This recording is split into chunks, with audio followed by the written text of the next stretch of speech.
Gotta know the risks. Liquidation!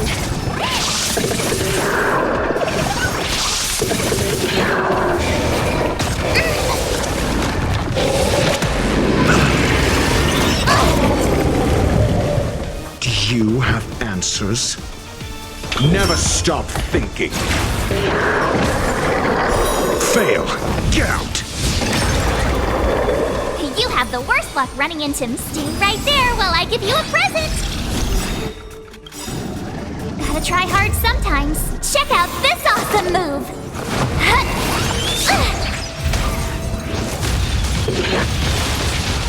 Let's go.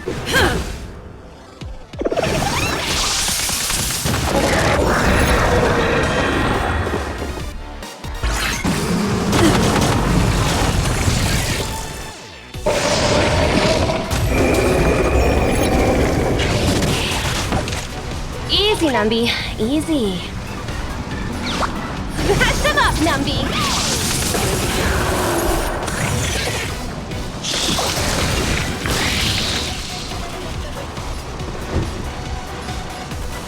Think.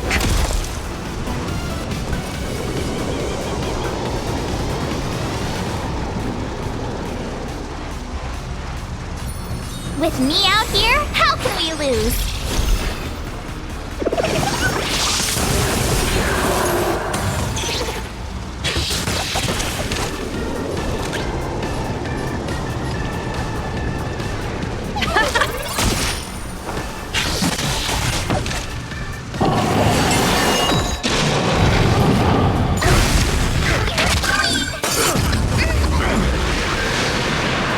You can't run! Try that again!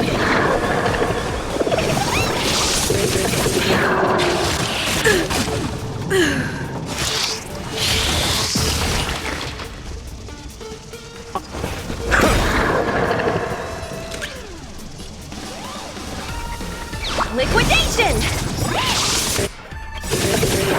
The market is unpredictable. Ah! Right! Investing in victory means playing the long game! My turn!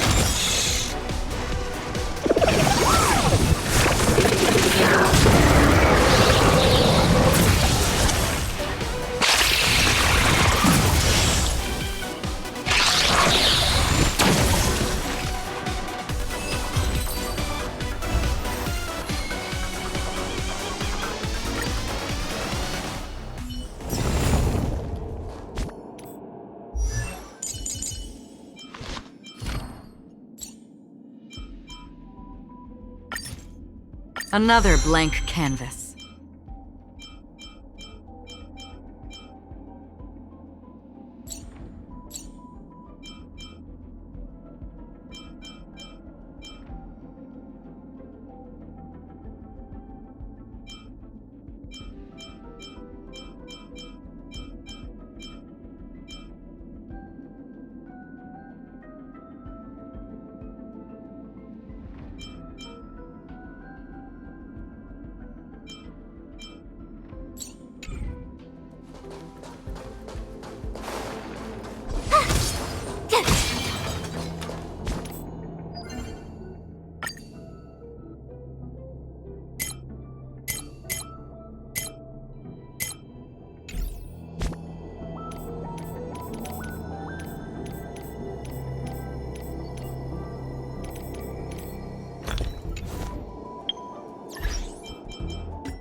Wanna go take some pictures?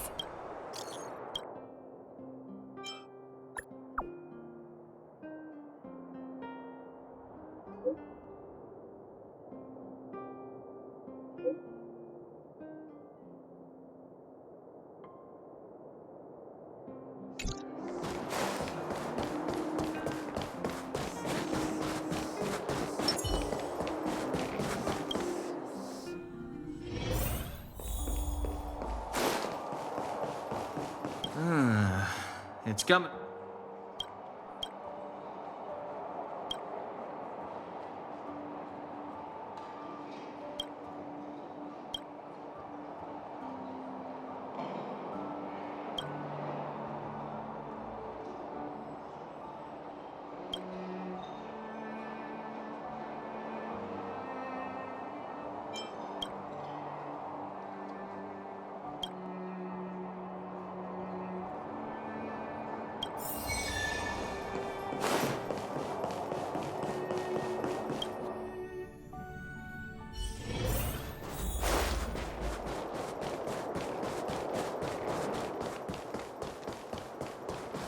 Come around and have a look.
Come around and have a look.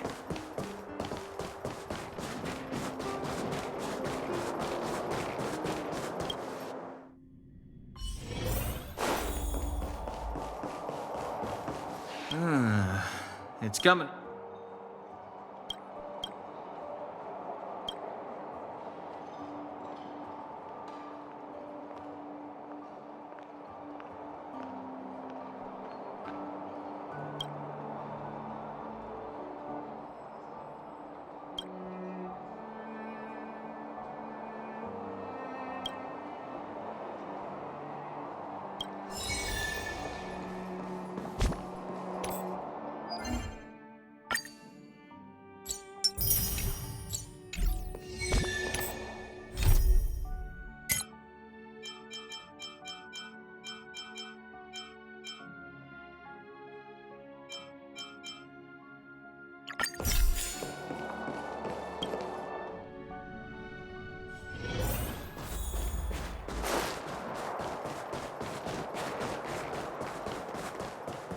Come around and have a look.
You know what I mean.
The Express has been a lifeline. Time to return the favor.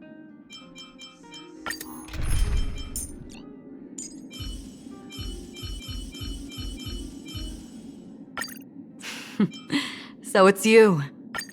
Our time's...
Beep, beep, beep! Blindy will create a calendar reminder for when you want to visit an Interastral Peace Appliances store.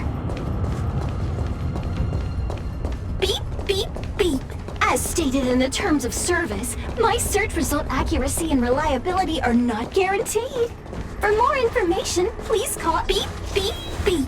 Interastral Peace Appliances, your most trustworthy companion.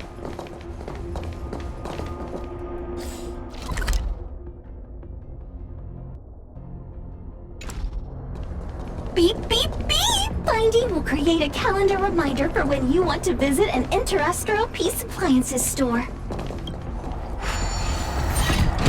Beep, beep, beep! As stated in the terms of service, my search result accuracy and reliability are not guaranteed. For more information, please call Interastral Peace Appliances.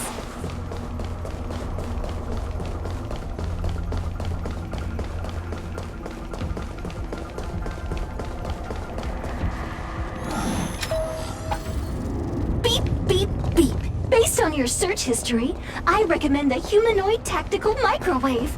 Press skip to cancel personalized ads. Beep, beep, beep. As stated in the terms of service, my search result accuracy and reliability are...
Stream forth the gleam of old blades. Just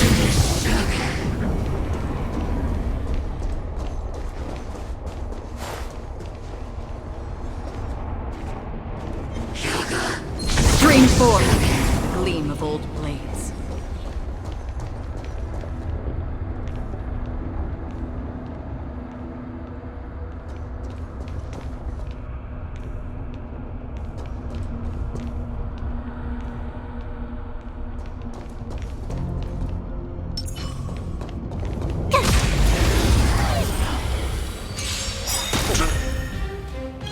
Gotta try hard sometimes. Check out this awesome move!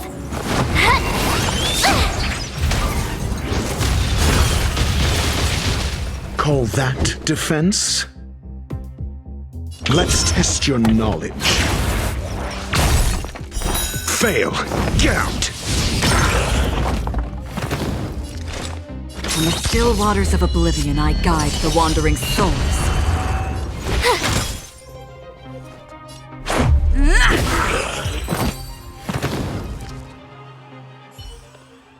You couldn't have done it without me.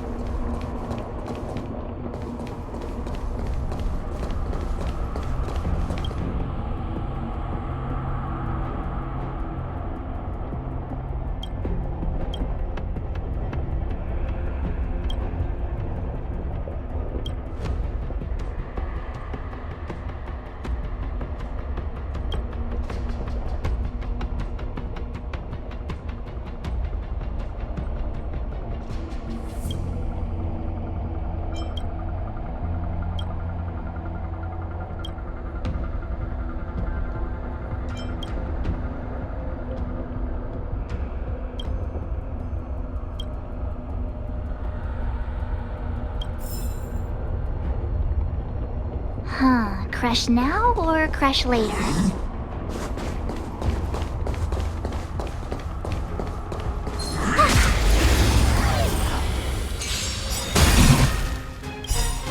SAS Perkibi. Knowledge is the measure of all things. It reveals truth and falsehood.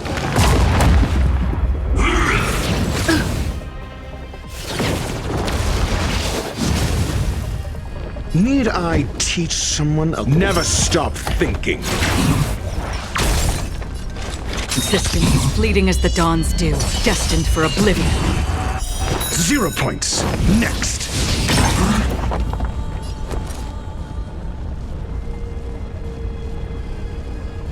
Watch this!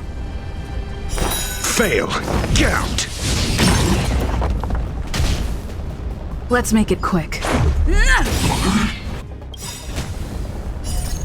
Rules are made to be broken.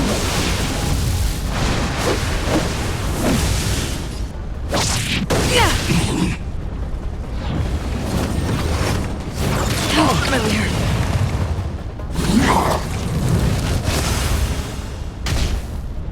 Do you have answers? Another in the still waters of oblivion, I guide the wandering souls.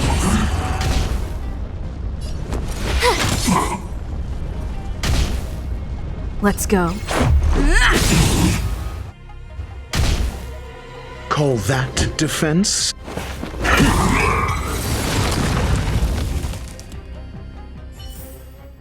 You couldn't have done it without me.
Findy will create a calendar reminder for when you want to visit an Interastral Peace Appliances store. Beep, beep, beep. Based on your search history, I recommend the Humanoid Tactical Microwave. Press skip to cancel personalized ads. Beep.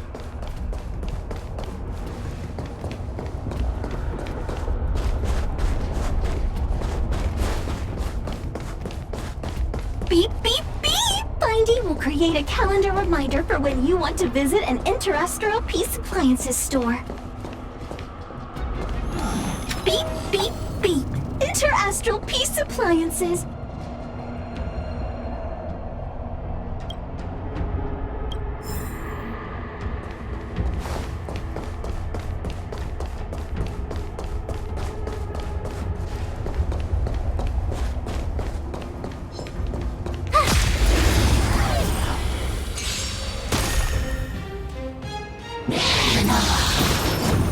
Mediocre.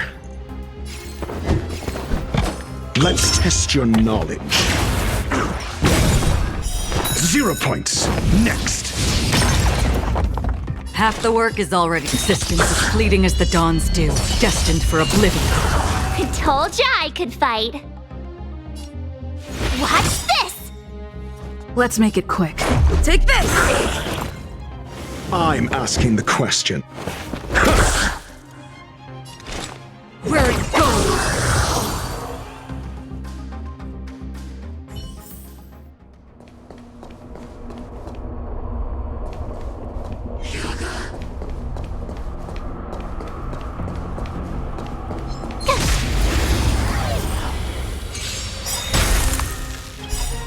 Gotta try hard sometimes. Check out this awesome move!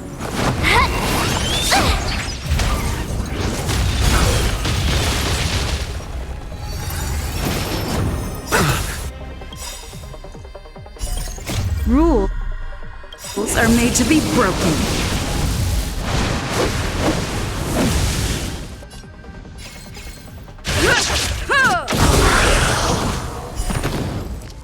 SAS per kip. Knowledge is the measure of all things. It reveals truth and falsehood.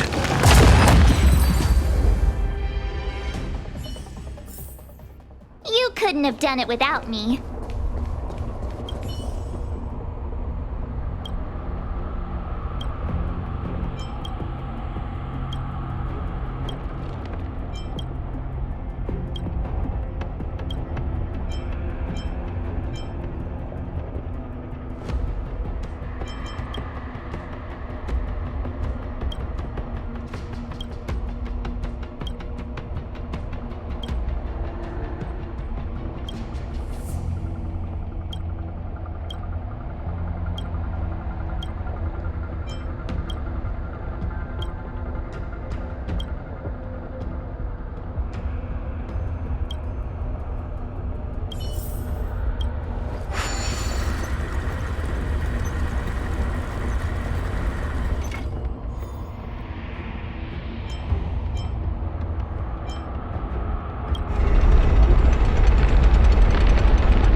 Crash now or crash later?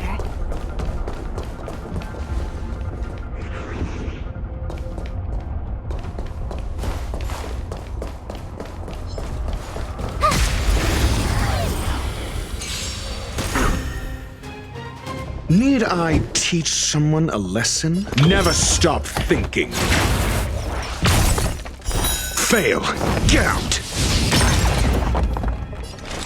On the still waters of oblivion, I guide the wandering souls. My turn. Stay right there while I give you a present. Let's go.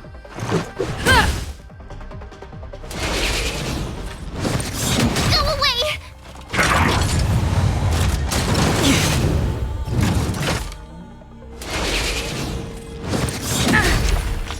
Try that again. Do you have answers? Let's test your knowledge. 0 points. Next. Did you come? Where are you going? I told ya I could. I weep for the departed.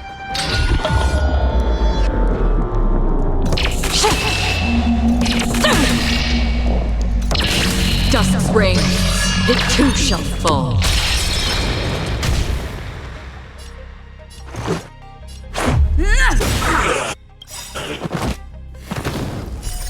Rules are made to be broken.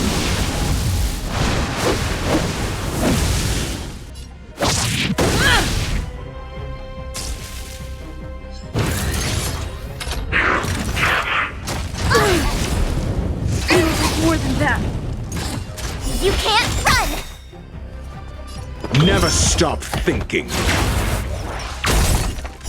Fail. Get out.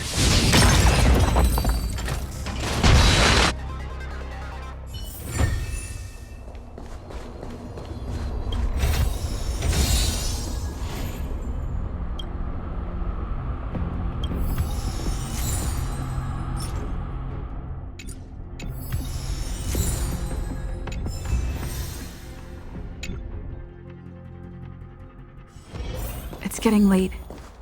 Where to now?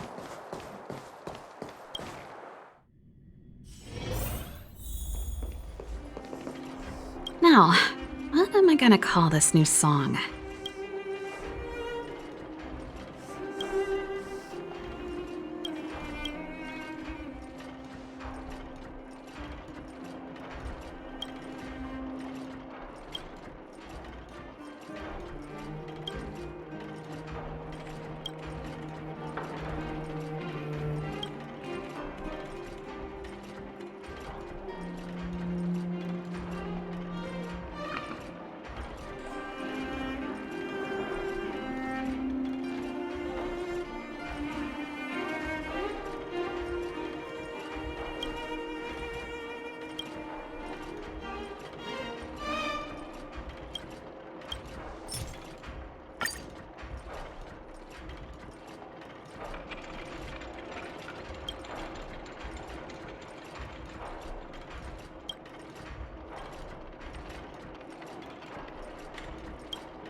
Red connects to red, white connects to white.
Is that all?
So that's how it works.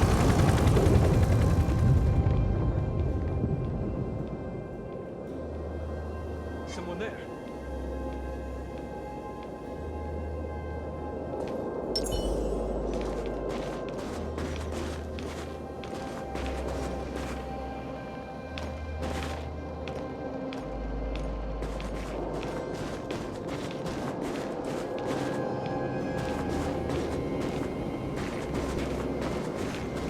What's that?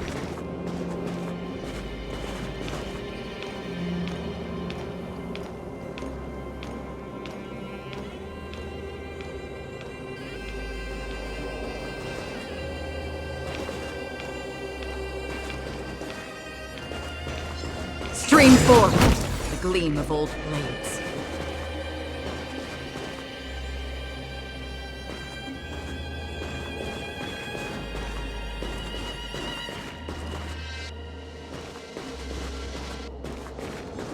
Someone there.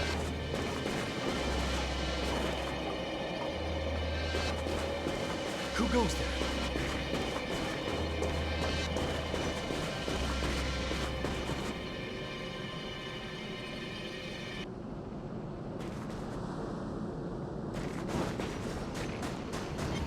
Stream forth, the gleam of old blades.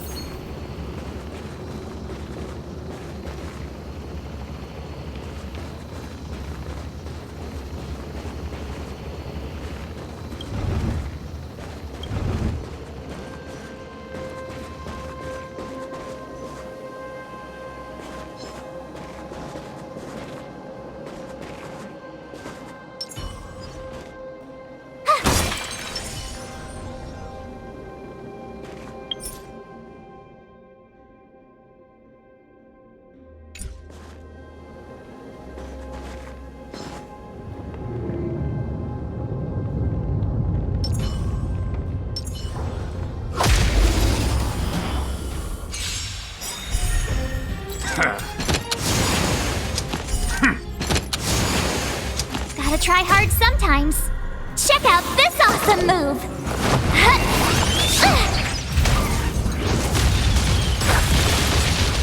You could have surrendered.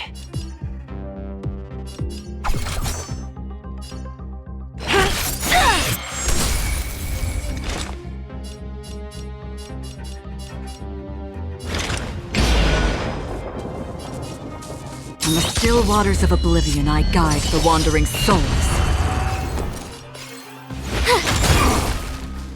This is our chance. Take this! I weep for the departed.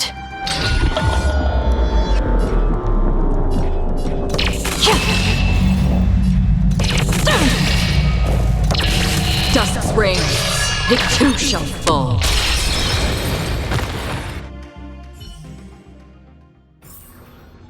Another blood debt repaid.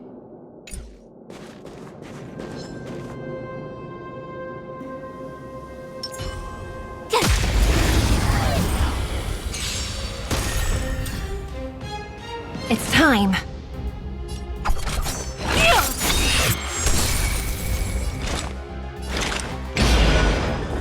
Existence as fleeting as the dawn's dew, destined for oblivion. Watch this! This is our chance.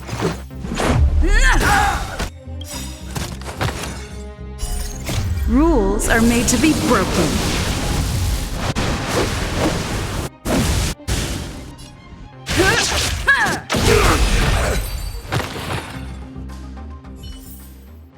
You couldn't have done it without me.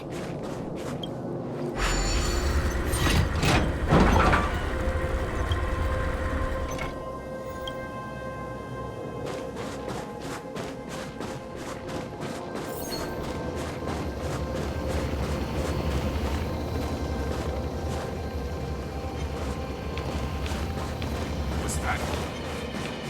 Who goes there?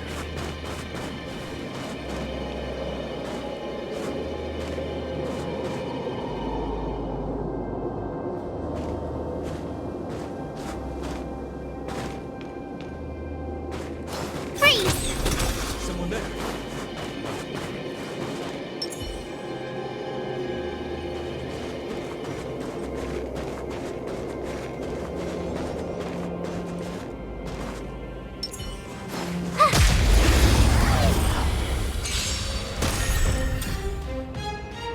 Commit this crime?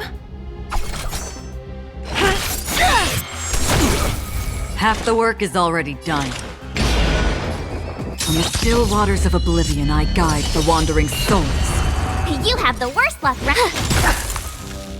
This is our chance.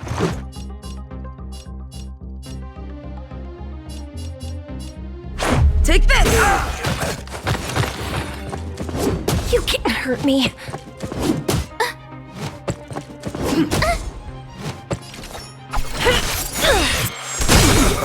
No amnesty for the Mara-struck. Half the work is already done. I weep for the departed.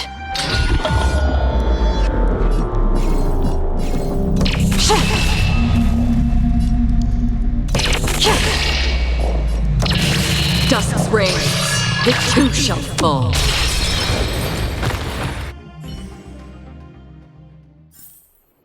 You couldn't have done it without me.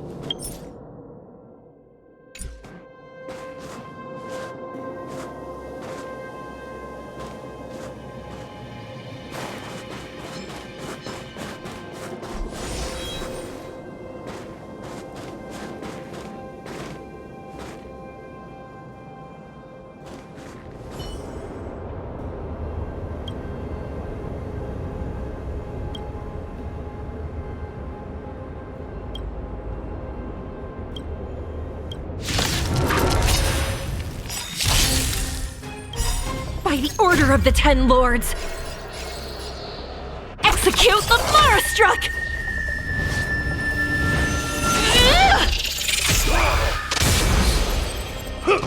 Again?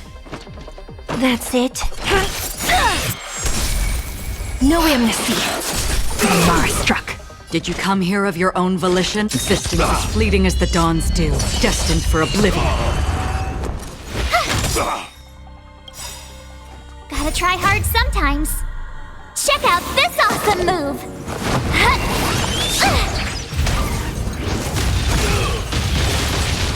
This is our chance.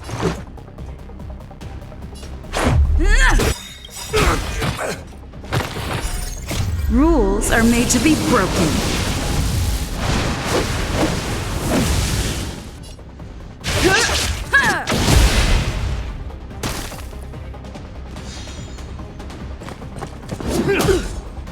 It's time. Execution! Another on the still waters of oblivion, I guide the wandering souls. I weep for the departed.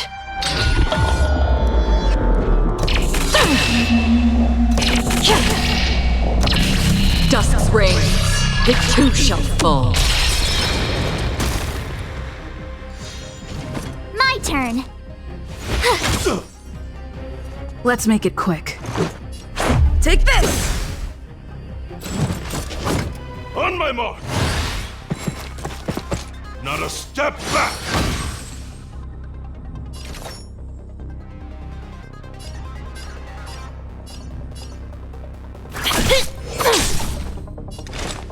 Where are you going? You have the worst luck running with me out here. How can we lose? Let's go. Just give it up! You can't run! Just a scratch. Try that again!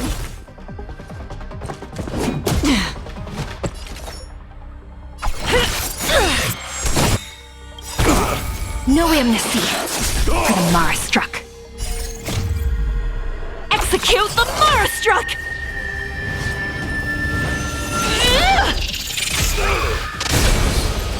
Half the work is already done. My turn. Watch this! Let's make it quick. Rules are made to be broken.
Until I see that light once more.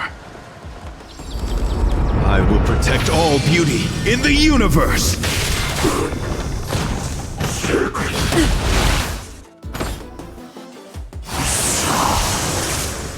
This storm shall pass.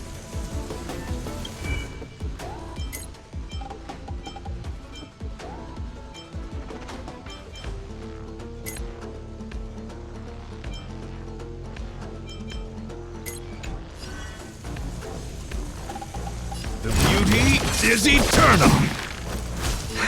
Don't get cocky now.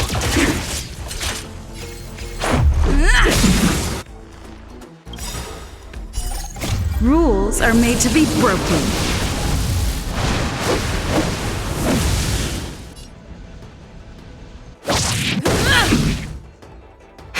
Nap time. The knight's duty is my guiding. Until I see that light one. I will protect all beauty in the universe! Snap out of it. Batter up!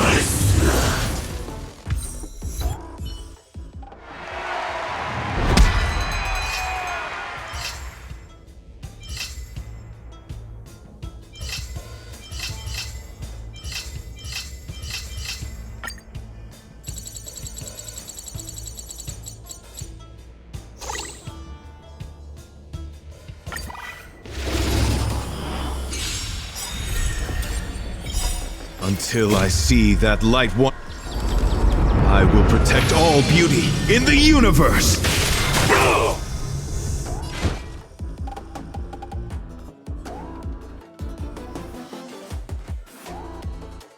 Wretched, fleeting, flesh wound.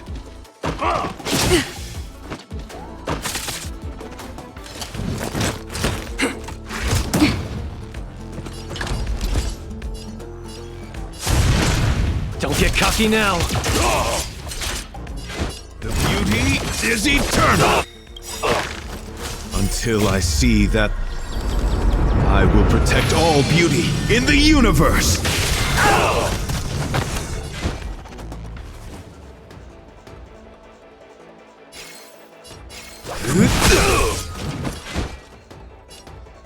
Wretched, fleeting! Until I see that. I will protect all beauty in the universe! Let's go. Take this! You're in bad shape. Need a hand? My pleasure! The beauty is eternal!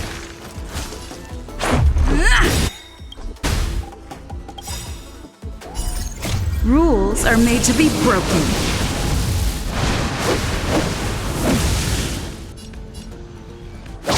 You're out! Naughty children, don't listen. Nap time. It's over. On my mark! Here stands the Silverman Guard! I could take you one arm only.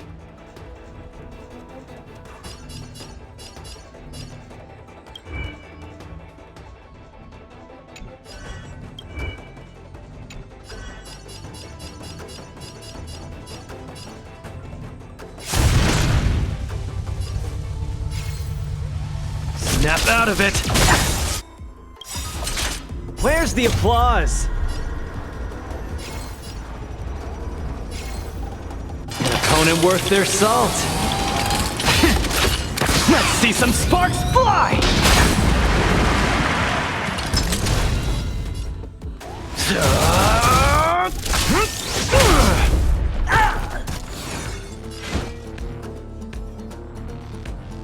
Wretched, fleece!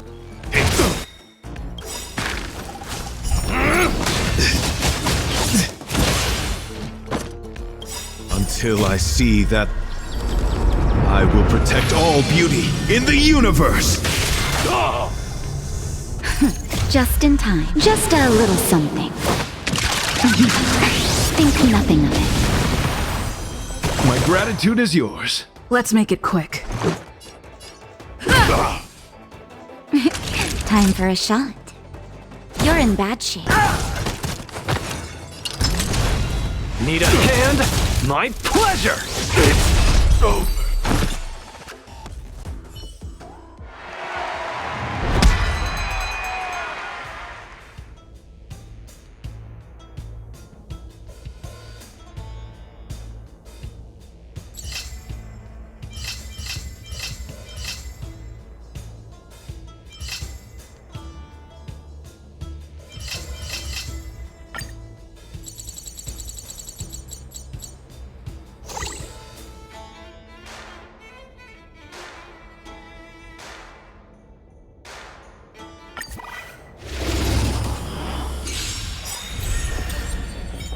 Until I see that light once more, I will protect all beauty in the universe!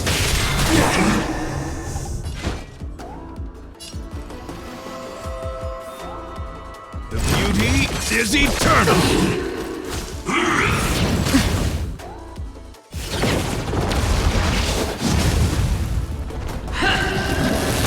Flesh wound. Small fry. So, give up yet?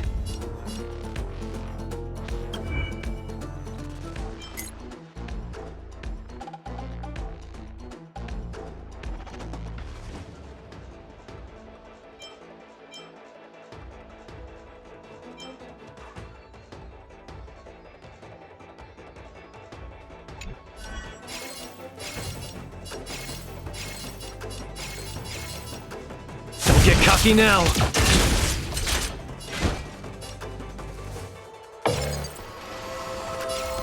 Wretched, fleeting! Until I see that light once more, I will protect all beauty in the universe! The beauty is eternal! Until I see that light once more, I will protect all beauty in the universe! Let's go.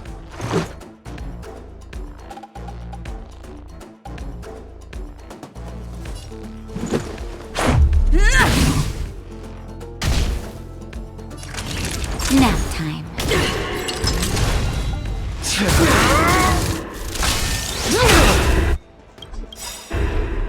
Where's the applause? An opponent worth their salt. Let's see some sparks fly!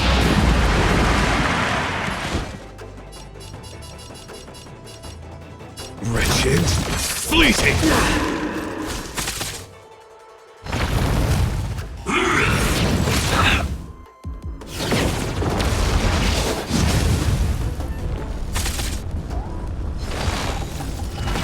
The redemption.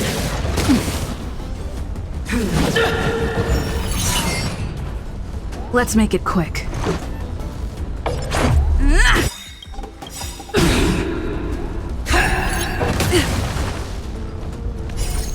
Rules are made to be broken.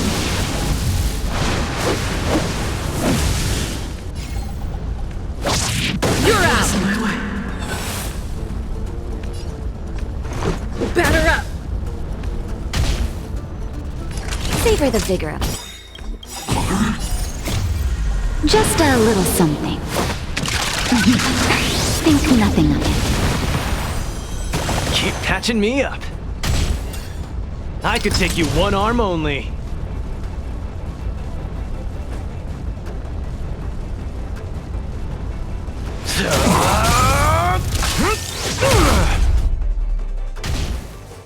So, snap out of it.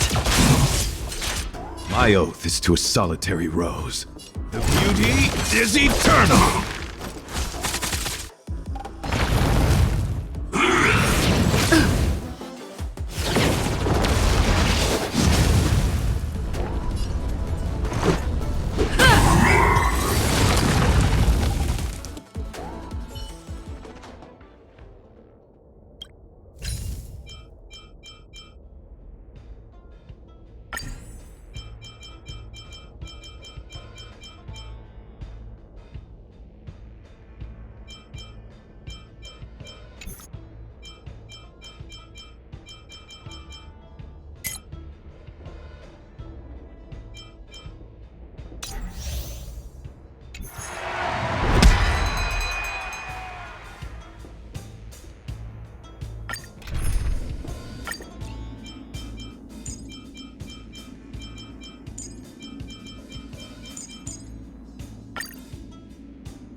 It's time.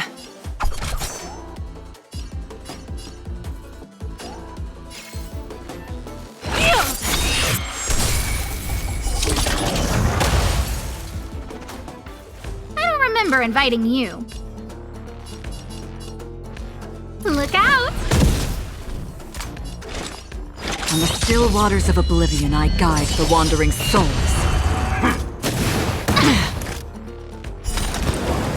Again.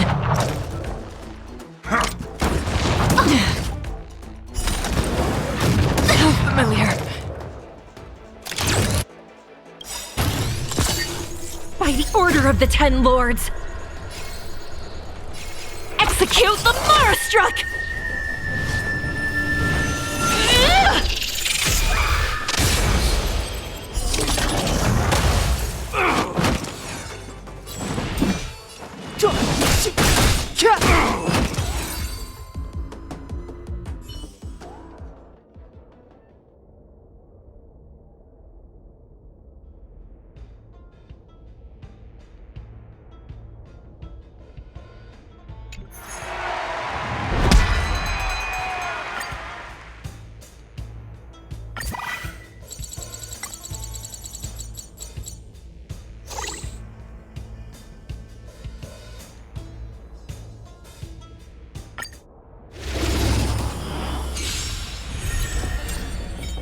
Clemency? Never heard of it.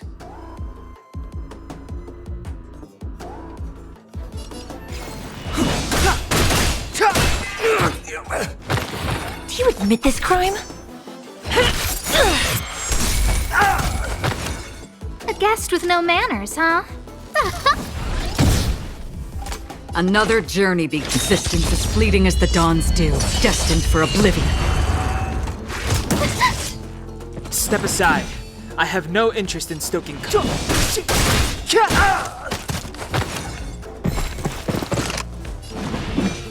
The truth of life and death, revealed in an instant. This sanctuary is but a vision.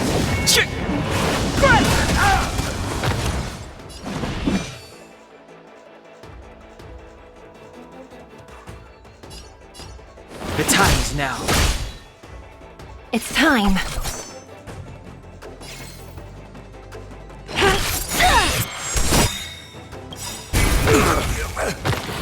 No amnesty for the Marastruck.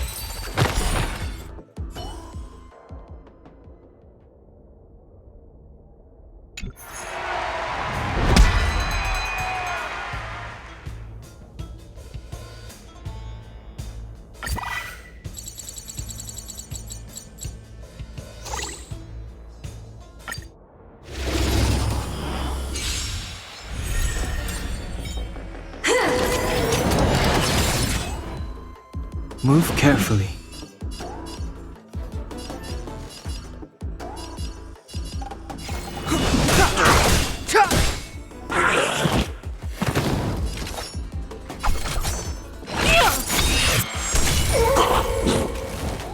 I don't remember inviting you.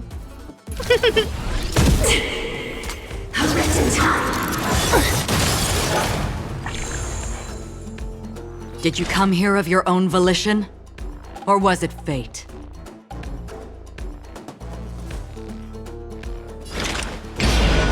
From the still waters of oblivion, I guide the wandering souls.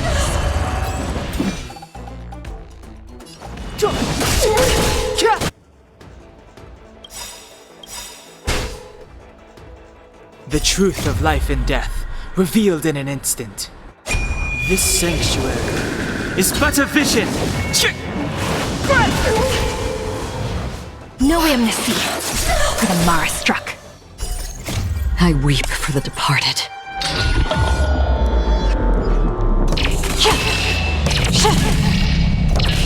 Dusk's reign, it too shall fall. Sagacious discernment. By the order of the Ten Lords, execute the Marastruck!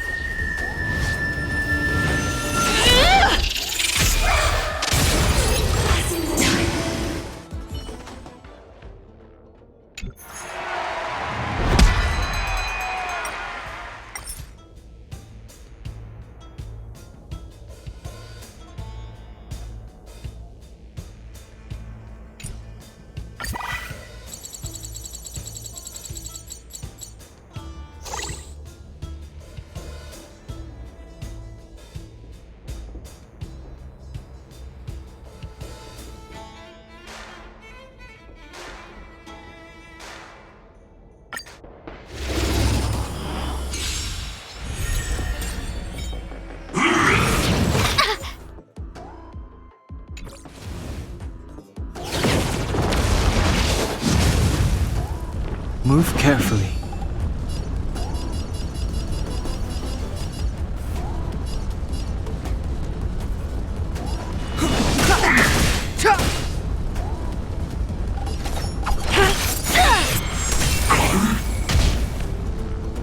Look out! Another germ existence as fleeting as the dawn's dew, destined for oblivion.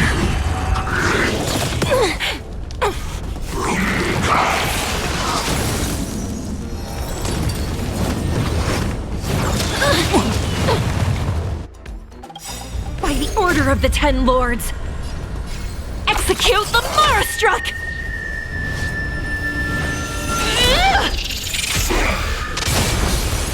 No amnesty for the Marastruck. It's too late to repent.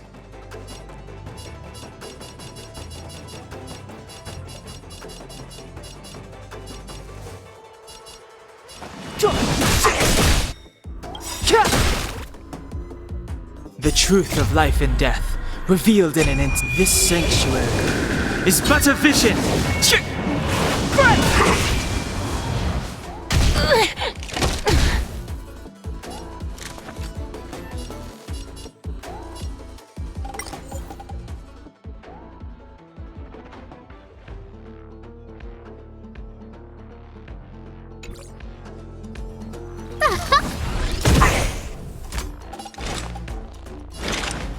In the still waters of oblivion, I guide the wandering souls. Clemency, the time is now. A guest, look out! Everything is ordained by the stars. Oh, profound secrets of the stars!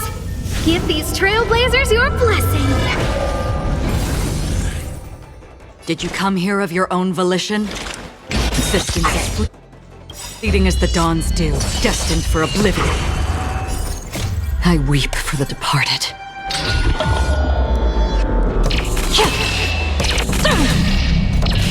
Dusk's reign, it too shall fall.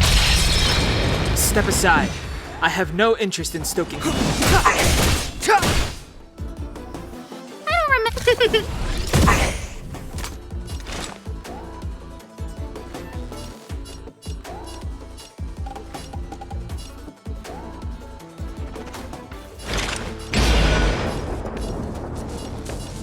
From the still waters of oblivion, I guide the wandering souls. Clemency?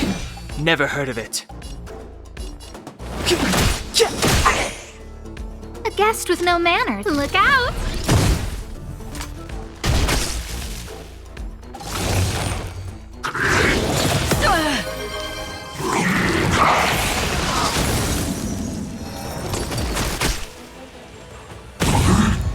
Another journey begins.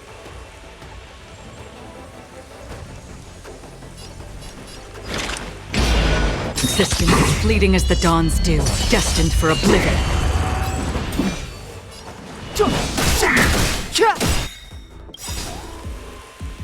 The truth of life and death, revealed in an instant. This sanctuary is but a vision!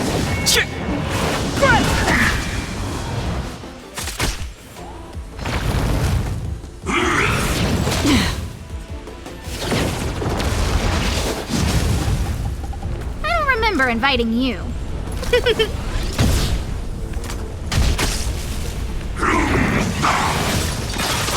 Familiar. Did you come here of your own volition? Or was it fate? From the still waters of oblivion, I guide the wandering souls.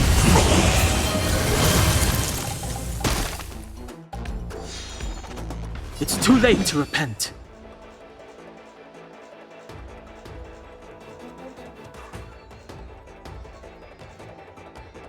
The time is now.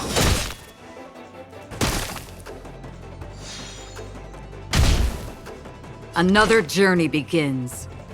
Existence is fleeting as the dawn's dew, destined for oblivion.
Step aside.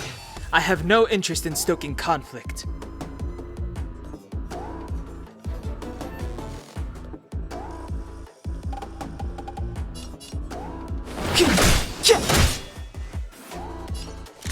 Look out! Did you come here of your own volition? Or was it fate? Watch this!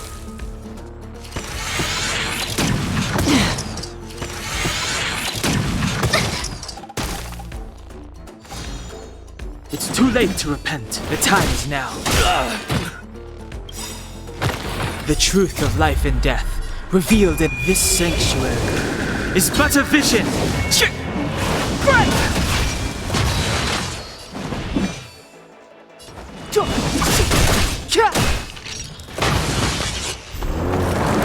Clemency? Never heard of it.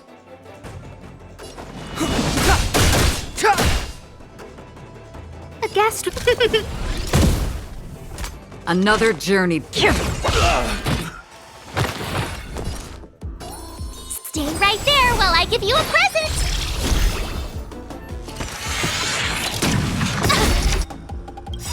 You can't run! Everything is ordained by the star. Oh, profound secrets of the stars. Give these trailblazers your blessing.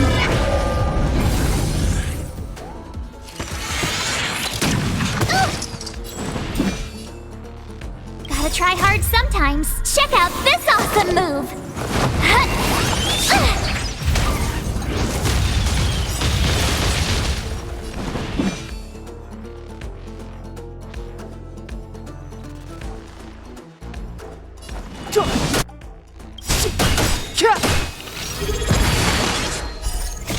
I weep for the departed.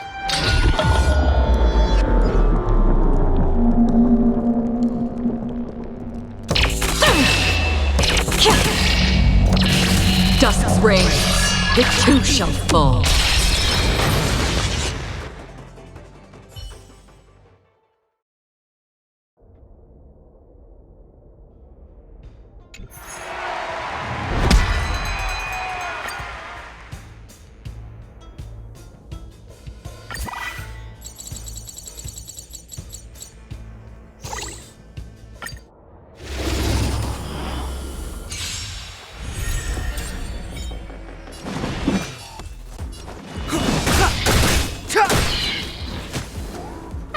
Look out! Did you come here? Where are you going?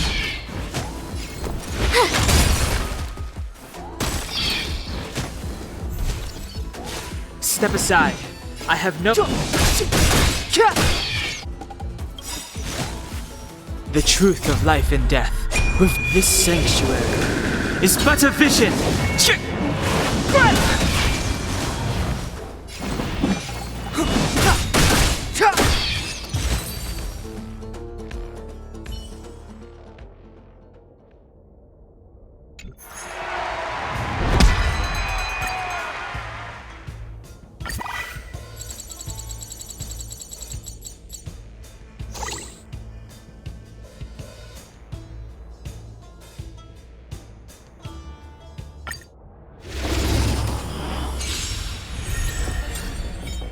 Move carefully.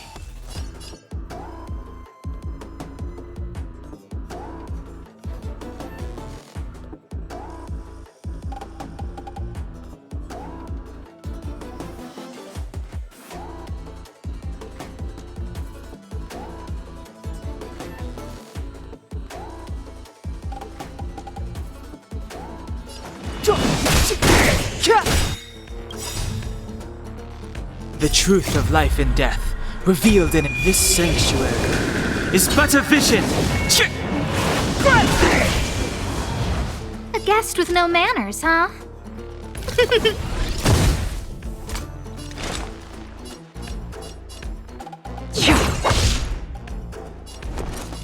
With me out here, how can we lose?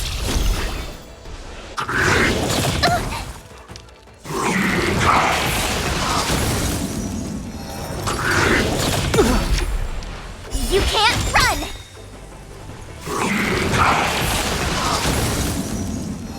Clemency? Never heard of it. I don't remember. Everything is ordained by the stars. Oh, profound secrets of the stars! Give these trailblazers your blessing! Another journey begins. Where are you going? Gotta try hard sometimes. Check out this awesome move!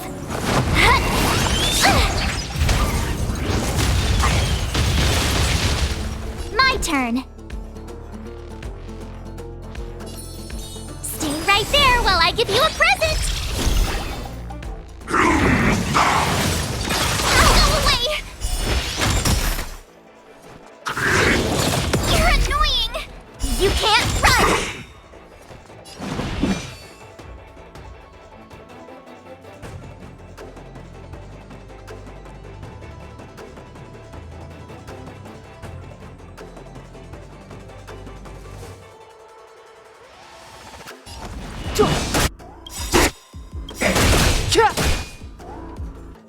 The truth of life and death, revealed in this sanctuary, is but a vision!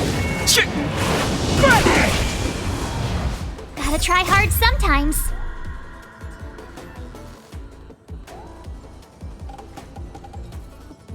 Check out this awesome move!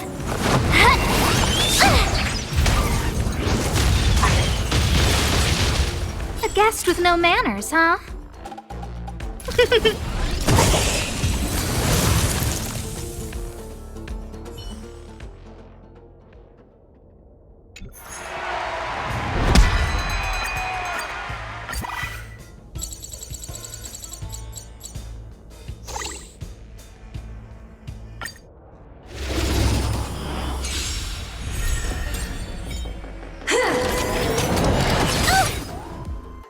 Move carefully.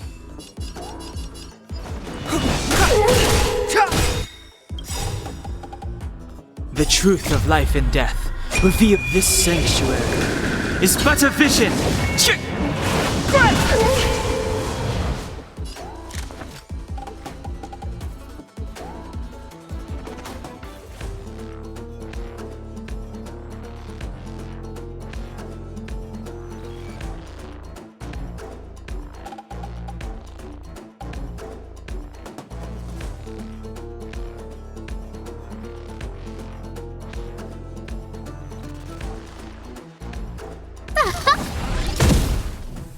Did you come here of your own? On the still waters of oblivion, I guide the wandering souls.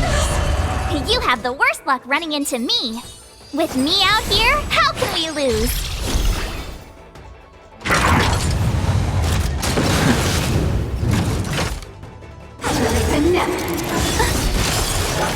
Try that again! Gotta try hard sometimes.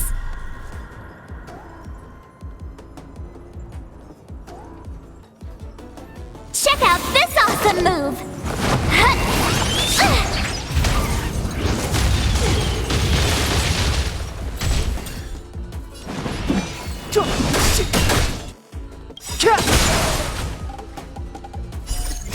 I weep for the departed.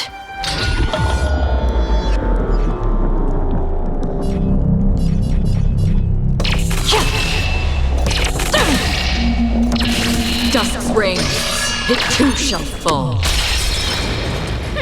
Scared yet?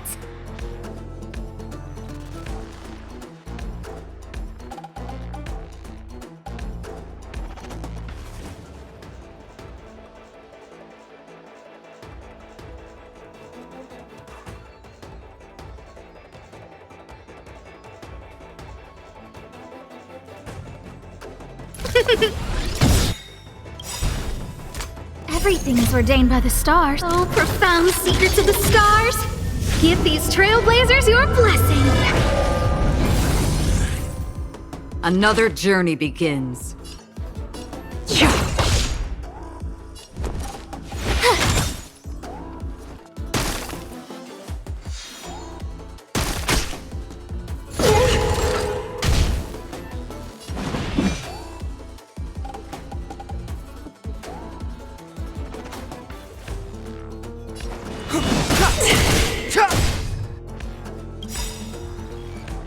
The truth of life and death, revealed in an instant. This sanctuary is but a vision.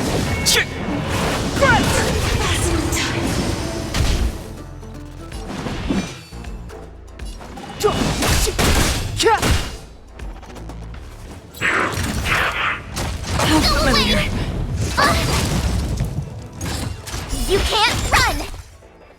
I don't remember. Did you come? Where are you going? My turn. Watch this!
I'm asking the questions.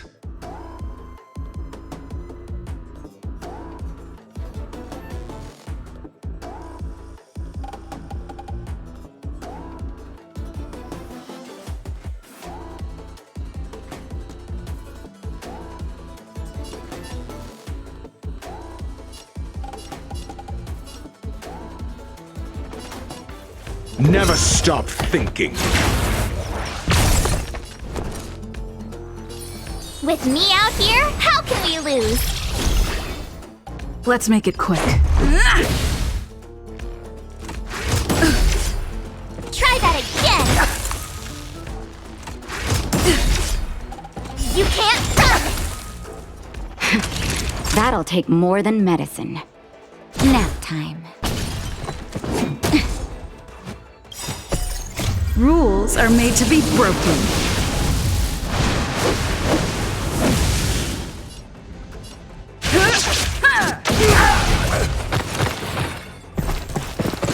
Do you have answers?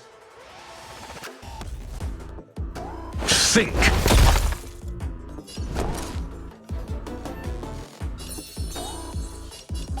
Stay right there while I give you a present! Gotta try hard sometimes. Check out this awesome move!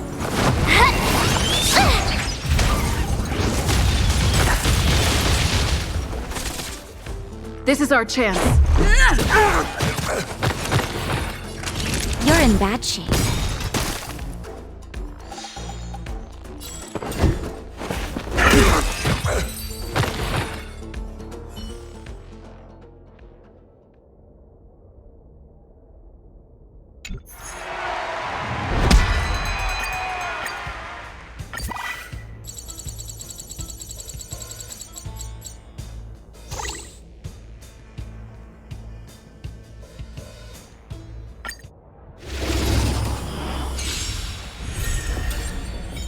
I'm asking the questions. Let's test your knowledge. Told ya I could fight. With me out here, how can we lose? Let's go. Take this!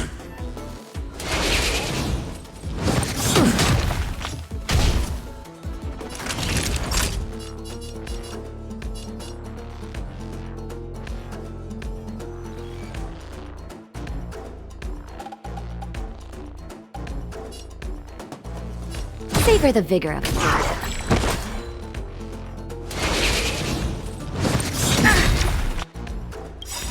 Try that again! Rules are made to be broken.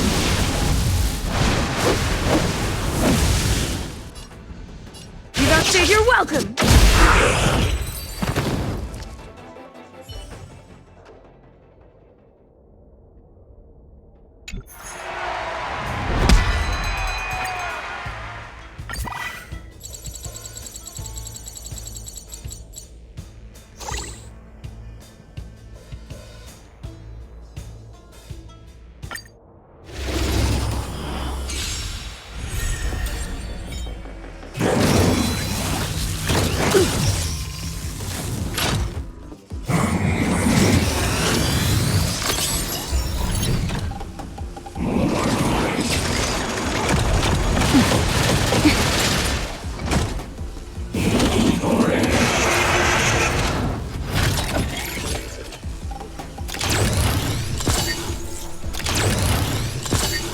Need I teach someone a lesson?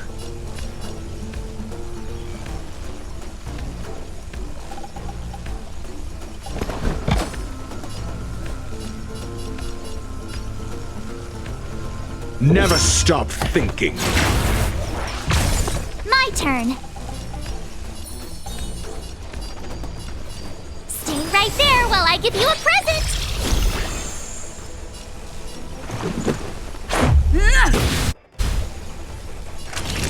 You're in bad shape.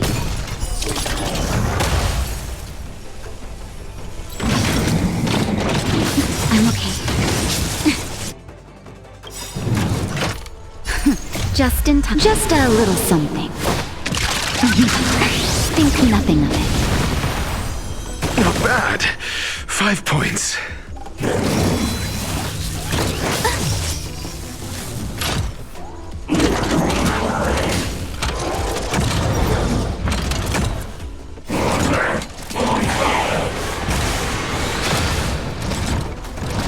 Do you have answers?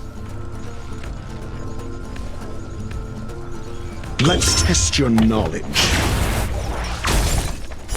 Fail. Get out.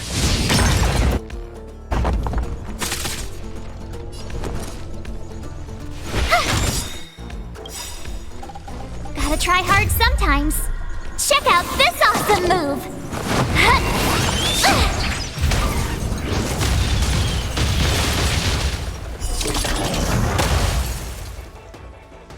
Let's make it quick.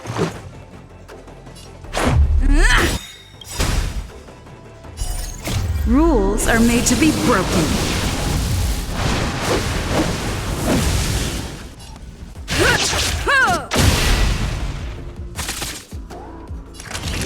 Savor the vigor of life.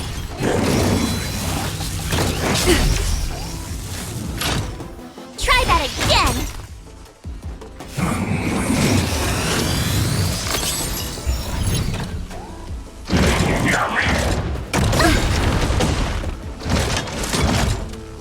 You can't run! I'm asking the questions. Never stop thinking.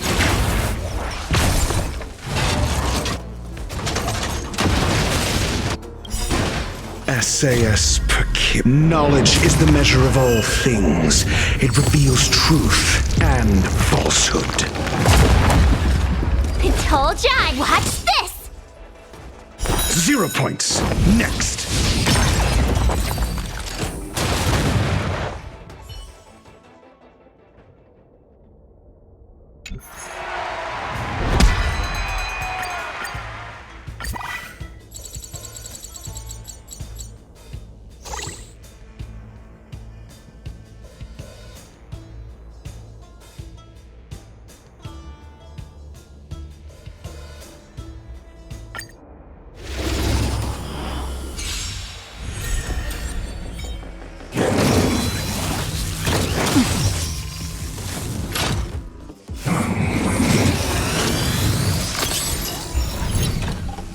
Need I teach someone? Let's test your knowledge.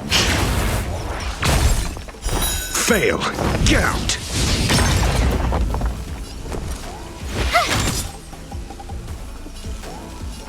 Take this!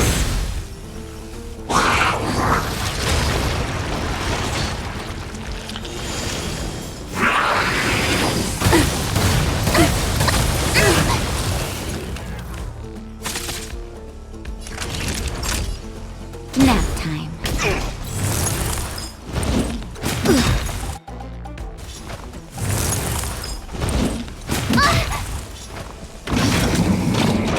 You're annoying! Gotta try hard sometimes. Check out this awesome move!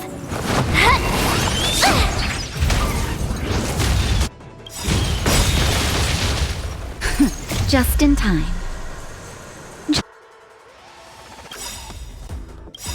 Just a little something. Think nothing of it.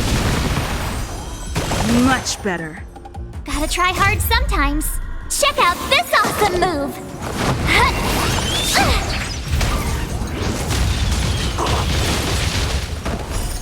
Rules are made to be broken.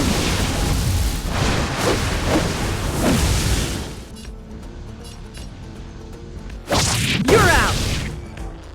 SAS Perkip. Knowledge is the measure of all things. It reveals truth and falsehood.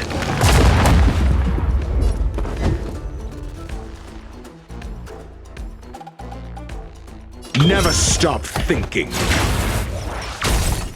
0 points. Next.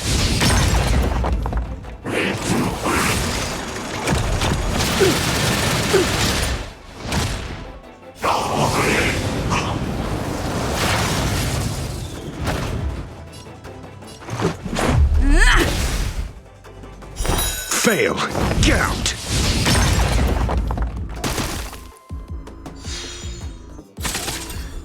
You have the worst luck.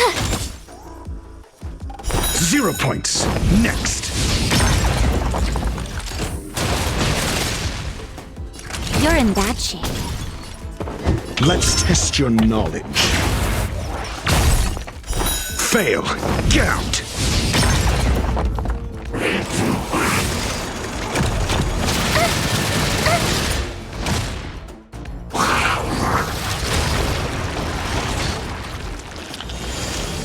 Let's go.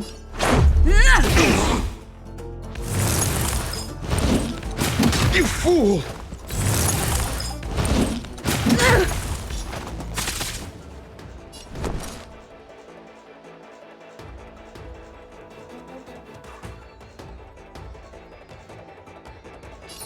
Stay right there while I give you a present!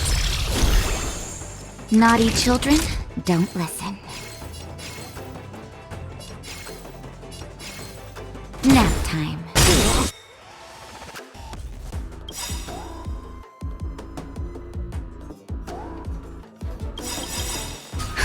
Just in time. Just a little something. Think nothing of it. Much better. Rules are made to be broken. Decisive strike! SAS Perkibi. Knowledge is the measure of all things. It reveals truth and falsehood. Gotta try hard sometimes. Check out this awesome move!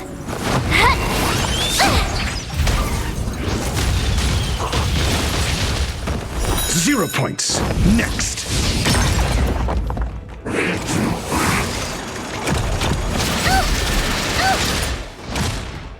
Try that again! Fail. Gout.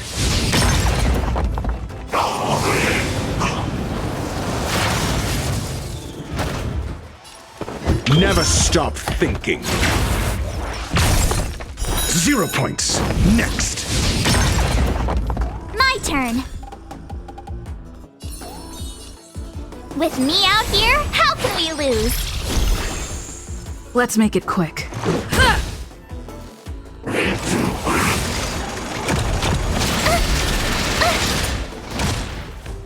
You can't run!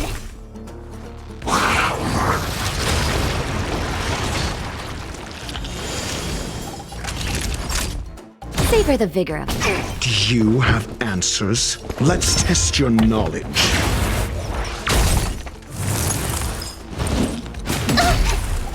Try that again!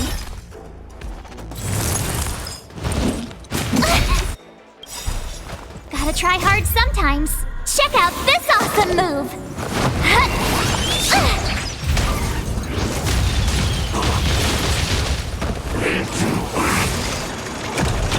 Mediocre.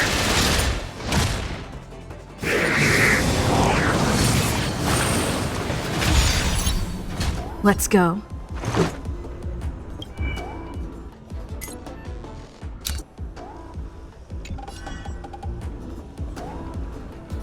Batter up! Never stop thinking. Nap time. Stay right there while I give you a present!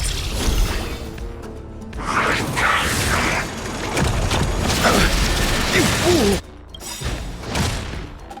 You can't run! SAS Perkibi. Knowledge is the measure of all things. It reveals truth and falsehood.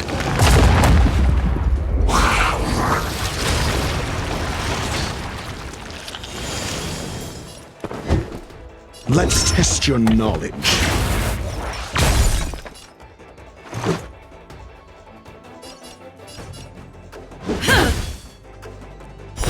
Fail. Gout. You're in bad shape. 0 points. Next.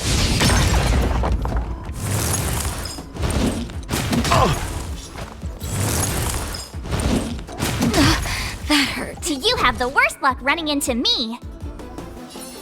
With me out here, how can we lose?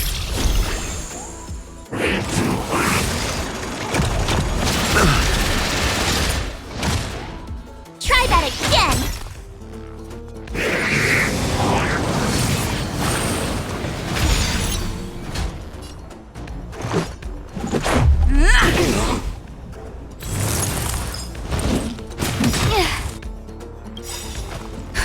Just in time. Just a little something. Think nothing of it. Not bad. 5 points.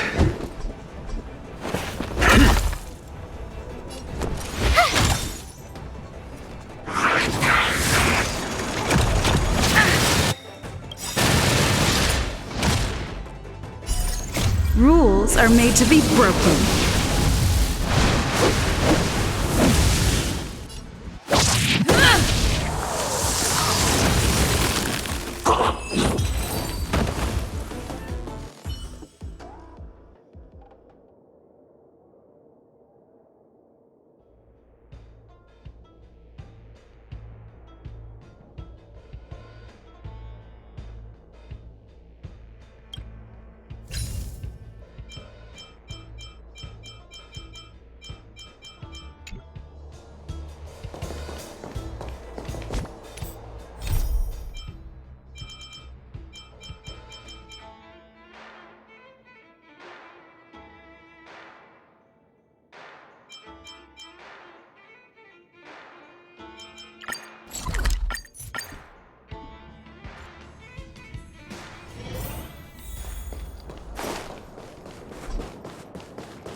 You, Pascal, very like Clara.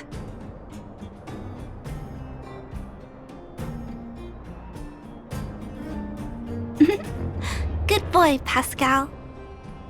Based on the information gathered, it is recommended that Pascal's data be formatted and integrated into the base network so that he doesn't threaten the property or safety of the camp's residents.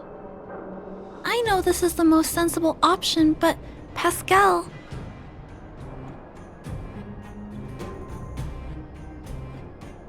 Welcome, outsider. Thanks to Clara's hard work, the repairs were completed successfully. Yes, the little fella is alive and well again. It's just that some parts aren't completely back to normal yet. Well... how should I put it? You, Pascal, good. I am called Name. Oh, look, Pascal is greeting you. It's just, his speech is still a little confusing. The examination conducted earlier revealed that the information stored in this robot's core module is incompatible with the new hardware. Furthermore, many defective networks were detected in the core module. A significant amount of muddled information with unknown content was discovered during a deep scan. Simply put, Pascal's brain is filled with junk information of unknown origin. This junk, along with hardware that's incompatible with his core, caused him to lose his ability to communicate. Fortunately, apart from the language module, Pascal is still functioning properly. However, the robot still has a 44.7% chance of malfunctioning. It's recommended that Pascal's data be formatted and integrated into the base network. Mr. Svarog, I understand, but I think Pascal is different. He possesses a quality that other small robots don't have. In some ways, I believe he's similar to Mr. Svarog. I can't overlook this unique quality. Mr. Svarog, could you give me a little more time? I want to investigate this further. If we don't find anything, you can integrate Pascal into the network. Understood, Clara. I respect your wish. In the meantime, I'll make sure that this robot doesn't endanger other people or property. I'd like to recap what I discussed with Mr. Svarog earlier. Let's begin by doing exactly what we did before. Find a new shell, put Pascal's core in it, and see if the hardware is compatible. According to the analysis, Pascal's original hardware was a direwolf or grizzly model. If we can put its core into the appropriate shell, there's an 87.3% chance that its language module will return to normal. There are all kinds of abandoned robots in the machine graveyard. Let's go take a look.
I'll whoop your ass.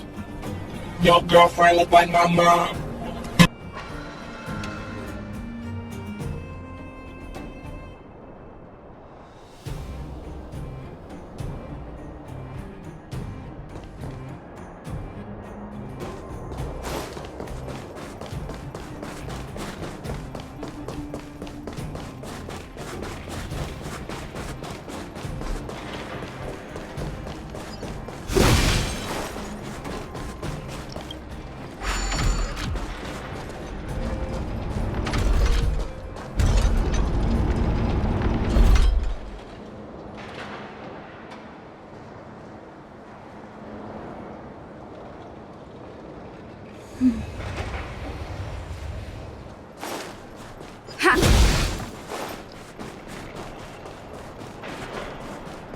It's the same old place. Everywhere you look, there are robots that have lost the ability to function.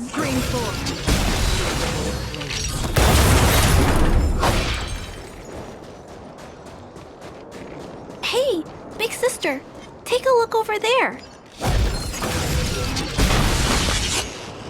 This is an automaton direwolf, but it appears to have been modified.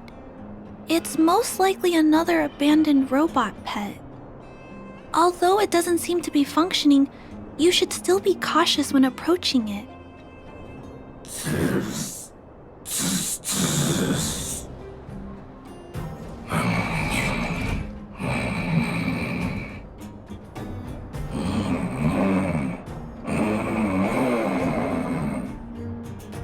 Oh no! It's still active! Watch out!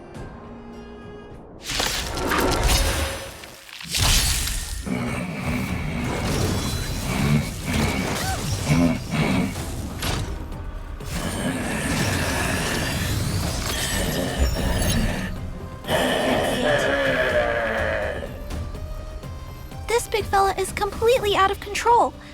Let's quiet him down.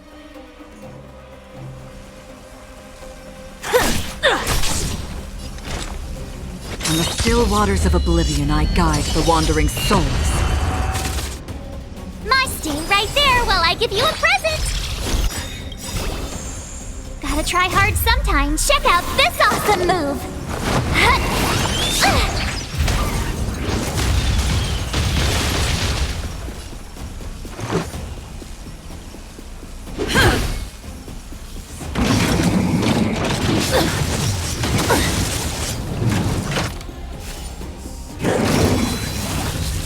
Just a scratch.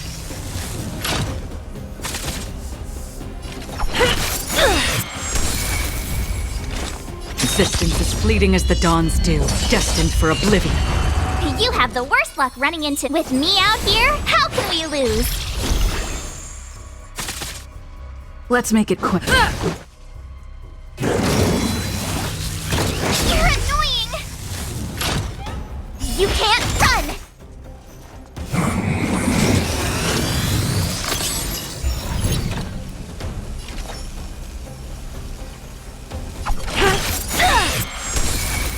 Another kill. My turn.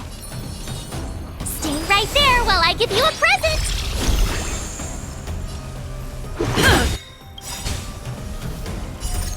Rules are made to be broken.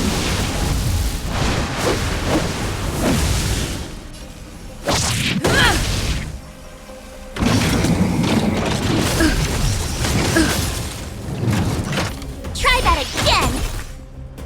Do you admit this crime? By the order of the Ten Lords, execute the Marastruck!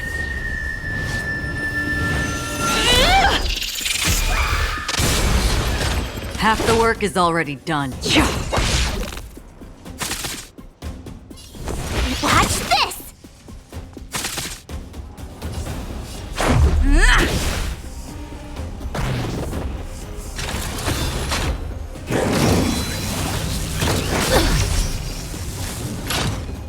You can't run! No amnesty for the Marastruck.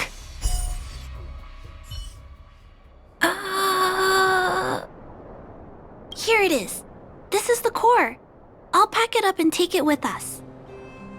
Then all that's left is to drag the shell back. It's okay.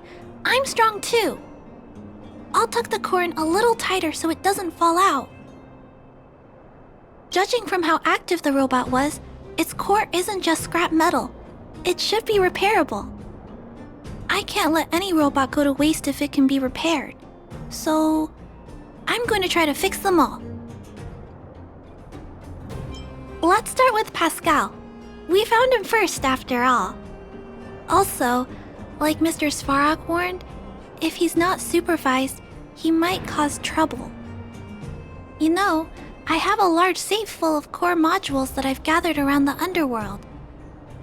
Every day, I try to figure out how to repair some of them and return the robots to normal.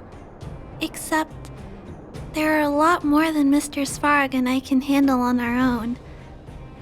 But I'm sure I can fix them all one day. We can't relax yet. We must work harder.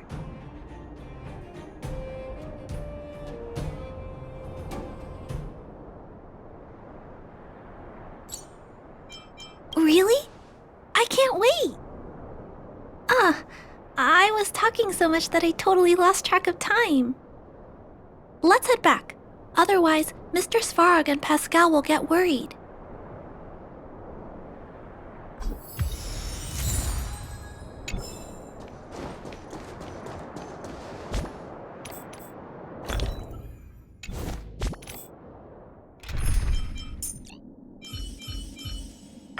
March, stay with the group. Don't run. Mr. Svarog, we're back! Welcome back! Return! Clara! Rivet! Failure? Welcome back, Clara. I've completed my further analysis of this robot.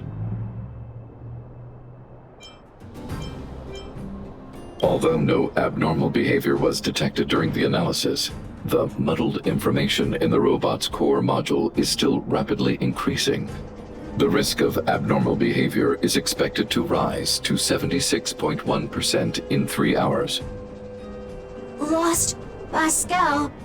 Protect. Good. Hurt? No. It appears we don't have much time left. Mr. Svarog, have you discovered anything else? Conclusion. It is impossible to determine the time of manufacture, purpose, and ownership of this robot. During my analysis, I extracted the robot's serial number and searched for it in the Underworld's automaton database. According to my search, there are 32 automatons with the same serial number as this one. Even after eliminating the scrapped ones, 3 automatons still match the keyword description. Failure. 3. Back. Rivet 1. Failure.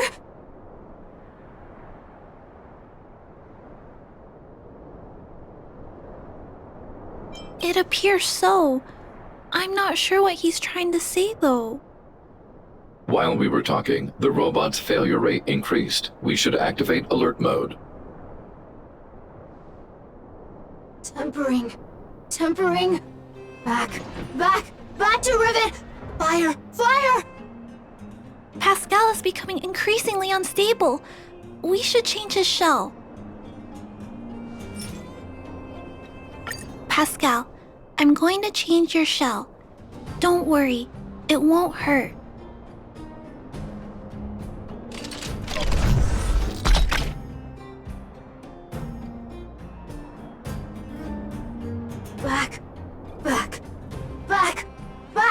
Back to Rivet. Rivet. Return. Waiting. Continue. Repair. Waiting.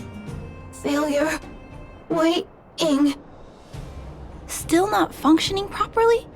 What's wrong, Pascal? Watch out, Clara. Failure.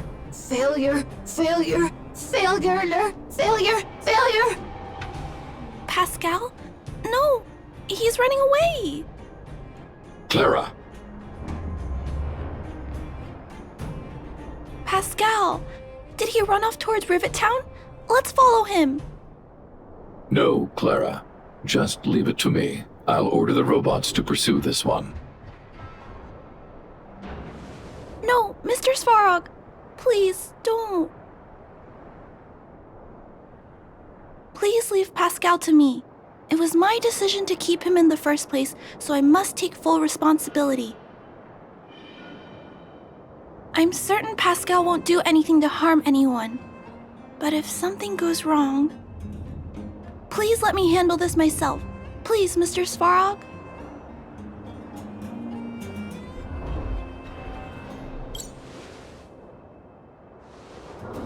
I can't shirk my responsibilities. I'll do it. I'm certain Pascal would never do anything to harm anyone. Clara, please tell me how you came to this conclusion. Pascal possesses a quality that other small robots lack. It's kind of similar to the emotions we humans have.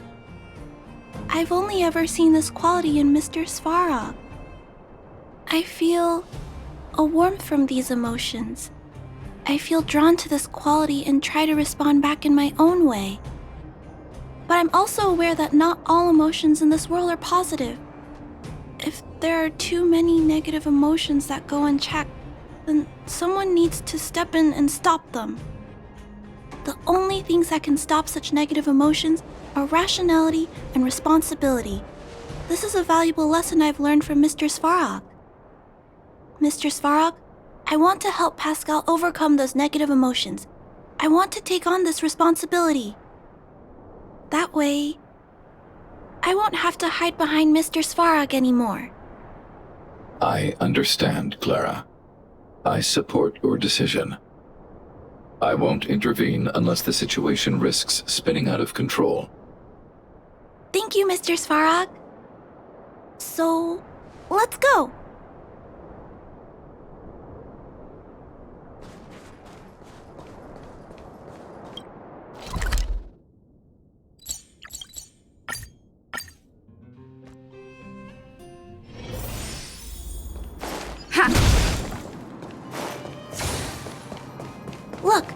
Pascal's over there.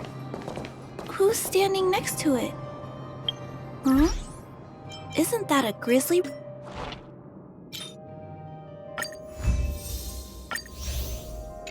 Robot?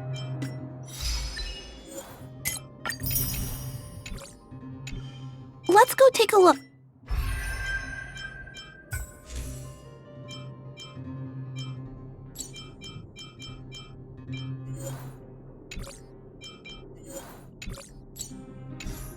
Look.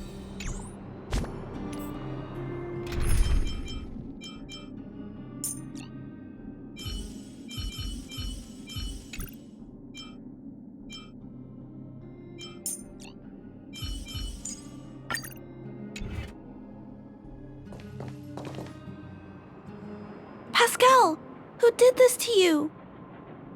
Pain. Hurt. Pain. Hurt. Pain. Hurt. Hurt. Pain. Clara, get away. This is a Fragmentum creature. It's extremely dangerous. A Fragmentum creature? What are you talking about? How is that possible? Pascal is obviously a robot, just like you.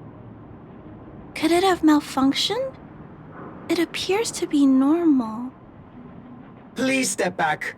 I shall eliminate this Fragmentum creature. No, it's going to attack Pascal. We have to stop it. Hostility detected. Commence elimination protocols. Oh no! It seems to think we're its enemies as well.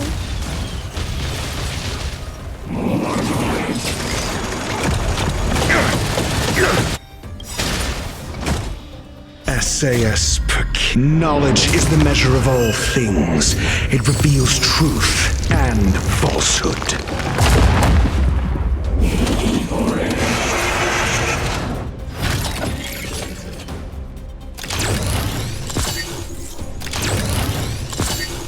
Need I teach someone a lesson?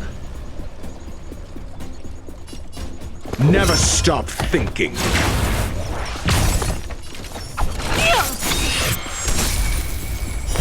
Fail. Get out. You have the worst luck running into me.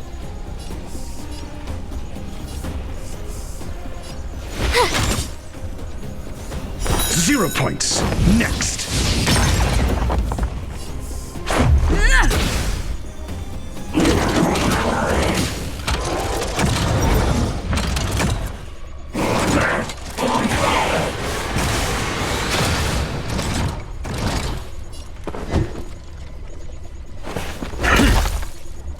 It's time.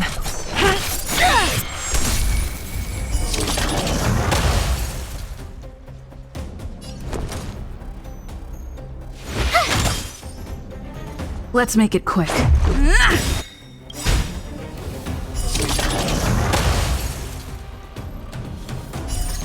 Rules are made to be broken.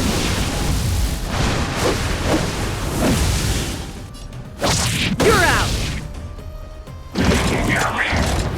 You're annoying! Do you have answers? Let's test your knowledge. Fail. Get out. Do you admit this? By the order of the Ten Lords, execute the Marastruck!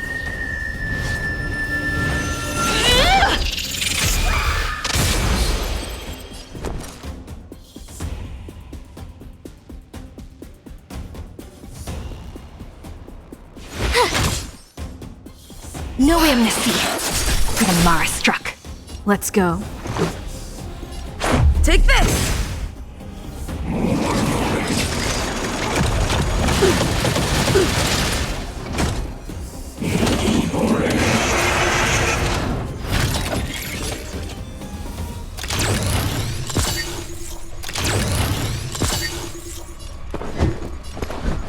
Never stop thinking. 0 points. Next. SAS Knowledge is the measure of all things. It reveals truth and falsehood.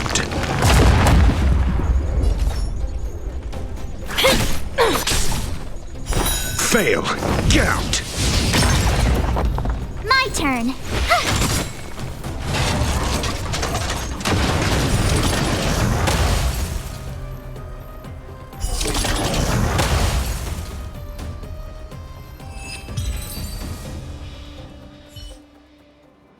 Phew! Luckily, the patrol robot and Pascal's cores are still intact. The big fella's shell is only slightly dented. Thank you for your help. The only thing that puzzles me is why the big fella mistook Pascal for a fragmentum creature. I can't figure it out. Well, let's not worry about that now. Anyway, I'll take this core back and examine it. Now, let's insert Pascal's core into the big fella's shell.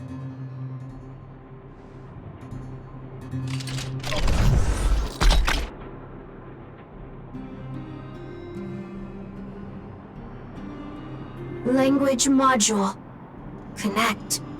Connecting. Connection. Complete. Testing. Verifying. All modules working. Connected. Welcome back, everyone. Finally. Pascal has been waiting. Pascal, you're back to normal. Oh, I almost forgot. Thank you for reminding me. Pascal, could you please, explain why you were stealing parts? Collecting parts. Returning to workshop. Workshop? Oh, do you mean the tempering workshop in Rivet Town? Been waiting. Repair. Follow, please. Pascal!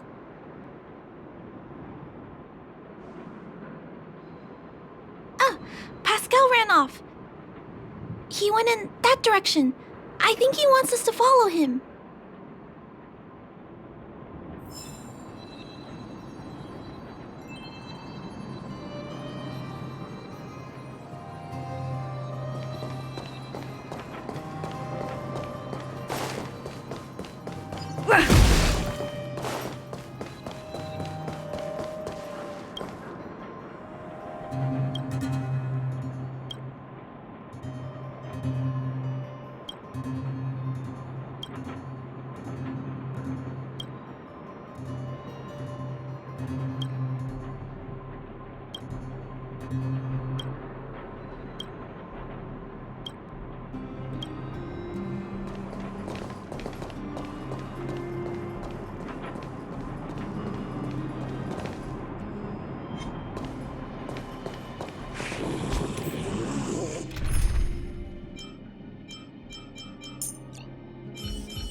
I think this place used to be a restaurant. One time, I found a bunch of canned food here. The vagrants in the camp were so happy. However, I've always wondered, the light here, why is it still on? This place has clearly been abandoned for a long time. Also, there's dust all over the place, but none of the equipment appears to be deteriorating. Are you saying we're not alone? No. Ghosts don't exist. Anyway, someone must be looking after this place. But who? And why? Stream 4. Gleam of old blades.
Welcome back, Rivet Town!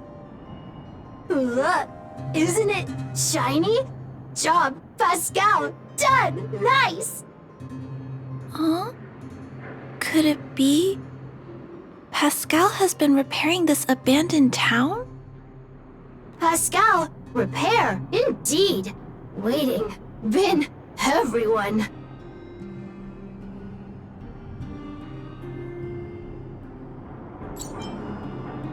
Parts, Pascal, collect, non-stop. Rivet Town, repair, non-stop. It seems that Pascal was stealing parts because he wants to repair the town. Waiting, everyone, Pascal, non-stop. Leave, everyone, come back one day. Has Pascal been waiting for Rivet Town's evacuated residents to return? Repair, been every day. Pascal, use, can, everyone return! Pascal has been looking after the town so that everyone can go back to their previous lives when they return. Workshop, tempering, here!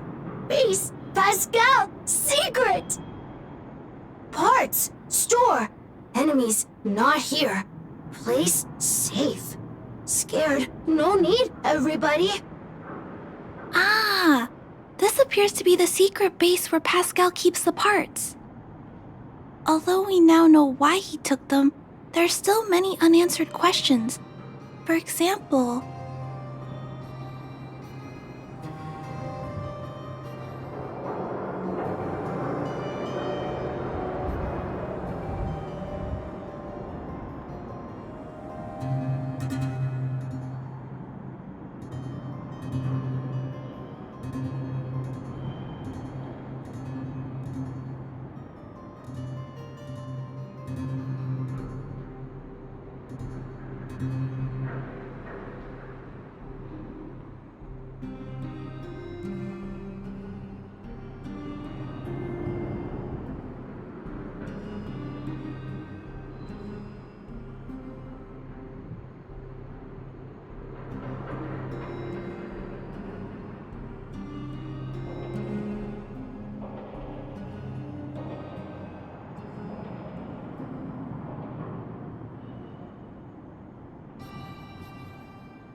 Right.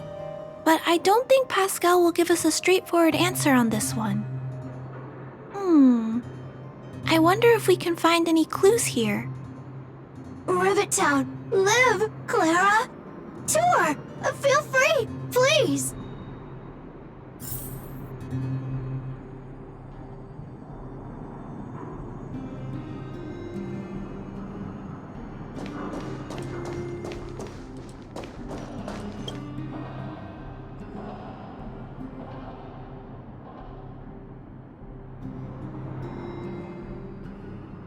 These pages are so neatly cut out. Oh, and they smell like geomarrow fuel. Is there someone here in Rivet Town doing this? Or could Pascal have collected the pages and put them together?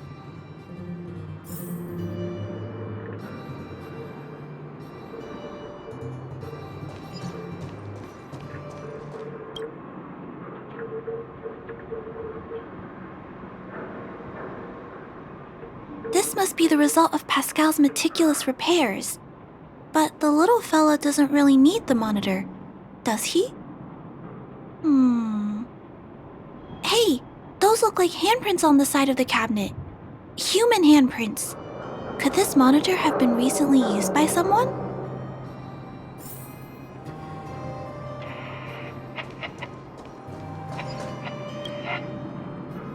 Huh? What's this? A diary?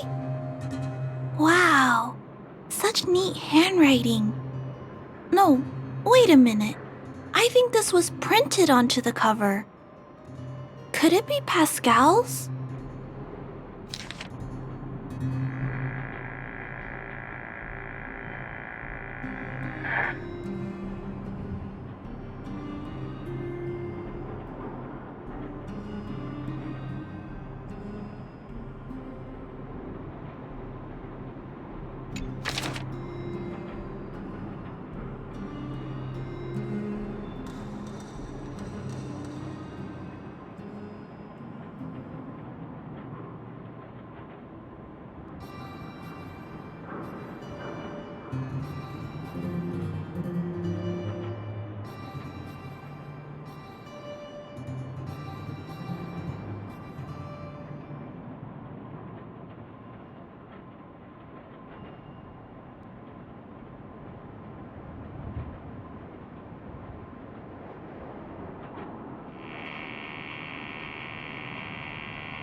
Aww.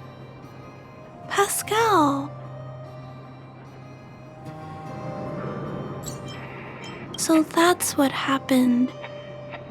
Let me think.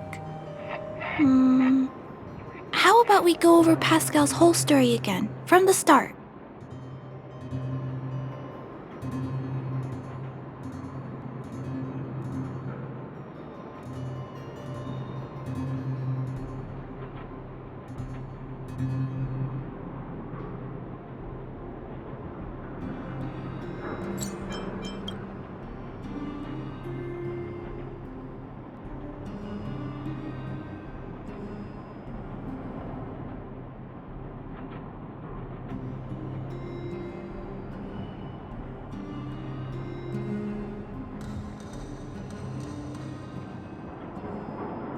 That is correct.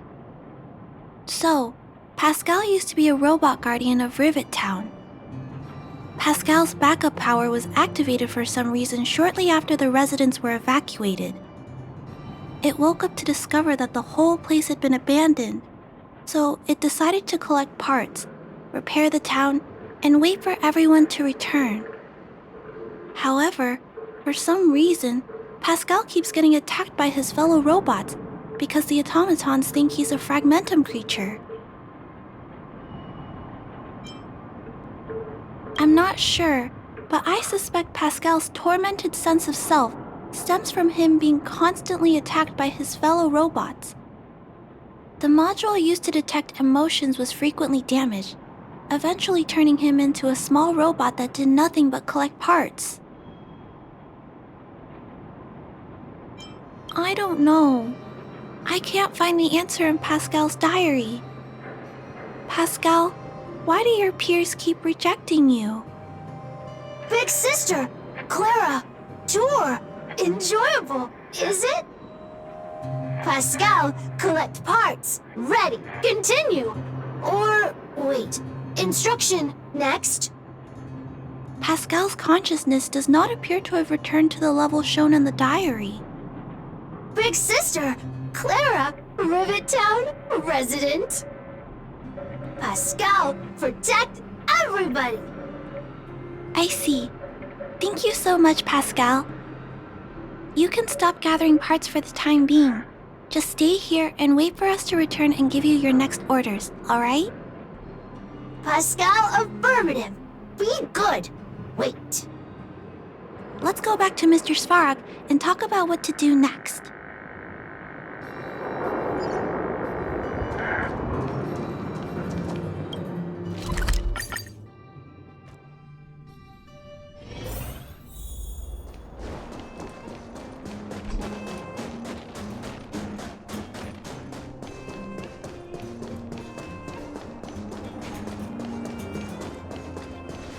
So, that's what happened, Mr. Svarog. But there's one thing I don't understand. Why is Pascal being treated as a fragmentum creature? This robot has been repairing itself using fragmentum-contaminated components for an extended period of time. Therefore, automatons connected to the base network recognize it as a fragmentum creature. This is a minor issue that can be resolved by replacing components. Do not worry. I see. Has Mr. Svarog ever witnessed a similar incident anywhere in the network? No. Network-connected automatons regularly clear out muddled information in their core modules. The likelihood of a robot gaining sentience beyond control is approximately 0.12%. For those that aren't connected to the network, the chance climbs to 3.23%. Please keep in mind that these probabilities are only estimates. Over the past 700 years, this has never happened in the underworld.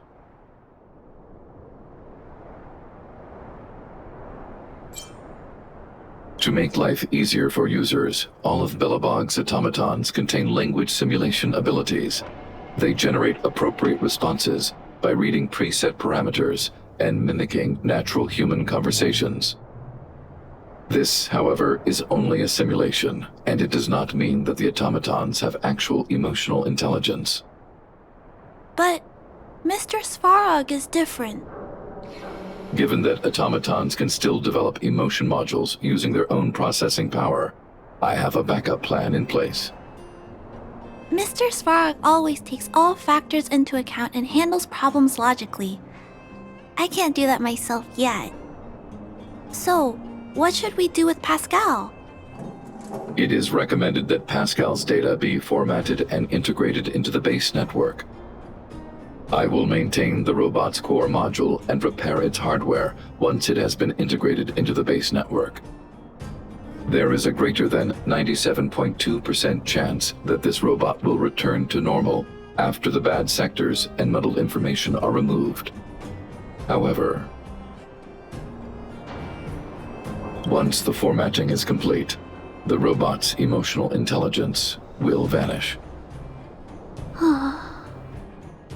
Is there no other option?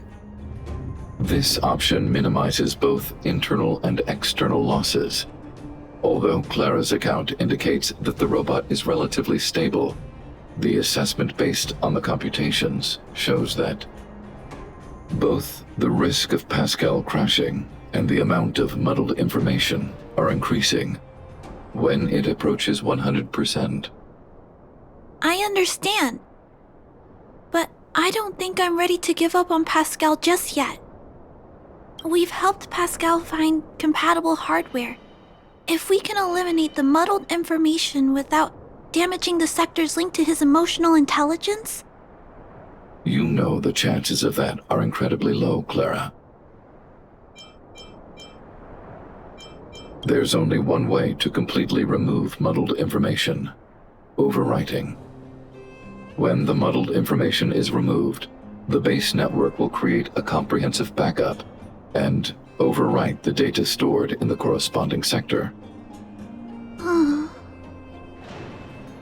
Maybe there's another way.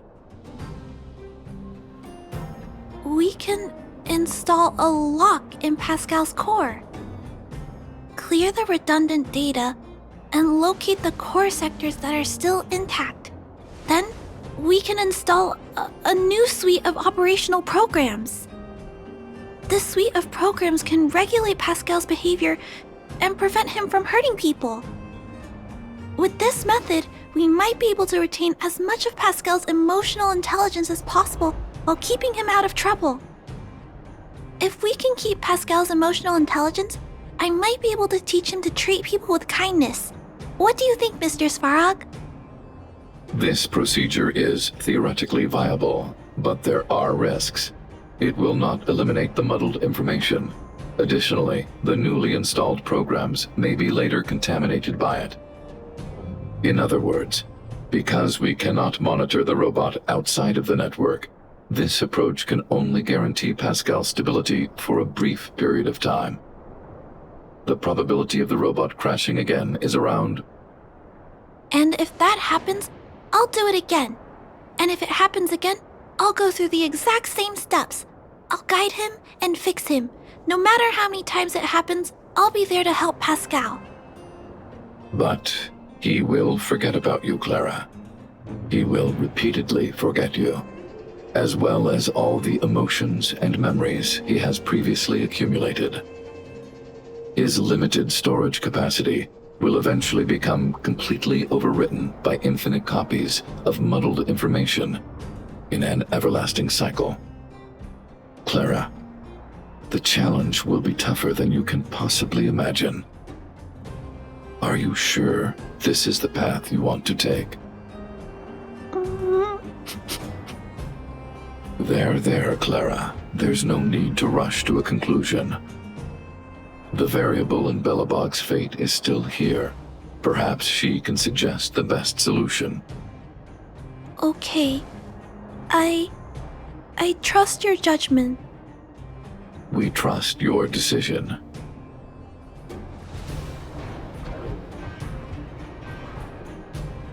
Both have provided their solutions. Svarog thinks that formatting Pascal's data and integrating him into the base's network is necessary. But doing so will deprive Pascal of his special emotional intelligence. Although it may sound cruel, this approach best prevents Pascal from posing a threat. Clara thinks she can use programming to control Pascal's behavior and prevent him from causing harm while keeping his emotional intelligence intact. However, this doesn't address the root of the issue, and it also requires Clara to devote much time and effort to Pascal.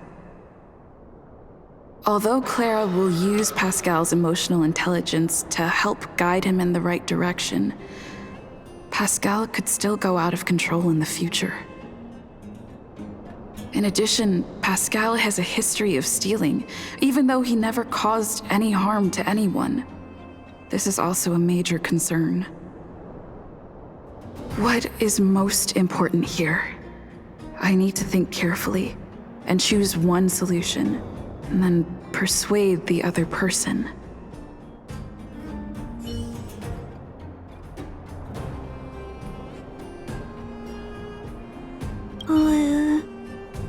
What should we do with Pascal? Okay, I'll think. Clara proposed that you should choose Outsider. I respect her wish.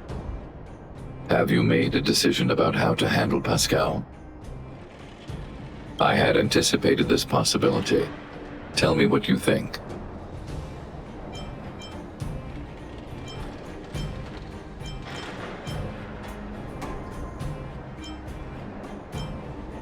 I understand.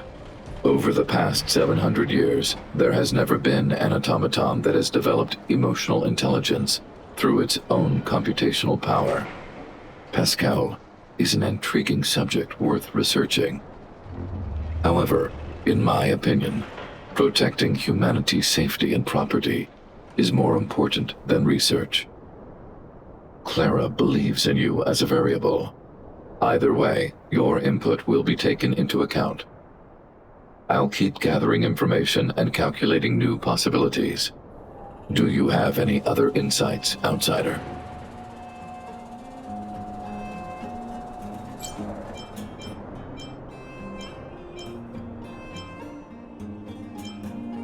Clara's determination.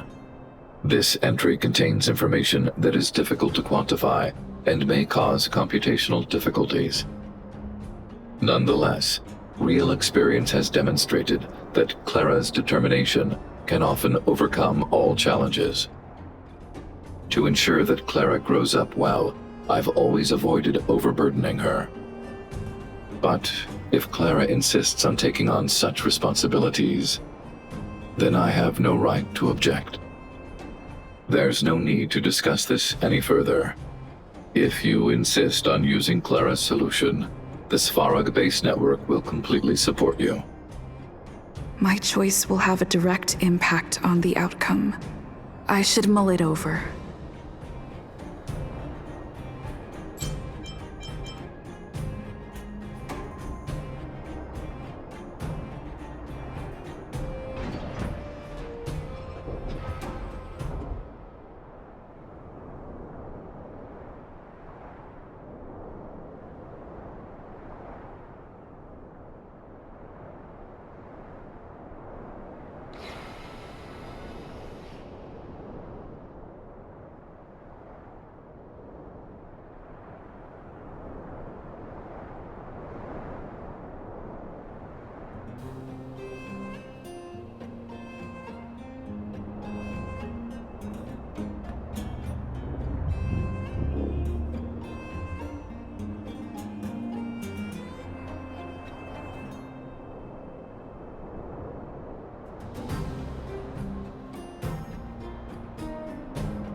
Pascal, we're back.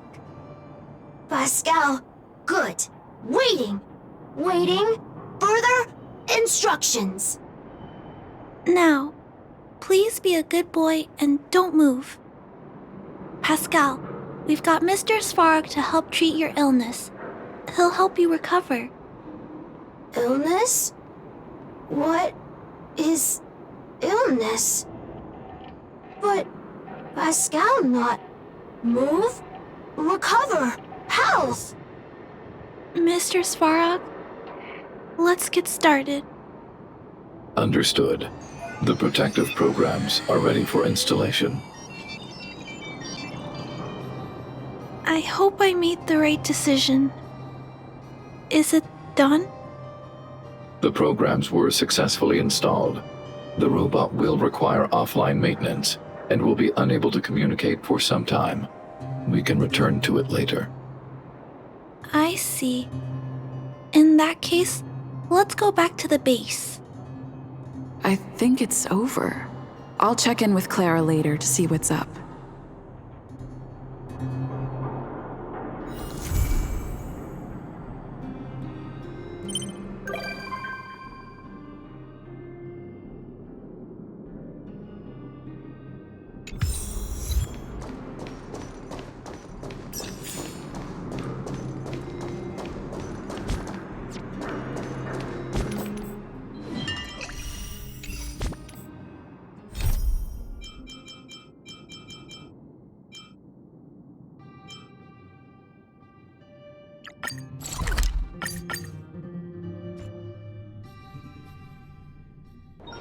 This haven of memories. Every touch, every moment is like a thorned rose.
You! Hey, you! Stop!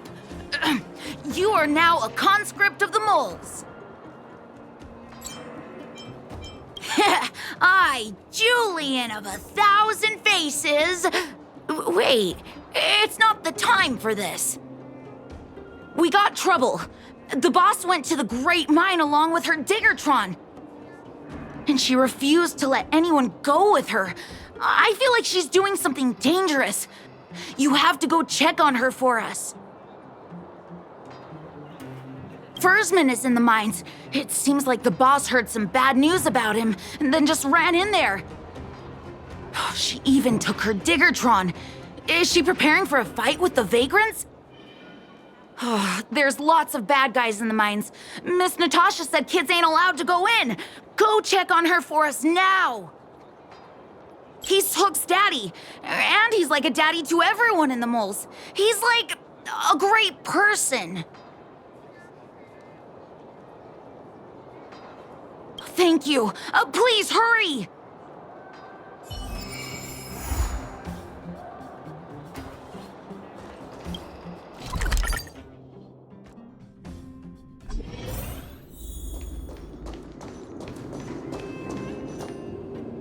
Calm down, calm down.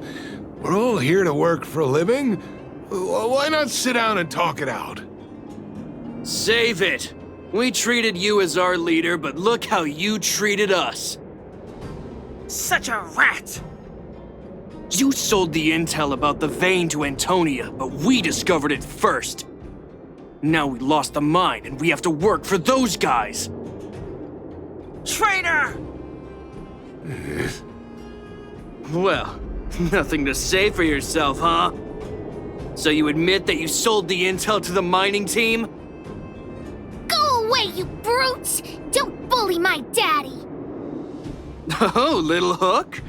Oh, no, you have it wrong. It's your daddy who bullied us first. Ask him if you don't believe me. Daddy? Yes, I told Antonia about the vein, but I was the first one to discover it. I have the right to do anything with it. It's only because you have that detector. Let's see who's boss when we take it from you. Back off. I was thinking about the bigger picture when I did that. Unlike you all who just look for trouble every day. Well, I think someone needs to teach you a lesson. Guys, get him! You'll never lay a finger on Daddy without passing through Hook. It's you! Come and help Hook! Another punching bag? Fine by me. I'll kick all your butts!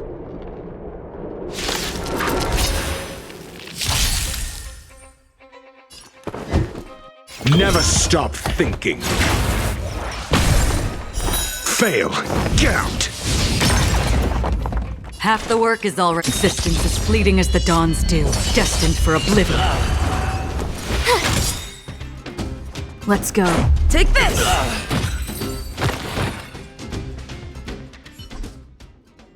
Daddy, are you hurt? Just a few scratches. How about you, Hook? Don't worry about me. I have Diggertron. No one can hurt me.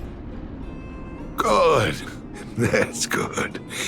And you, young lady, are you hurt? Thank you for your help.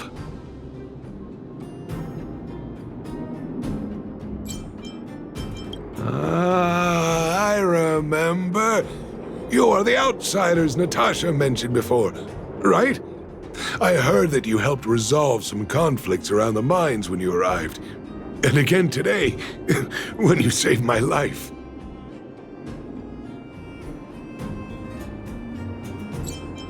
What a noble young spirit you have.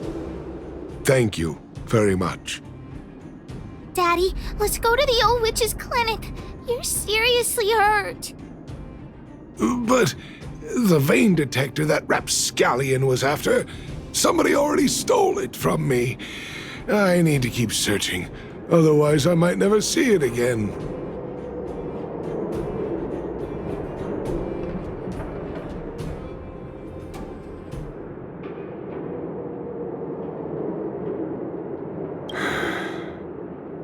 It's just a tool. I guess I should let it go. Let's head to the clinic.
This haven of memories.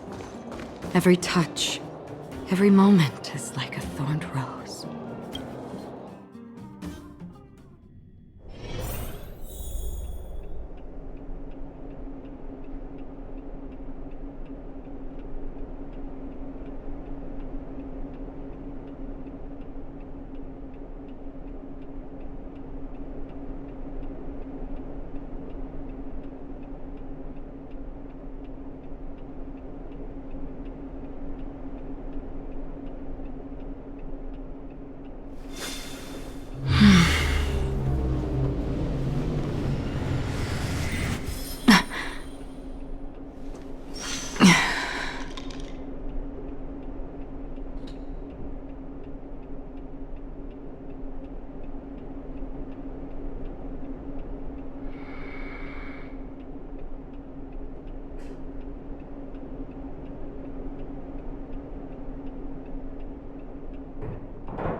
I've taken care of your wounds.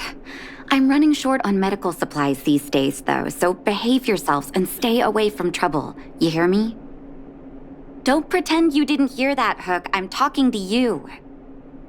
Hook wasn't the one that caused trouble. It was those bad guys. We were just defending ourselves. And ask her.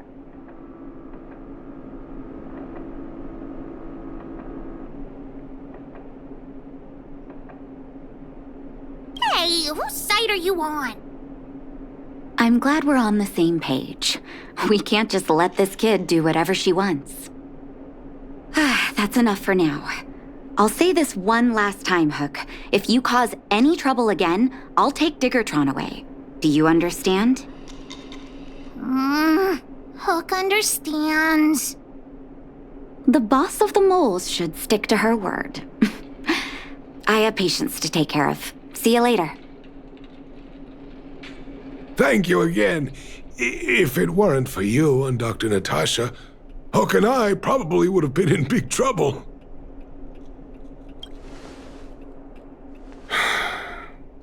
Well, a few days ago, I found a geomarrow vein using a vein detector, and I sold this info to Antonia, a supervisor of the mining team. Then, those vagrants heard about it and accused me of being a traitor. They believe that since I'm also a vagrant who came from another mine and ended up in here for a living, I should naturally be on their side. The mining team could not agree with that, of course. I'm just too old for this. Daddy? Are we short on money? Why did you do that? My poor child. Daddy is old now. Who knows how long I can stay by your side? I have to start preparing for your future. People say I'm selfish, think I'm a traitor, but it doesn't matter to me. All you need to know is when I'm gone, you will have the money to take care of yourself and survive on your own. Daddy... Forget about it. Since I've got the money from the mining team, I have nothing to complain about now.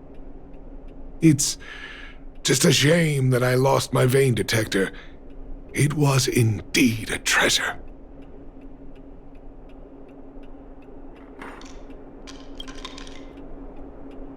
It's an ancient relic that I found in a mine. People say it's a device that mining teams used for detecting geomarrow veins long ago. I often carried it around looking for a fresh claim. Perhaps some villains up to no good took notice. It's a rare device, you know. No wonder somebody stole it. Anyway, I guess I don't need the detector anymore. The less trouble, the better. I shouldn't care who stole my device. Whoever it was, I hope they get good use out of it. Hook seems to be giving me a look that says Hook wants to talk to you outside the clinic now. So that's why people call eyes the windows to the soul.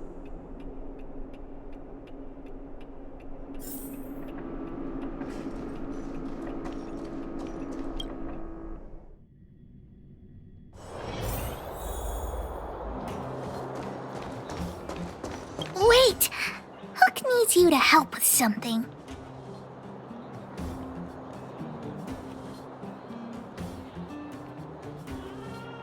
Yes! We can't just stand by and do nothing. That detector is Daddy's treasure, so I gotta get it back. You'll help me, won't you?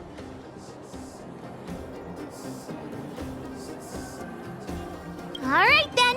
I'll be waiting for you at the shelter in the mine, big sister.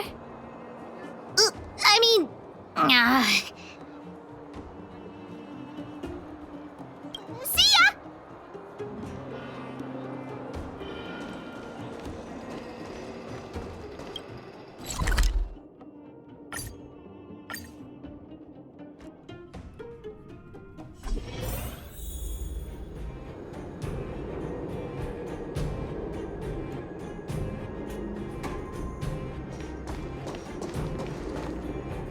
Too slow, honorary member of the moles.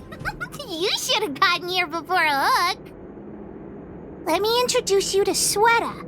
She is Daddy's most trusted miner.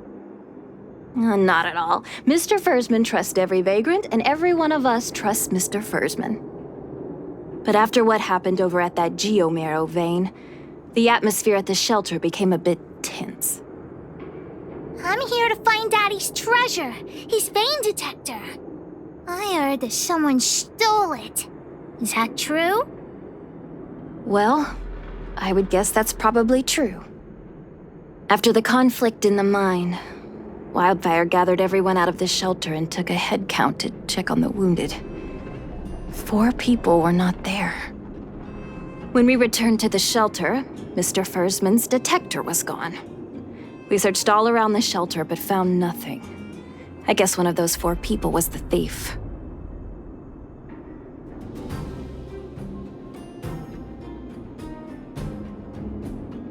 Yes.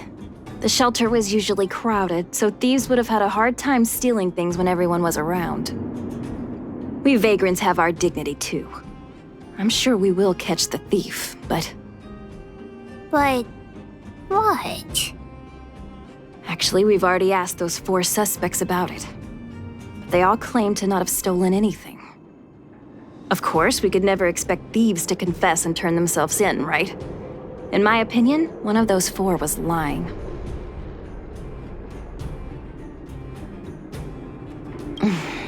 Doesn't seem likely. All 4 suspects are at the shelter.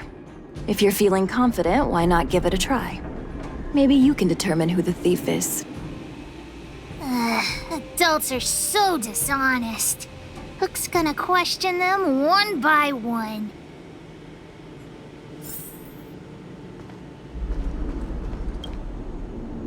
Did you steal Daddy's detector? Nope. I'm no thief. Really? Then you better answer our questions honestly. Ask away. Let's not waste time.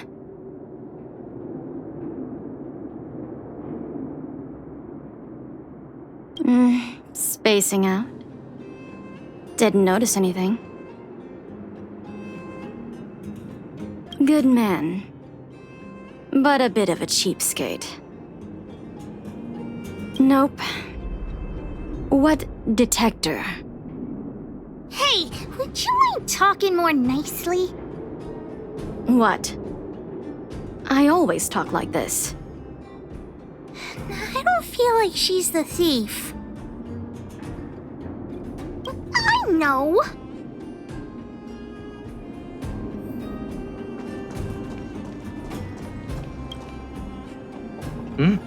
Hook? What's the matter? Did you steal Daddy's detector? What? Oh, if I'd known I would become a suspect, I wouldn't have gone out at that time. How foolish of me.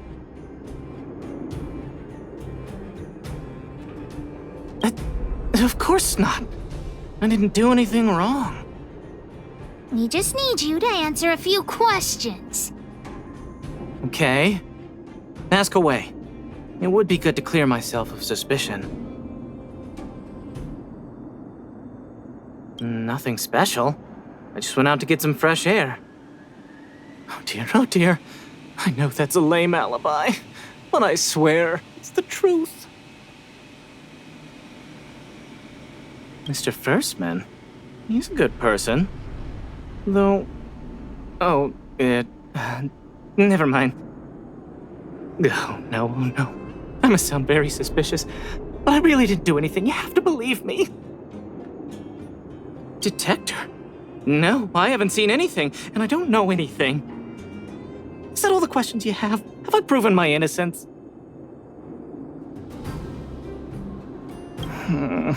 Oh dear. All this waiting around is enough to make me even more anxious.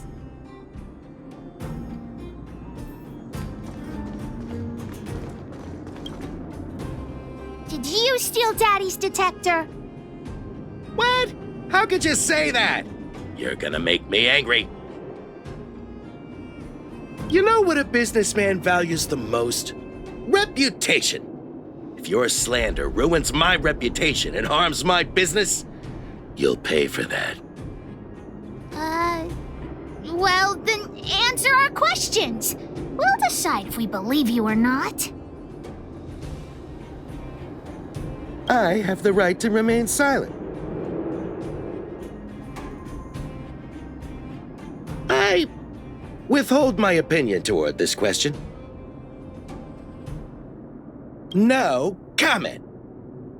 Ugh, you... I'll give you one more chance. Think carefully and give your answer to Diggertron this time. You little brat. Grow a couple of feet taller before you think about threatening me.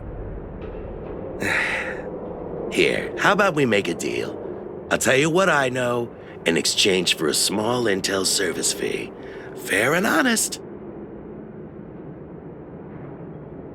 Well, looks like I can only continue exercising my right to remain silent. It's up to you. Trying to threaten me with wildfire, huh? You think I'm afraid of them? Let's tell Zila to take him away. Huh? No, please don't. Look, I was only joking. Fine, I'll answer your questions. Please just don't pull wildfire into this.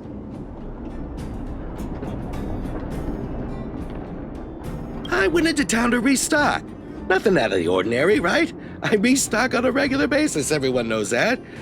I was wondering why there was nobody at the shelter. Versman is an old customer of mine. He's pretty nice to me, though we are not so close. As to what he did about that Geomarrow vein, it was kind of unethical. We're all neighbors. We've known each other for a long time. But he sold out to the other side and left his own people out to dry. I really can't agree with that.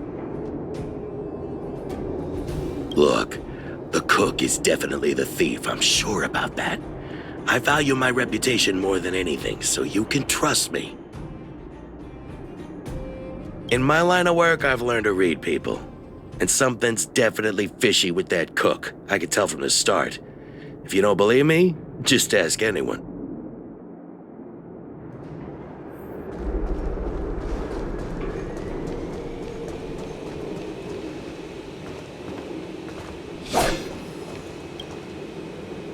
Well. What's this? Playing detective, are we? Spill it! Did you steal my daddy's detector? You little brat. How dare you label me a thief? Someone needs to give you a good lesson on manners. I'm an honest and decent man. I'd never do such a shady thing. Anyone can say that. If you really didn't steal anything, then just answer our questions. Oh, you have a temper, huh? All right, I'll spare a couple minutes for your little detective game. I'm a cook. What else would I be doing? Don't you notice the smoky cooking smell all over me? It's just that I happened to be out shopping for ingredients at that time. Otherwise, who'd want anything to do with this kind of thing? That old Fursman was kind to me. When we were at Rivet Town, he put me in charge of the whole mining team's food supply. And it's because I trusted him that I came to this mine with him. I mean, I didn't expect he would take that money for himself. Anyway, he found that geomarrow vein by himself, so I won't blame him for not sharing. But you know, what he did was not like the old Fursman I knew. Well, I don't want to be a snitch, but out of my respect for Fursman, I'll tell you a secret. The helper over there, I saw him sneak into Fursman's tent and come out holding a box. See? Isn't he the most suspicious one?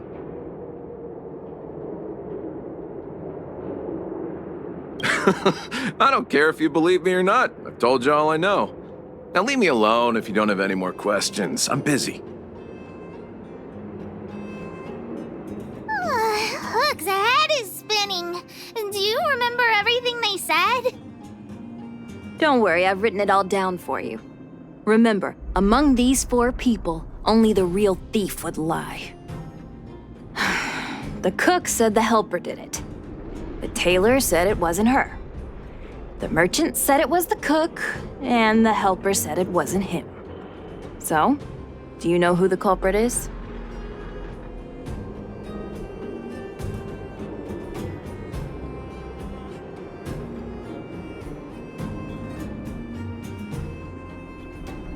I think the cook and merchant are the most suspicious. My gut tells me that one of them is the culprit. But don't worry. Even if you choose the wrong one, Pitch Dark Hook the Great has other ways to uncover the true culprit. Right. We have other methods besides deductive reasoning to find out who the true thief is. Let's just examine what they've said first to decide. The cook said the helper did it. The tailor said it wasn't her. The merchant said it was the cook, and the helper said it wasn't him.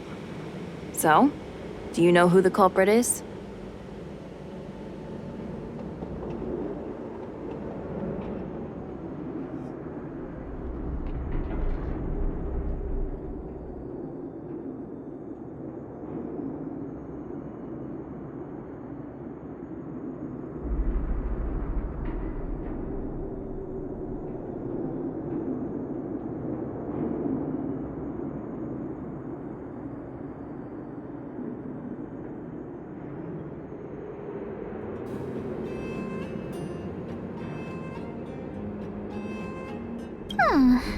I don't know why, but I'll trust your judgment.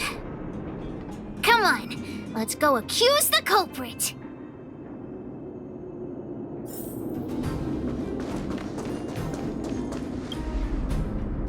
Hook figured it out. You're the one who stole Daddy's detector. What? You have the wrong person! I didn't steal anything! I knew you'd suspect me. I shouldn't have returned to the shelter at that time. If only I hadn't returned to the shelter. I really didn't do it. I don't know anything. You just think I'm a pushover. That's why you're treating me like this.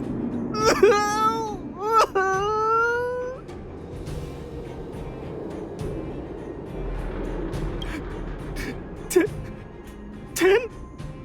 I've never even been close to Mr. Fursman's den. I beg you, I never even stole pocket money from my parents as a kid. I'm wrong an innocent person.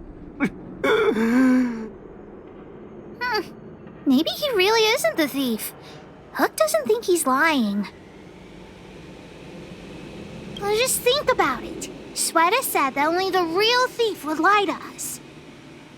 If the thief really is the helper, then what he and the merchant said would both be wrong. Adults are all so unreliable. Let's go look for more clues. Let's go look around where Daddy kept the detector. Maybe we can find some clues there.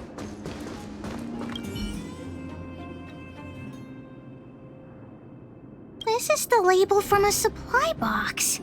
I know where those boxes are. That way. Let's go take a look.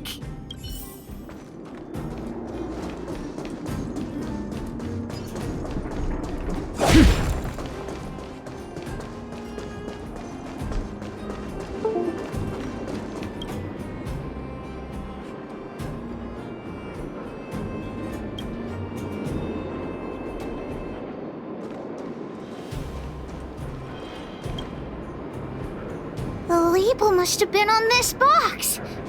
Wait a minute. What's that smell? It's got a spicy smell.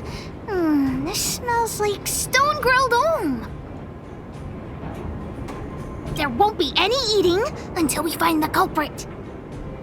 The thief appears to have taken Daddy's treasure. And it seems that this damaged probe is one of the detector's components. Has Daddy's treasure been sold already? Oh, where could the thief have gone? Think, Hook, think.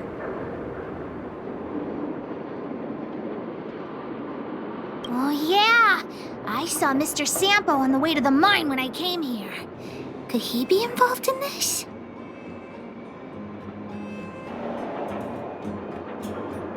Follow Hook! Mr. Sampo should be that way! Mr. Sampo's always at the clinic hanging around Miss Natasha. Hook thought he was really sick or something. He's working with the thief.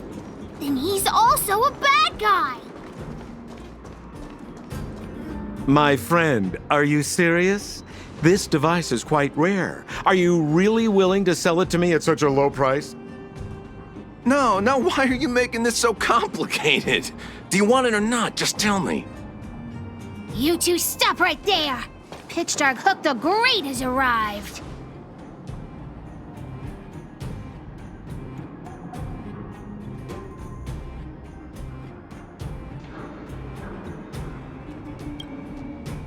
Wait a second. Let's all just calm down. Is there something wrong with the source of this stuff? I mean, I got nothing to do with it. I gotta make this clear. I have nothing to do with this fella. You have to trust me. Miss Hook, please, don't point that thing at me. It's scary. Hey, how can you sell me out like that? We had a deal. You stole Daddy's treasure! Diggertron will not spare you. This is all that old Versman's fault. Just because he has this device I'm holding, he can make a fortune. It's not fair. Well, it seems you guys have some issues to sort out, so maybe I should leave.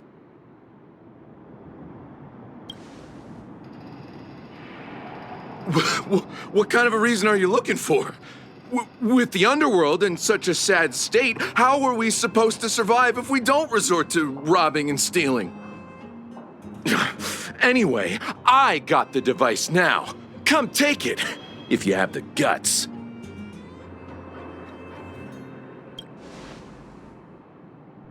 Diggertron, get ready.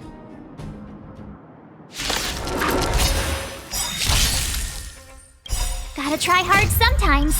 Check out this awesome move!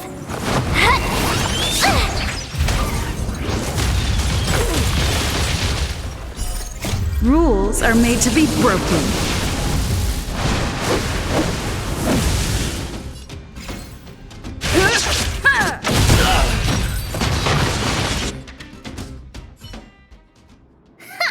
You sure talk tough for someone who can't fight. Come on, hand the detector over to Hook. Huh? No, Daddy's treasure! It's broken! Hey! Now this is Sampo's time to shine. Of course! I wouldn't want to miss out on seeing you and Miss Hook's acts of heroism, would I? Listen here. There's a fellow in Bouldertown they call Balloway the Miner's Lamp. He's an appraiser. Although he claims that he doesn't do appraisals anymore for ancient relics, he actually still does a bit behind the scenes for ones that are of especially high value. I think this device of yours is probably worth a lot. It might be a good idea to try your luck with Bellaway. Here's a trick. First, pretend that you want to sell it for a low price, then wait for him to excitedly fix the device for you. After it's fixed, tell him you changed your mind and you want to keep it for yourself. This business tactic is what I call a bait and switch. Pretty clever, huh? Bellaway the Miner's Lamp. Got it. Thanks, Mr. Sampo. Let's go into town to find him. Have a safe trip!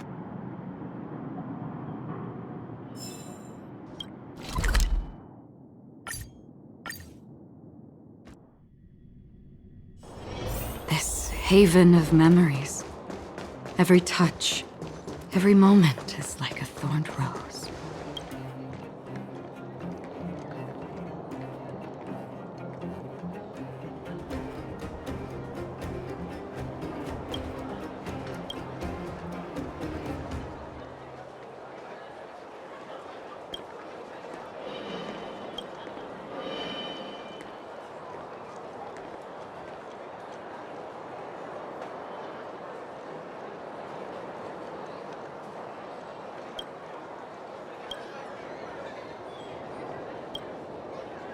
I'm already retired from appraising ancient relics, so unless this detector is some kind of precious treasure...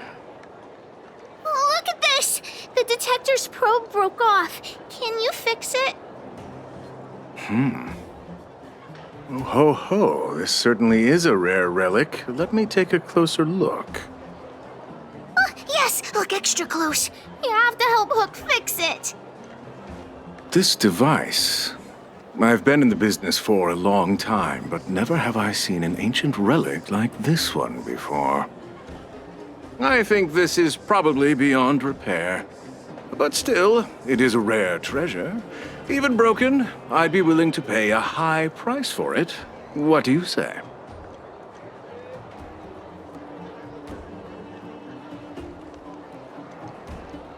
The detector's probe is gone. It's like searching for something without eyes or ears. Who's going to want a pile of junk? I don't believe any other stores will buy it off you. Come on, I'll give you a nice deal.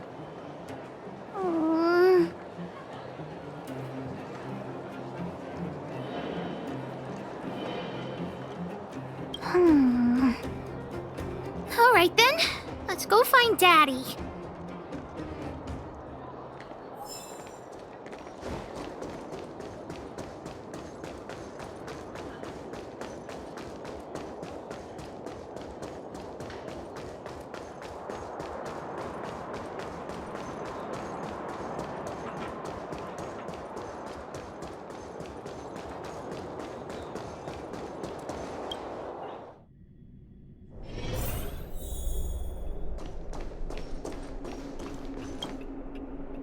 Where have you been, Hook? I was just about to go looking for you. Come on, let's go home. I'll cook some salt-baked rock crabs for you. What's wrong with this kid? Vein detector? The one I lost? Big Sister and Hook helped Daddy catch the thief that stole it. But Daddy's detector is broken. It's all my fault. If only I could have found it sooner. So it was stolen. You're not hurt, are you, Hook? I'm fine. Daddy, can you see if your detector still works? The Geomarrow probe is damaged. I'm afraid this thing won't work anymore. I'm sorry, Daddy. I didn't help one bit. What are you apologizing for? Thank you so much for looking out for me, Hook. But Daddy's treasure...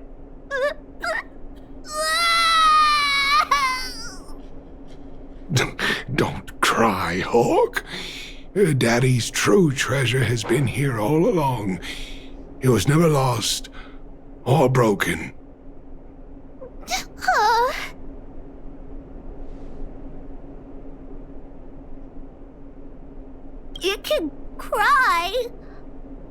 The detector helped me find lots of geomarrow veins, and it saved the mining team a lot of money. In that respect, it was a very good thing. But at the end of the day, the detector is just a tool. A true treasure must have irreplaceable importance to someone. Hook doesn't really understand. That's okay. I'm saying some things that might seem strange, but you will understand someday. So, the treasure Daddy's talking about is still happily running and jumping around. Daddy!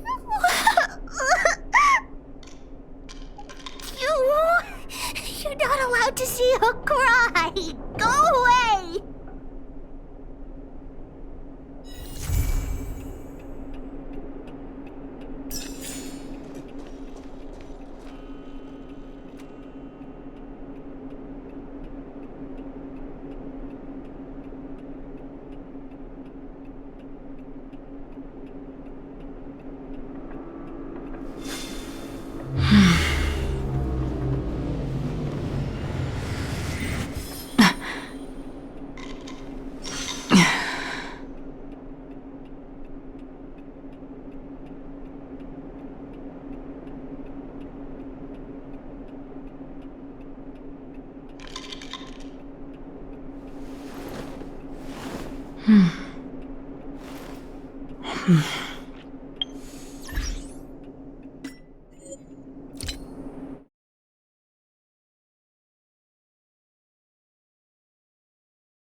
This battle shall be our last.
Begone! Sword of Shadow!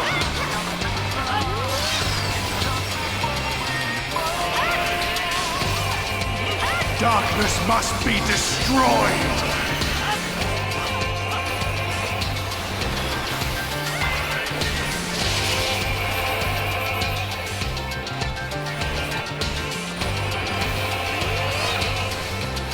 Gleaming steel! Light my path!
It cannot be!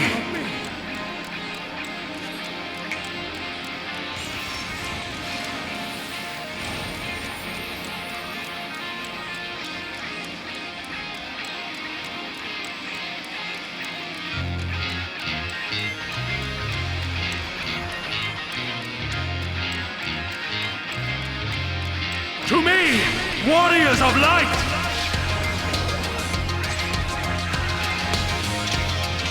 I am salvation given form. Mankind's first hero and his final hope. For victory, I render up my all.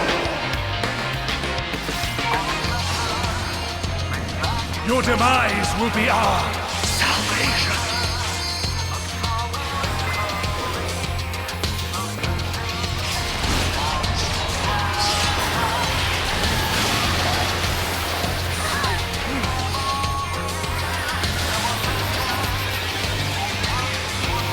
You still stand. Very well.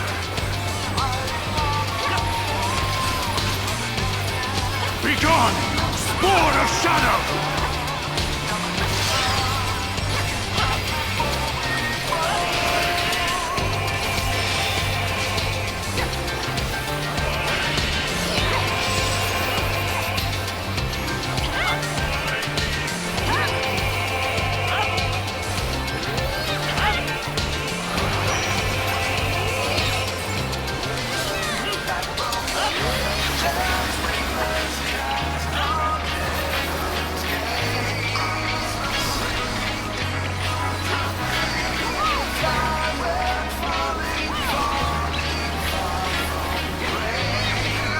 Darkness must be destroyed!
My soul knows no surrender.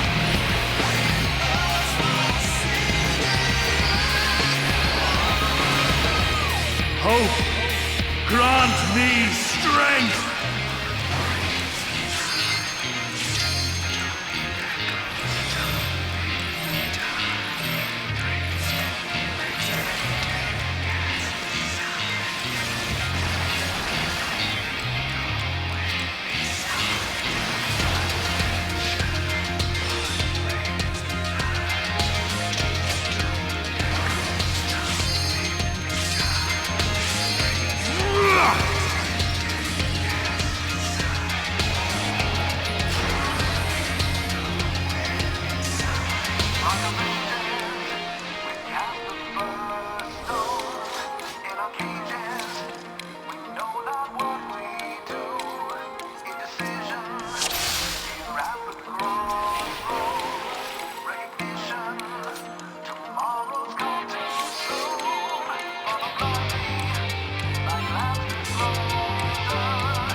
Begone, Spore of Shadow!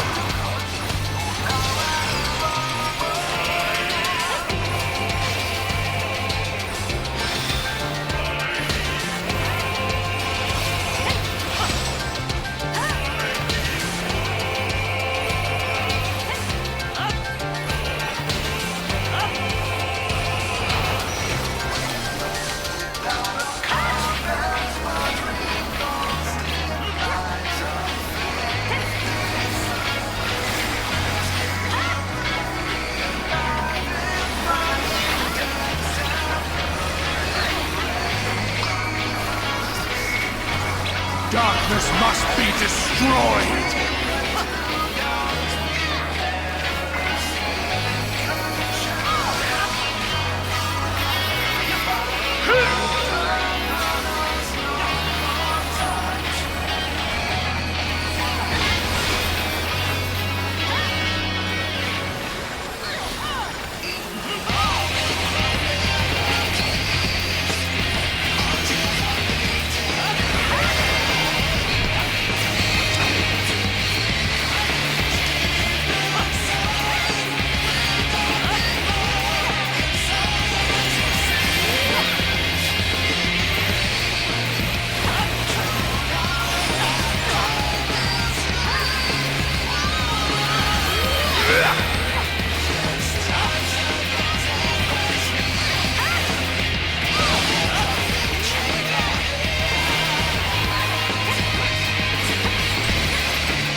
My soul knows no surrender.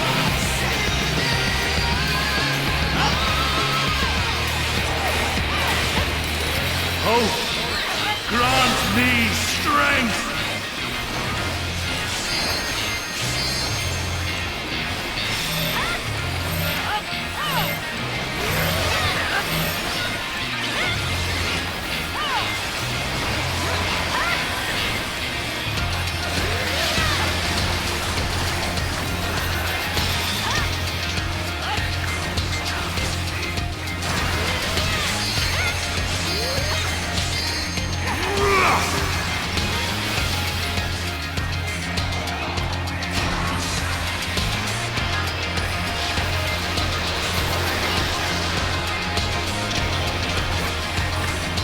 Gleaming steel, like my power!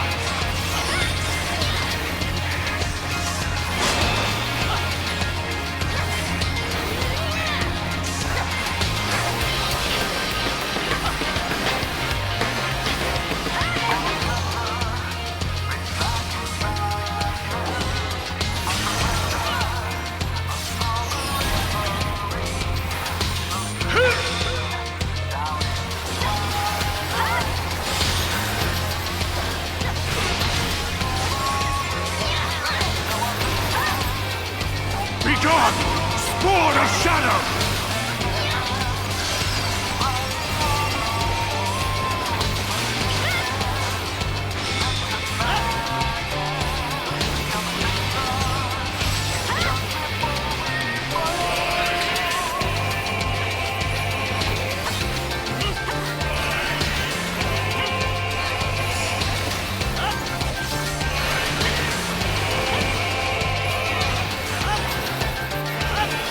My beauty!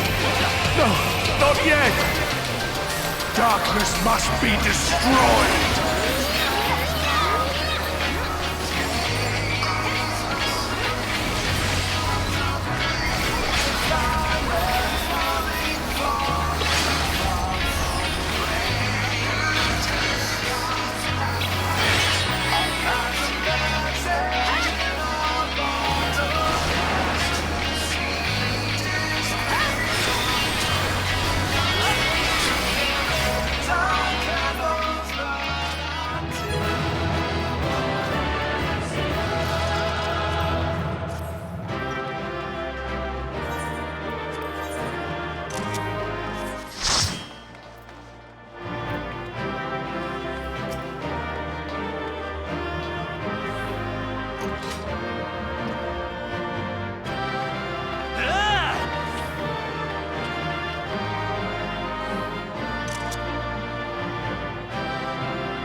You.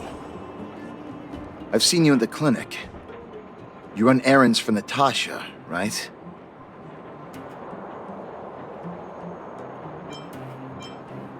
Your cover? What are you talking about? Let me guess. Natasha wants you to persuade me to go back for a follow-up visit, right? What's the use? I'm terminal. Life will be over before I know it. Of course not. I read it in a book. Every book I read has descriptions that match my symptoms exactly. I can diagnose myself with a dozen incurable diseases before I get halfway through. For people in my situation, a follow-up visit is just a waste of time and money. Not to mention medicine.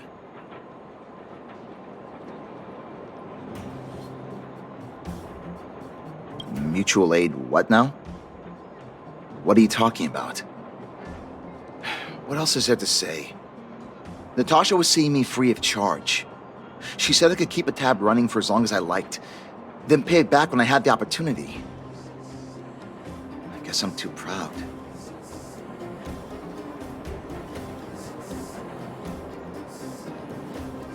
You think I need you to tell me? Don't try and persuade me. I've already thought this through. Dr. Vash never charged me anything either. Natasha's great, but Vash was always my number one.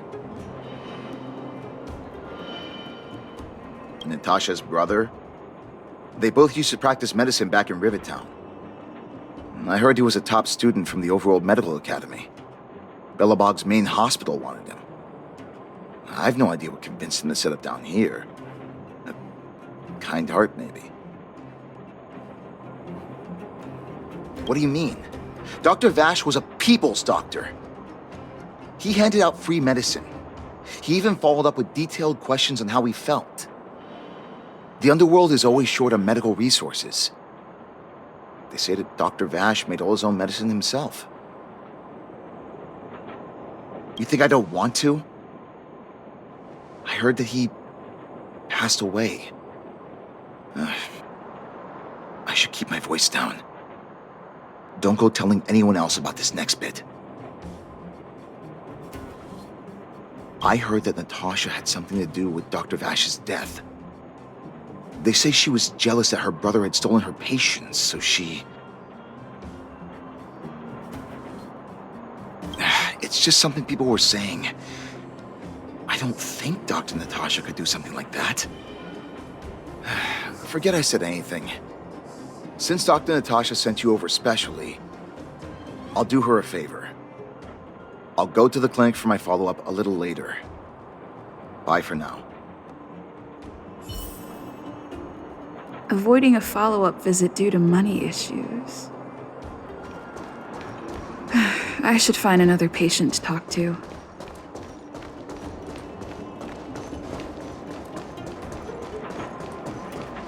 What was that?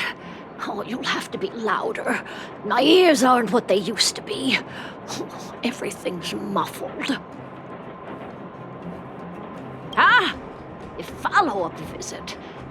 Is that what you're asking about? Natasha's a wonderful girl. She always gives me a thorough checkup. But at this age, it's rather a lot to bear. Even if they could cure me, I'm sure I wouldn't be around for long. I don't want to waste anyone's time.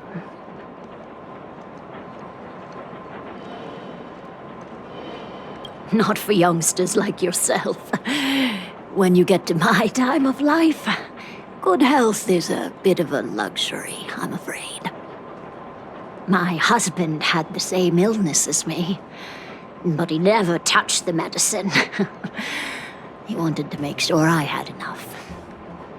Then, one day, he said he needed to take care of some things at the mine. He never came back. He was forever saying he wanted to go before I did. Ah, selfish old fool. I miss him. Now that he's gone, who cares how long I stick around?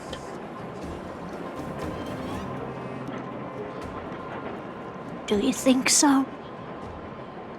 Wouldn't he want me to hurry up and join him?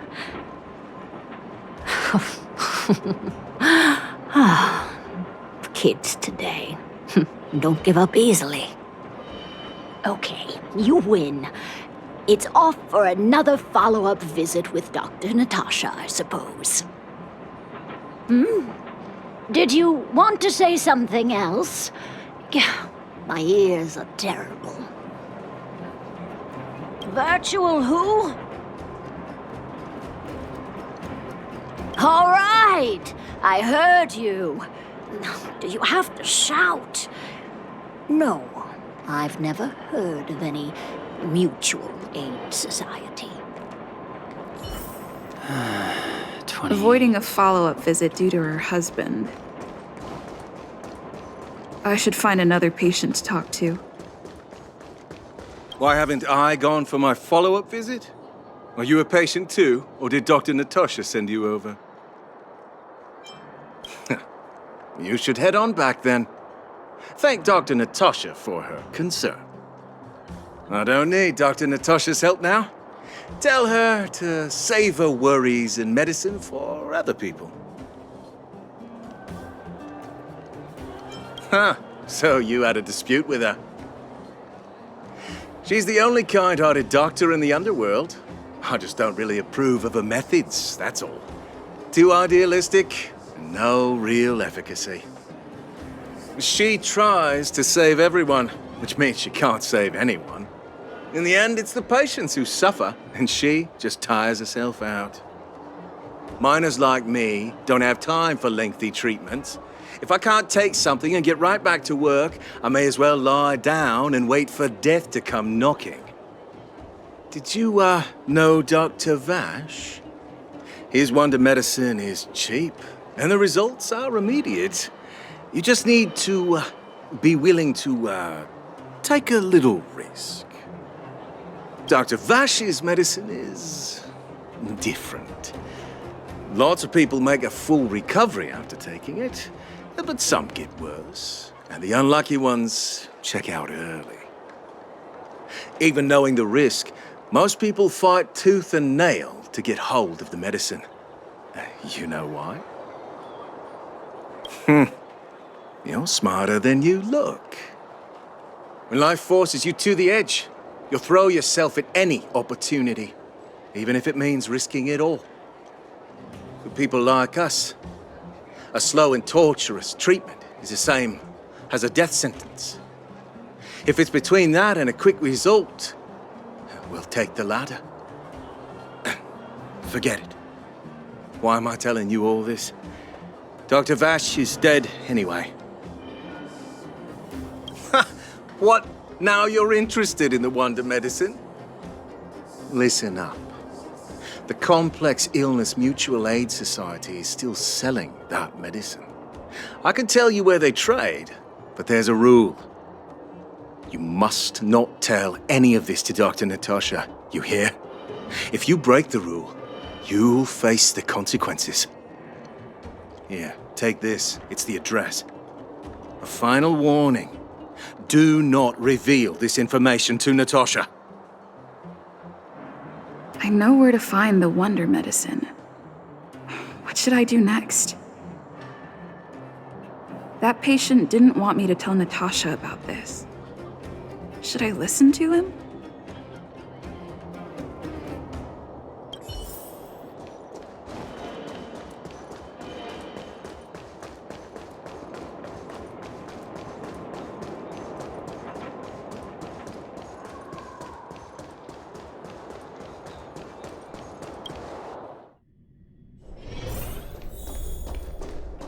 Are you hurt?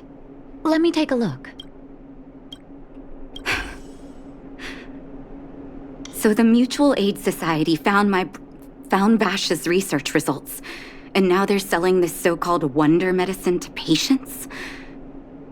any organization doing something like this is interested in more than just mutual aid.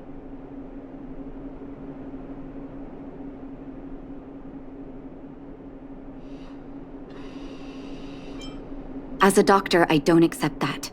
I'm responsible for their well-being. My attitude towards this wonder medicine won't change. What Vash left behind is nothing more than reagents and experimental byproducts. The word medicine doesn't apply here. I warned the patients countless times, but seems like they had their heads in the sand all along. No wonder they kept the Mutual Aid Society a secret from me. Thank you. Those patients weren't exactly singing my praises. Thank you for having faith in me. If you're curious about Vash's wonder medicine, you should ask some of the patients in the clinic. See what they have to say about the effects. Some people say that Dr. Vash was a saint who came from the overworld to help those in need. I don't buy it. People's doctor, that's just what people who've bought into the myth like to say. Vash used to distribute free medicine all the time, but he couldn't have cared less about the people taking the medicine. The hard truth is that we were just his test subjects. It didn't matter if the medicine worked or not. What mattered was having a constant stream of willing lab rats. Of course, I can't control what anyone else thinks. That's just how I see it.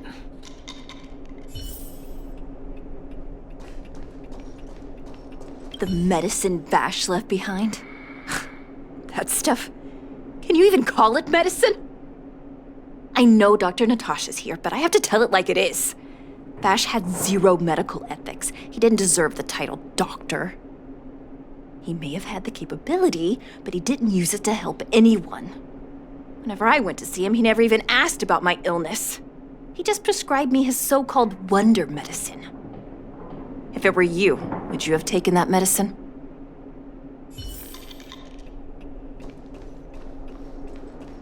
I wish you all a journey that is free of illness. I still haven't worked out how to convey it to you. The issues surrounding Vash. My relationship with him. The things he's done in the underworld. It's a long story. I'm guessing you've heard a lot of different opinions on Vash. What do you make of him?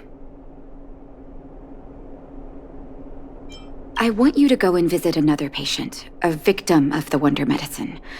I want you to see the real consequences of abusing that medicine.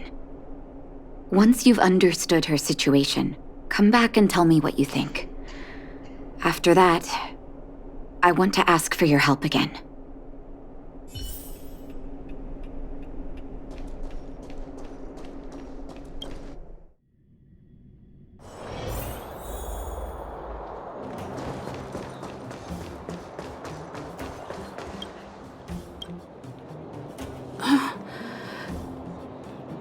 Who are you?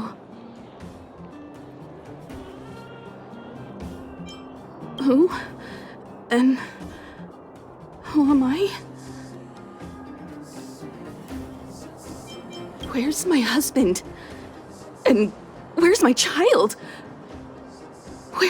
Where are they? You know where they are, right? You don't know.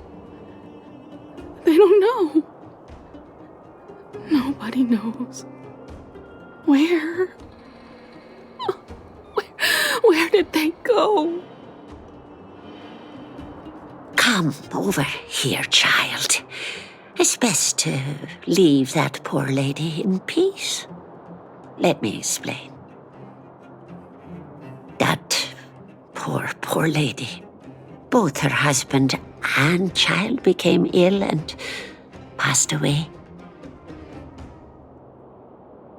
Yes, before her family passed away, she was a carefree young woman. Her husband and child caught a mysterious illness. The symptoms weren't grave, but their livelihood was certainly impacted. In order to try and rid themselves of the ailment once and for all, they bought some kind of wonder medicine. Who would have thought their condition would deteriorate so rapidly after they began using it? The two began to suffer terribly, such that death then became a blessing. It wasn't long before they departed this world, one after the other. From that moment on, she became as you see her now. If Dr. Natasha hadn't taken her under her wing, well, it doesn't bear thinking about. And yet, what more could have been done? They were warned about the medicine. They were told about the risks. They chose to roll the dice. Talking about it tires me out. At least my husband and I are able to help her where we can. I just hope that one day she can lead a normal life again.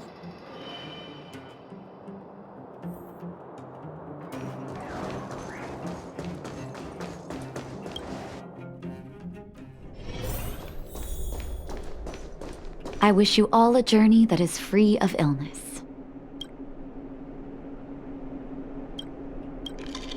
Did you speak to her? By the look on your face, I'm assuming you've come to understand the wonder medicine all too well.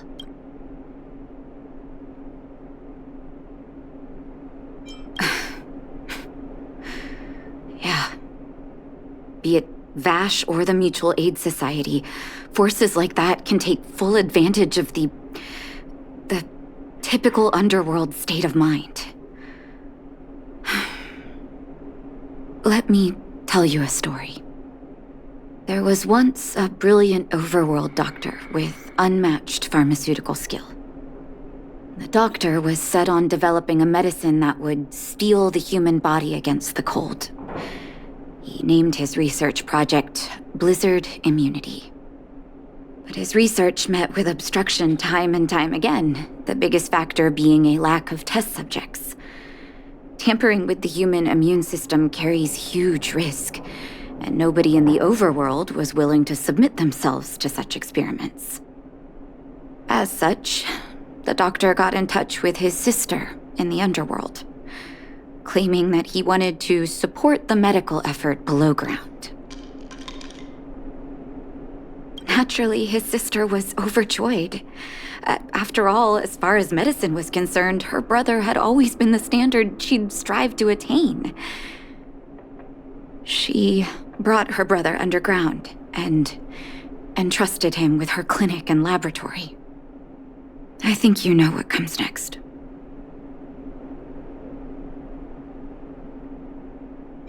Issuing free medicine to the needy was just Vash's way of conducting experiments on his test subjects. On some level, his reagents were able to alleviate the patient's suffering, but nothing more. They would forget their pain for a while and neglect their regular treatment plans. The result? Patients with mild illness would attribute their recovery to the so-called wonder medicine, while patients with serious illness would quickly deteriorate, and sometimes die. I cannot accept that their fate was simply the result of misfortune or risk.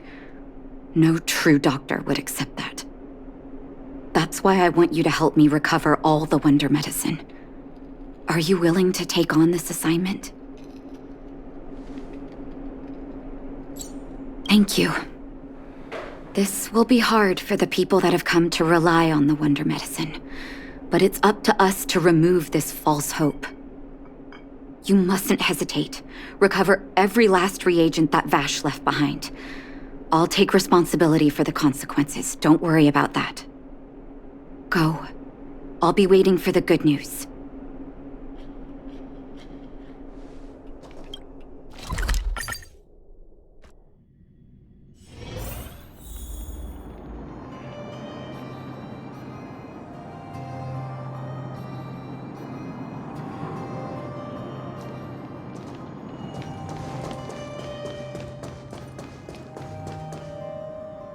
Stop right there. No one's allowed up ahead.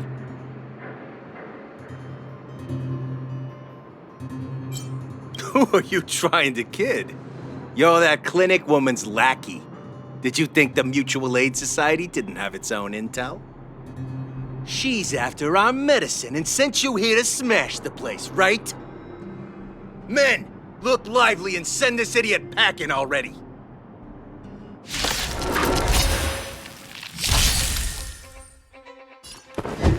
Never stop thinking. Fail. Get out. Half the work is already. Where are you going? Let's go.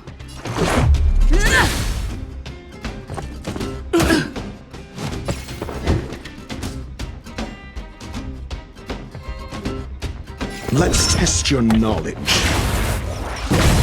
Half the work is already done. Watch this!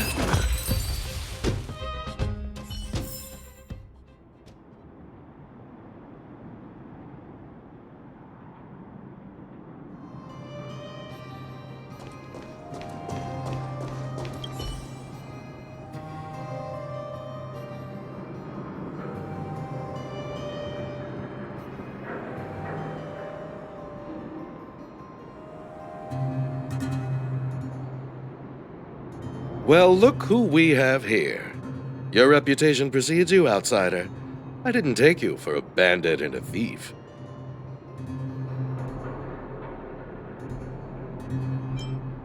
Oh, just passing through. And our guards decided to just beat themselves into submission, I suppose. You listen here. I'm the president of the Complex Illness Mutual Aid Society. The medicine we hold here is lifeblood for many of our members. Are you sure you want to deprive them of that? Those poor patients. Along comes a life-saving wonder medicine only to be snatched away by a shameless bandit like you. The underworld is full of sickness. What would happen if we left it all to that clinic to treat? My Mutual Aid Society has relieved that doctor of patients at the end of the road. Shouldn't she be thanking me? Seems like you are quite bent on dismantling our operations, aren't you? Fine, seeing as you came all this way, it'd be rude not to give you the opportunity. Men, seize the medicine thief!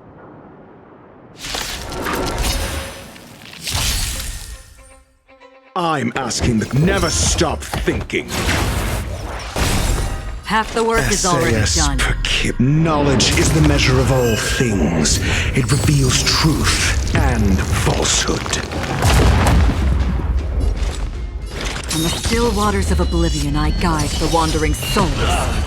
0 points. Next.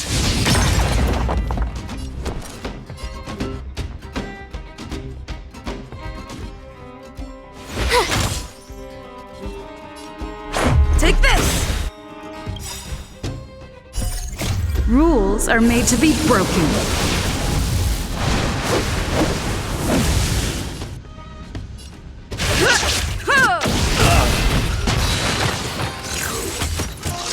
Again?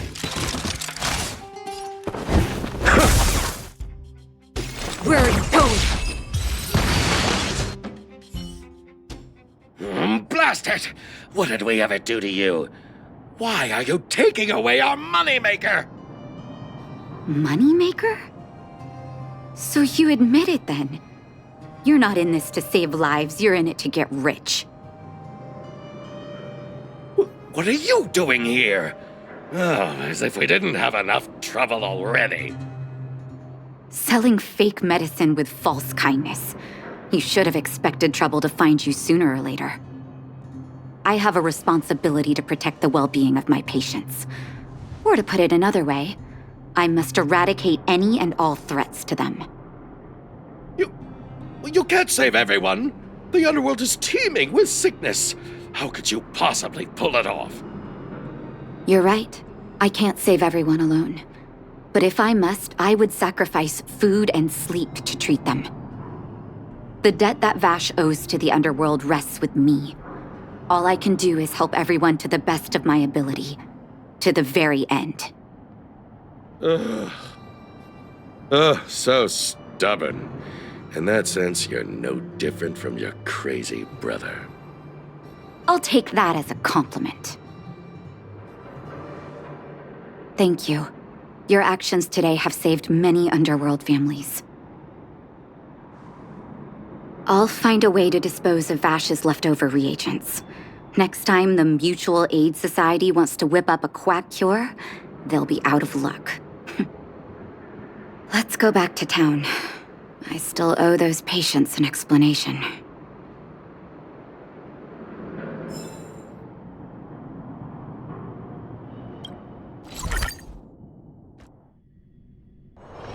This haven of memories. Every touch, every thorned rose. It looks like the patients have surrounded Natasha. Let's hear what they're saying. What are you saying, Doctor? The wonder medicine is out of supply? Correct. That medicine is a wolf in sheep's clothing. Wildfire has cut off the supply chain. Your ailments need rational, scientific treatment. Relying on pseudo-medicines will only worsen your condition. Rational and scientific, huh? The way I see it, you're just jealous you lost your patients. How dare you speak to Dr. Natasha like that? Where are your manners? Ma'am, please think for a moment. How can you still be siding with her? That wonder medicine was working fine for us, and now it's gone because she wants it to be? How can she?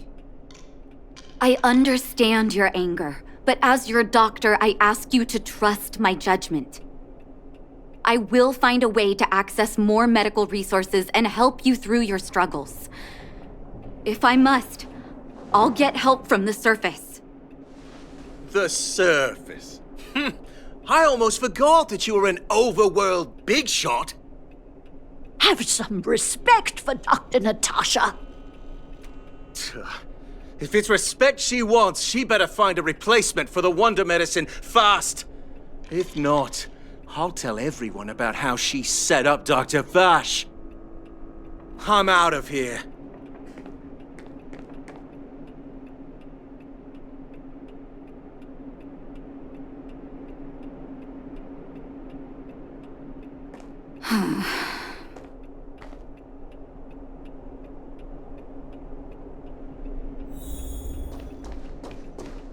Are you hurt? Let me take a look. Oh, you're here. I apologize. That must have made for uncomfortable viewing.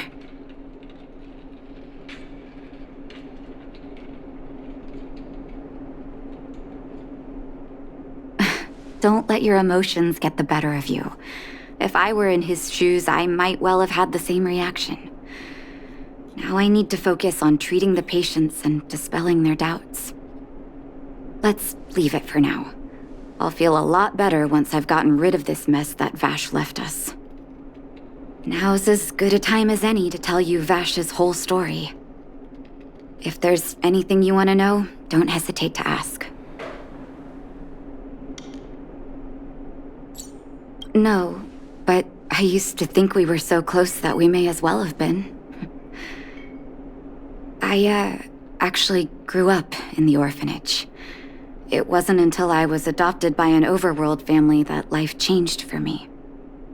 My adoptive mother always saw me as her own flesh and blood, and Vash loved me like a sister. That is while we were still young. My adoptive parents belonged to a prominent medical family. As kids, we were exposed to all kinds of medical texts. When we were older, both of us got straight into Belobog's medical school. We were on a path into the medical profession. He was gentle and introverted. But when it came to work, he could be absurdly obsessive, like a completely different person. Whenever I made a mistake in an experiment, he'd bite my head off. And then a while later, he'd apologize and comfort me. He was conflicted in that way. I didn't know he had leftover reagents in Rivet Town. I was shocked when you told me. If you fail to make a clean break with the past creeps up on you.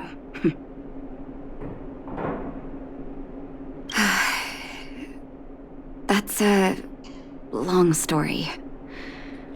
Ever since he was little, Vash had always wanted to develop a medicine called blizzard immunity. He saw the human body's vulnerability to cold as a disease, and wanted to cure it so that humanity could survive the eternal freeze. If he succeeded, people would be able to leave Belobog and rebuild their homes in the snow plains.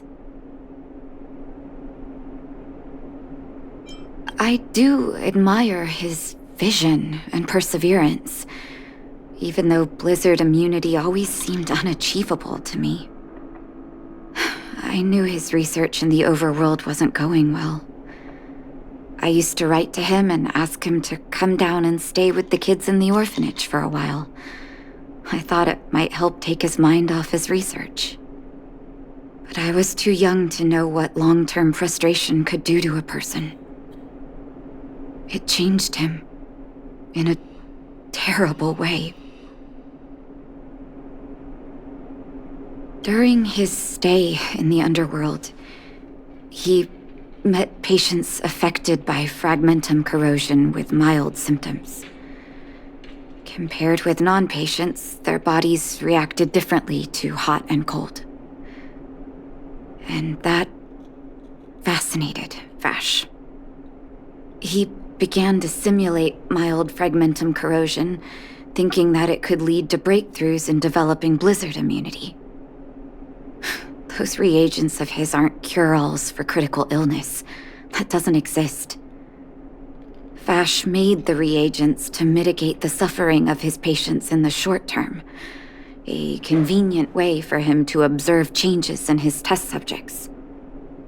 But behind my back, he had been doling out the reagents to residents who were kept in the dark. When it finally struck me that something was wrong, his terrible research had already turned him into a madman.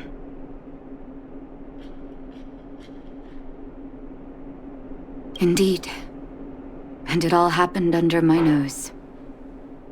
How ridiculous. My judgment was clouded by trust in a loved one.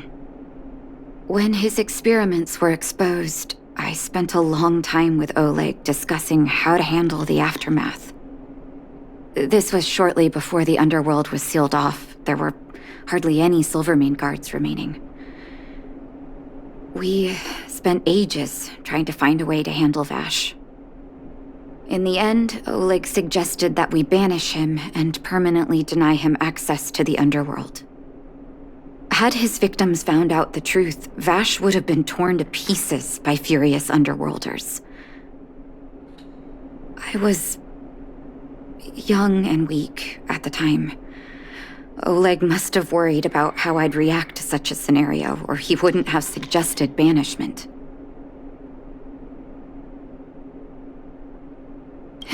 Looking back, it wasn't.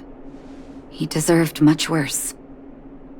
Oleg and I took Vash to the overworld. He made his final request to us, to take him outside the city to the snow plains he'd always wanted to conquer. His figure gradually disappeared into the snow curtain. I've been telling myself that Vash is dead ever since. Forgive me. I'm not good at telling stories. Vash was a terrible brother and a worse doctor. That's all you need to know. Let's call it a day. Thank you for cleaning up the mess my brother left behind. Here, for your trouble.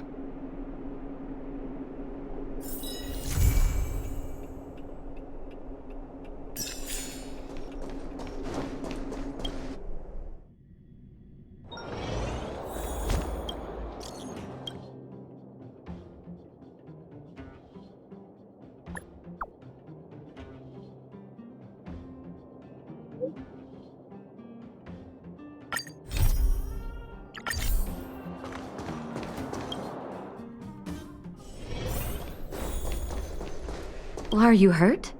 Let me take...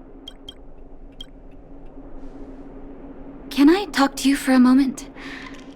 I have a favor to ask. Something... rather personal. I want to thank you again for recovering the Wonder Medicine. It meant a lot to me. But disposing of Vash's reagents isn't enough to solve the medical supply shortage. Many of my patients can't be seen promptly, and my stock of medicine is running low. Thanks to you, the route to the overworld through the Furnace Core has reopened. I'd like to use it to return to the surface and see if I can get some help.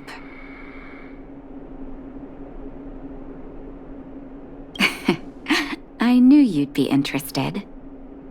Remember my adoptive parents I mentioned to you a while ago? After the reopening of the Furnace Core passage, I had an idea. I wrote a letter and asked Sampo to deliver it to my parents' old address. I didn't have high hopes, but amazingly, Sampo brought me my mother's reply.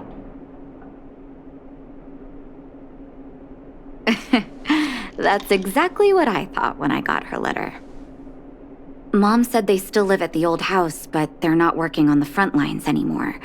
They should still have some connections in the medical school and the hospital, though. If I'm lucky, maybe I can convince them to send extra medical supplies to the underworld. Of course, that's not the only reason for me to go back to the surface. I can't wait to visit my parents again, and I can tell from my mom's letter that they feel the same. If possible, I would like you to go with me. Wonderful. That's such a relief. I've sent another letter to my mom telling her to find us near Fountain Plaza. Don't worry, I know my way around the administrative district.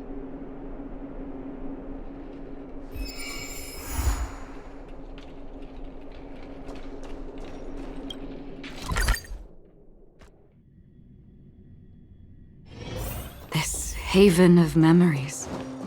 Every touch, every moment is like a thorn rose. This place doesn't seem to have changed much from what I remember. Oh, there you are.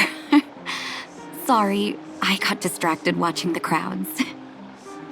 Look at the busy flow of people. Life in the overworld carries on as usual, as if nothing has happened. We're a little early. I've got an idea. I want to buy my mom a gift.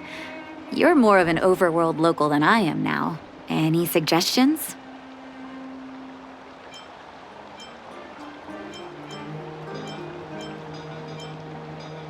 A play,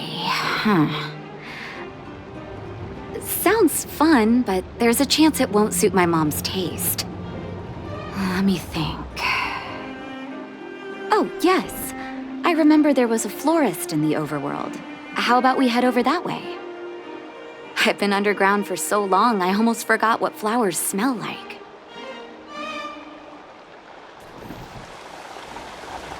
Careful now. Don't get you.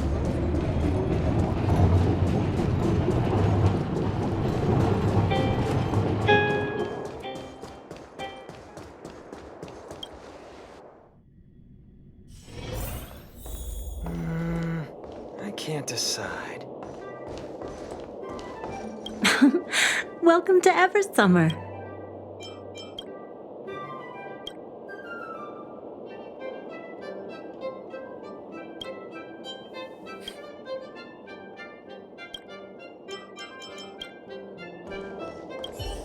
Eversummer? Was that always the name? Seems I was too young to get the irony back then. Sorry. I don't mean to sound cynical. Maybe it simply represents the people's hopes up here. Now that I think about it, sending flowers is quite the tradition in my family. Mom, Dad, Vash, and I, whenever something good happened, we sent each other flowers to celebrate. Do you want to hear a flower story? Each year for their anniversary, my dad would send my mom a bouquet of ball peonies wrapped in red paper. I heard that ball peonies represent love that knows no end. It does fit their marriage. My father is a famous surgeon in Belobog. Because of his fame, people in medical circles paid great attention to his surgeries. He always had a lot of stress to deal with. Each time he finished a tricky operation, my mom and I would buy a single stem of sunshine and then pin it on the chest pocket of his apron. Sunshines represent warmth and love of light. For patients on the verge of death, my dad might have been the only light to penetrate the darkness around them. Vash. Out of everyone in my family, I think he probably appreciated flowers the least. Still, I remember the day he received his offer from the medical academy. My parents took me to the florist, and we bought him the most expensive marquise stem in the shop. When we gave him the flower, he failed to hide his smile. You can't imagine how hard it was to get him to smile. As an orphan, I never knew my birthday. My adoptive parents took me to the overworld and made the day I joined the family my birthday. And each year on that day, my parents would give me a bouquet of first snow. And the number of stems represented how many years had passed since I joined the family. I only found out later that first snow represents beautiful memories. My parents gave me a beautiful childhood, and I still haven't had the chance to thank them for that.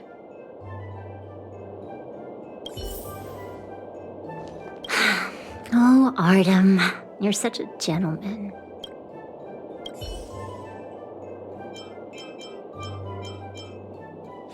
Oh, ball peonies, is it? 1 second. I'll get it ready for you.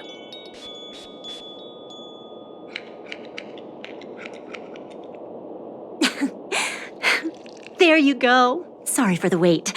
Hope to see you again soon.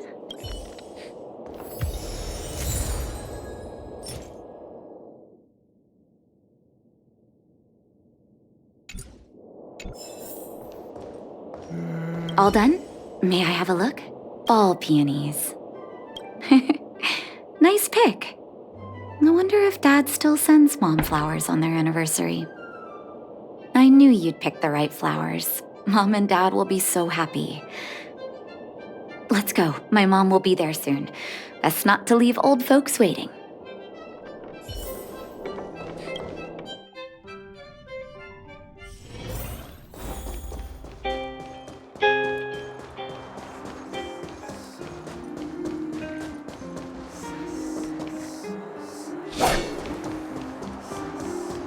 You know what I mean.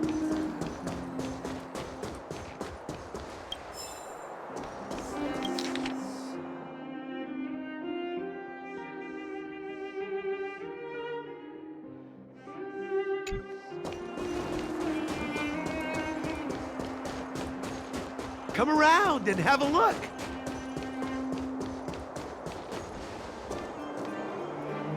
Mom! Nat? Nat, is that you? Oh, come here, my darling.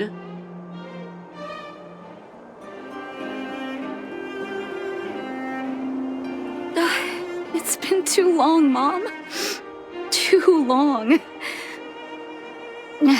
Sorry, I don't usually get this emotional. How have you been, Mr. Oswell? Thank you so much for taking care of my parents these last 10 years. I'm doing fine, Miss Natasha, just fine. Look at you. You've blossomed into a fine young woman. Such a pity that your father... Dad, I was wondering where he is. Is he... It was 3 years ago, Nat. No need to be sad. He passed away very peacefully.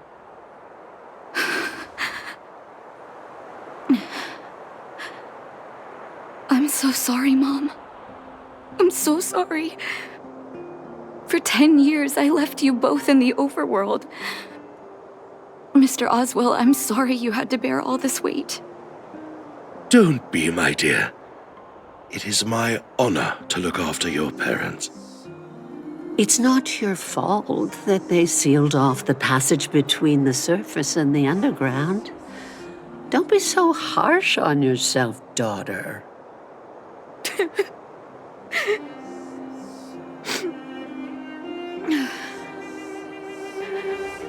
Oh, Mom. I have so much to say to you. But, there's an urgent matter that needs your help. I apologize. I wish this were a happier reunion. But there are too many suffering with sickness in the underworld. You're the only person I can go to for help. Oh, there's no need to apologize, my child. I've heard of your deeds down there, and I know you've saved many lives. Your father? He would be proud of you. We have many connections in the medical academy. No matter what you need, be it medicine or data, I should be able to get it for you. Be the doctor you always were, Nat. We have all the time in the world to catch up later.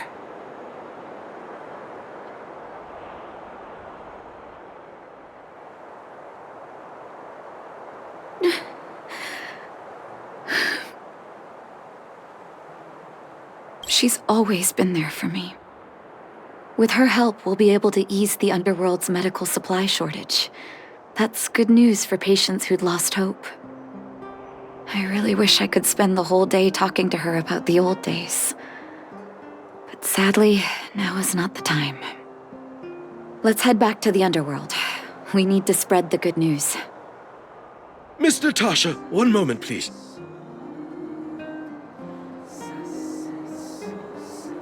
Mr. Oswell? I thought you headed back home with Mom. How come... I apologize, Miss Natasha.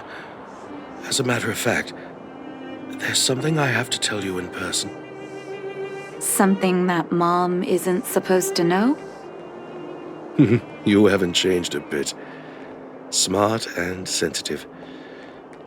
The fact of the matter is, in the first 2 years after the passage was closed off, I received many letters from Master Vash. What? Letters from Vash? Are you certain, Mr. Oswell? Of course, miss. I recognized his handwriting. You'll see what I mean when you read the letters yourself. Actually, those letters were intended for your eyes only. The delivery address was the underworld, but because of the sealing off of the passageway, the letters were sent back to your old house, to me. I don't understand. Did you not show them to my parents? I'm sorry, miss. I opened one of them out of curiosity. Master Vash stressed in the letter that your parents must not know what happened to him. That's why I put the letters in a secure place, waiting to hand them to you when we could meet again.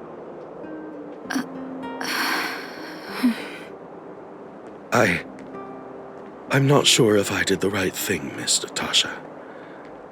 I just didn't want your parents to feel that their son was so close and yet so far away.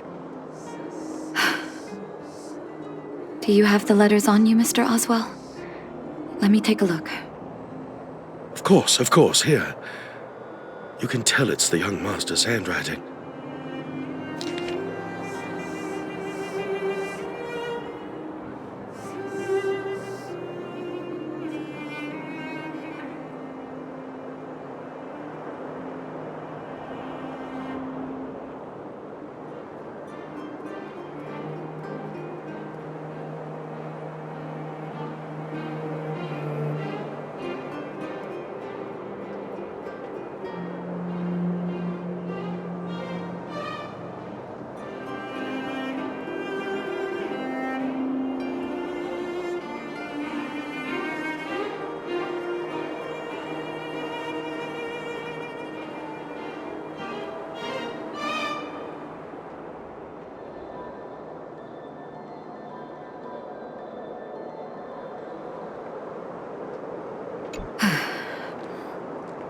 The cold has revealed to me my arrogance.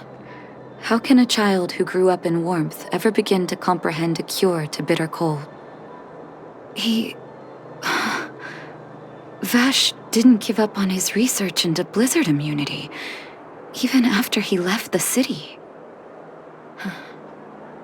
I live in abandoned houses under broken roofs and continue my experiments. One step after another, I've made breakthroughs. I'm trembling, not because of the cold, but because I can feel I'm getting closer to the answer I seek. If what's in here is true, then Vash must have built a lab somewhere in the snow plains, and even made progress in his research. But how can that be?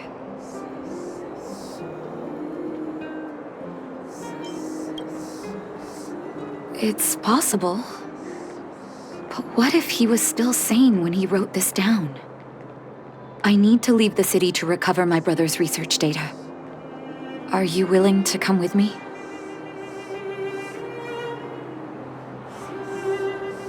Leave the city? You are taking too much risk, Miss Natasha. I know, Mr. Oswell, but I have a hero with me. She saved the underworld. I'm sure she'll protect me, right? Vash, it's been so many years. Are you still alone in the blizzard? Oh, ignore me. I'm just talking to myself. Let's go. It's time to face my past head-on.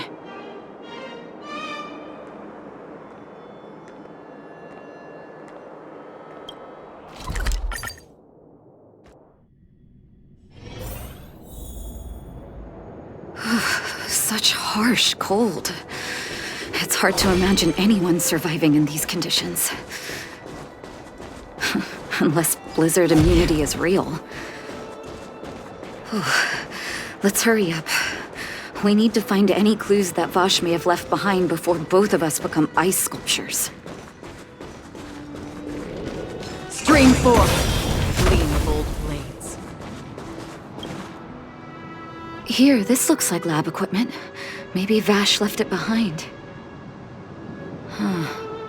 Still, it's all just used test tubes, beakers, and other vessels. There's no sign of any sample reagents or lab notes for that matter.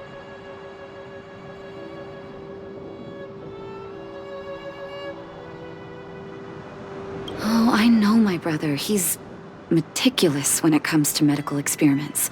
There's no way he wouldn't document his results. I want to go deeper into the snow plains. Can you press on any further? Gosh, the temperature keeps getting lower, but we can't give up halfway.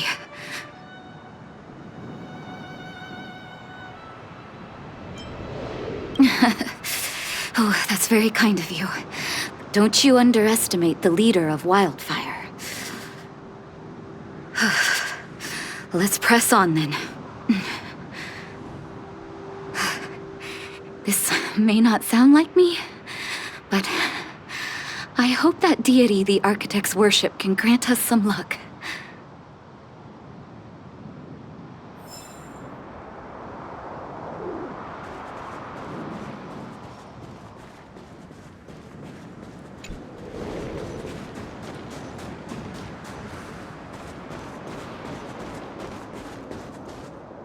Citizens? Outside the walls? Hey, you two! Stop right there! That's a Silvermane guard. Is he yelling at us? Oh, I'd almost forgotten. No one can leave Belobog without authorization.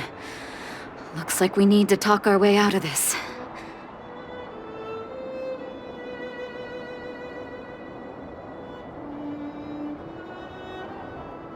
I can't say you sound suspicious, but I can't just take your word for it either. Captain, look at her necklace.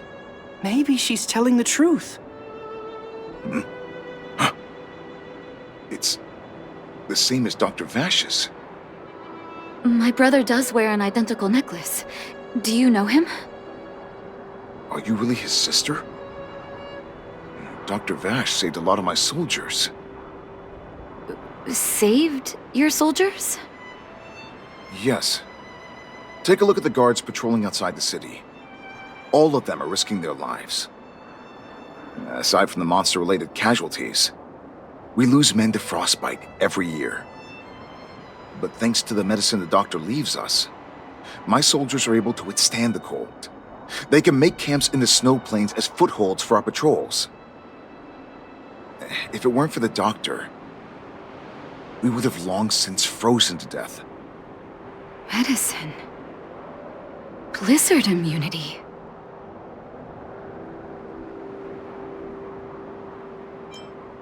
The medicine is extremely potent.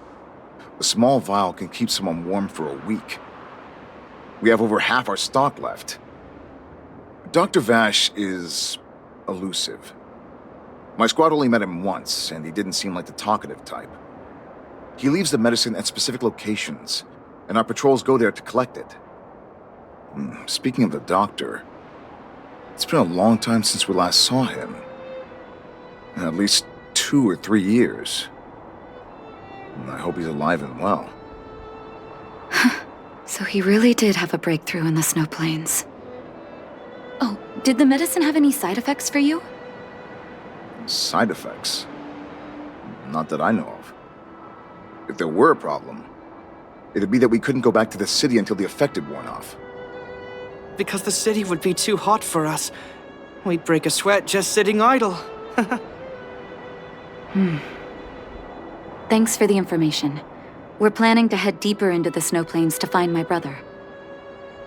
Seems like you've made up your mind. I'd really like to send some of my men with you, but we can't leave our posts. Here, take this medicine. If what you two told me is true, I'm sure you're more than capable of handling yourselves out there. Thank you, Captain. We'll take it with us.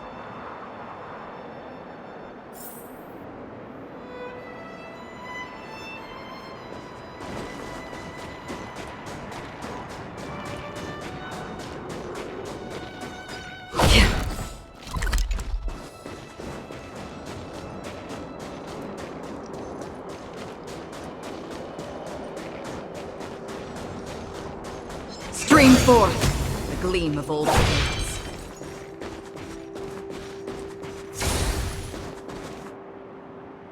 Hold on. That's a big guy over there. Did you see that? There's something on the monster's back. Oh, the blizzard immunity. Shall we drink it? It's your call.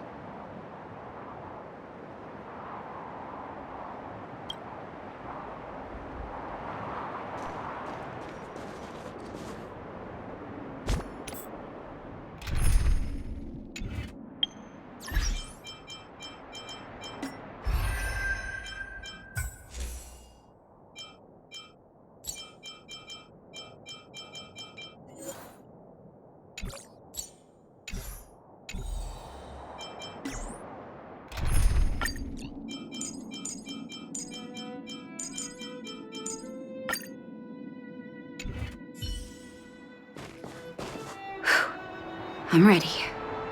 Doc?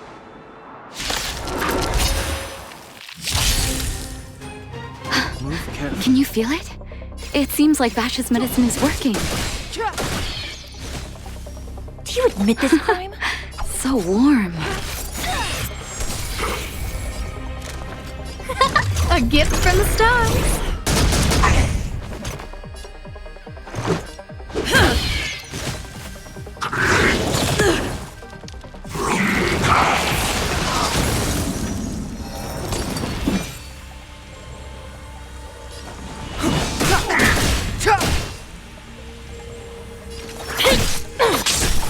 A guest with no manners, huh?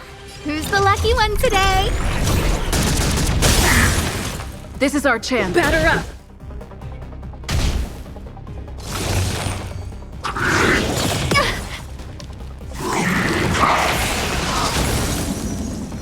Step aside.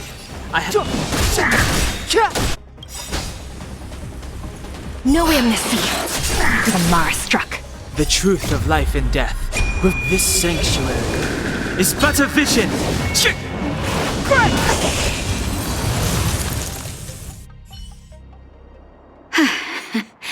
It's done. Oh, it was my first time seeing you in battle. You've got some moves, don't you? No wonder you were able to save the underworld.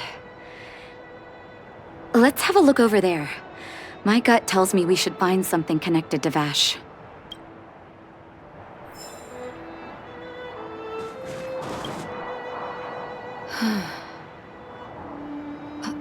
These are records of his experiments. It's Vash's handwriting. This must be the location of his final lab. Come have a look. His last experiment was nearly 2 years ago?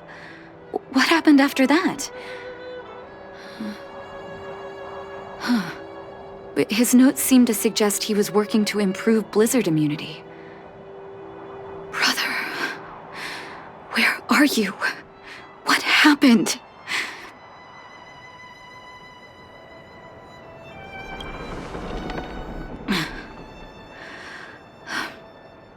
Sorry. I needed to take a moment. After seeing the letters Mr. Oswell kept for me, I was hoping things might have ended differently.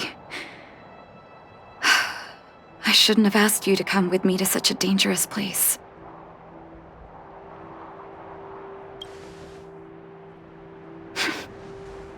I do.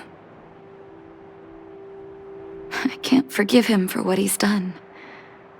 Nor can I say I don't miss him. Maybe I should feel glad. The medicine might not have been what he wanted it to be, but it came to something.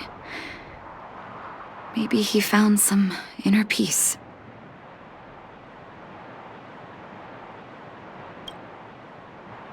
You're right. There can be no forgiveness for the crimes he committed. He didn't deserve the title of doctor. But maybe this blizzard immunity can now bring benefit to others, even if it was made by a monster. Human beings really are conflicted life forms.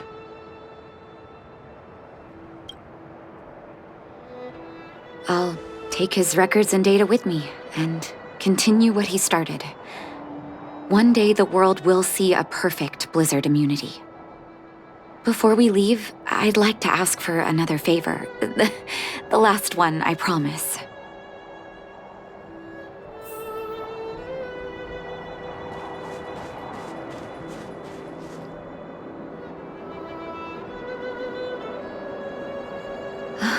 That should do. Hope it can withstand the snow.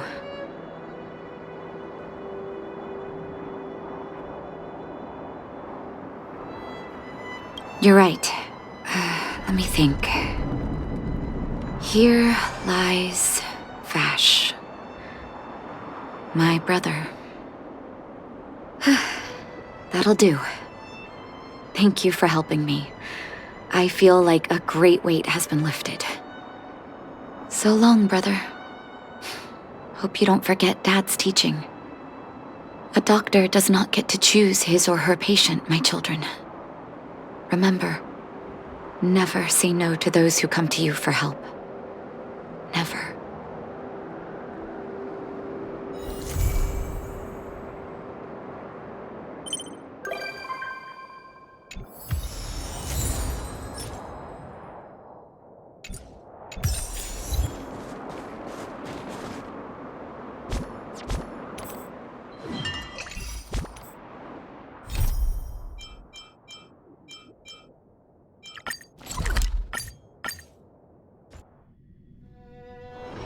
It's getting late. Where to now?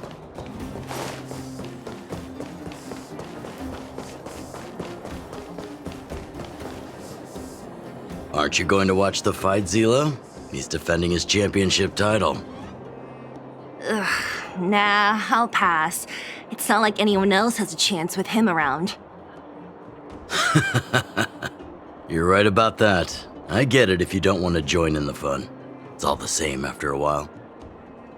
Ah, what a rare moment of rest. Maybe I should find a spot to stretch my legs a bit too. Zila and Oleg. I wonder what they're talking about. I'll go ask them.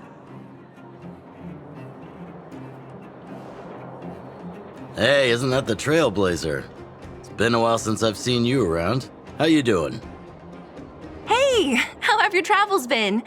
Thanks to you, things are pretty peaceful around here. The chief and I are getting restless. Silly girl. Just a few days of hard-earned rest and you're already making it sound like jail time.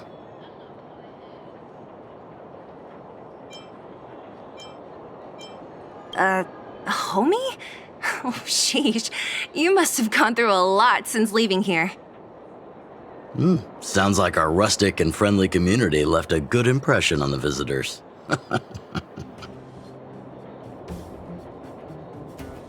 Oh, you heard us. We were talking about my student Luca. Oh, you probably haven't met him yet. In short, he's a top-tier fighter in the underworld. He was also doing work for Wildfire before, just not in this town. Oh, right. She hasn't seen Luca defend his championship title before, right? Zila, why don't you take our hero and swing by the Fight Club to show her the match? What? You don't want to? No, it's just... I'm worried Luca might do something stupid again. Oh, I remember now. Luca was defending his title once, and Zila was watching in the audience. The opponent for that fight was too weak. They went down with just a few punches. I don't know what got into Luca after that, but he said out loud that he wanted Zila to come up and fight him right there and then. Why don't we stop there, Chief? I'd rather not relive the moment. Okay, I'll stop. Anyway, that's what Luca's like. He forgets about himself once he's in the mood. But I trust Luca not to make the same mistake again. So, back to the original suggestion. Are you good to take her to the Fight Club, Zila? Ugh, fine. I'll take you there. That's more like it. The more friends, the merrier. I hope you can get along with my favorite student. Why does Luca always come sneaking back into town like this? I haven't seen him for a while. I hope he's grown up a bit since then.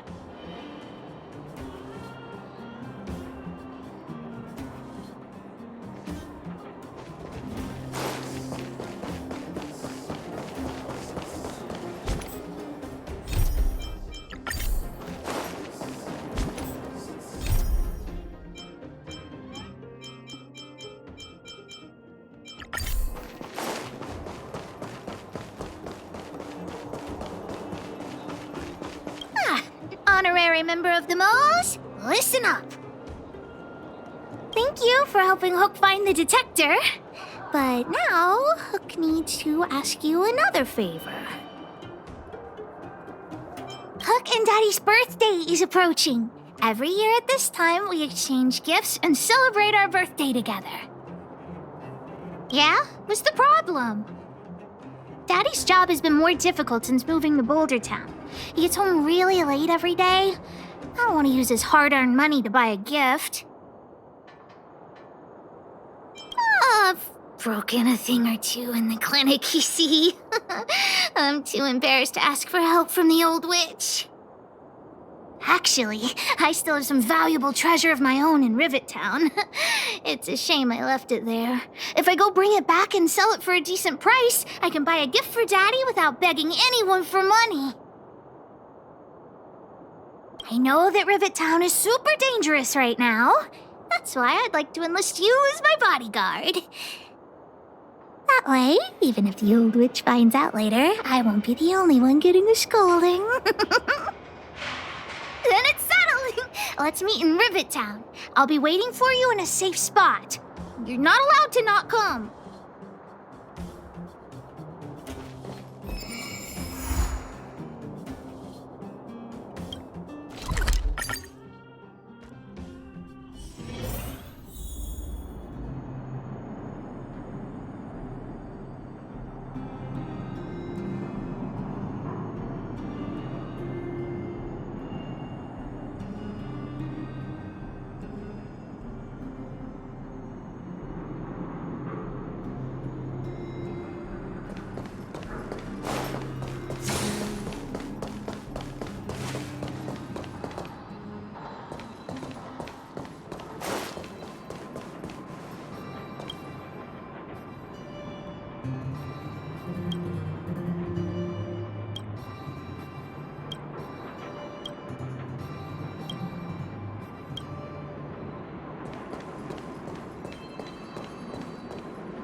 What took you so long? Hook's been waiting here for ages. Oh, okay, whatever you say. As long as you're here now, it's fine. I got some good news and some bad news. Which do you want to hear first? Julian is willing to contribute to our adventure. Look, he gave me this gardening shovel. The bad news is that he asked us to help him get some treasure. Otherwise, he'll tell the old witch about our plan.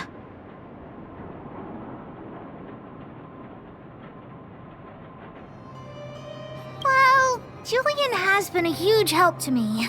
Consider this returning the favor.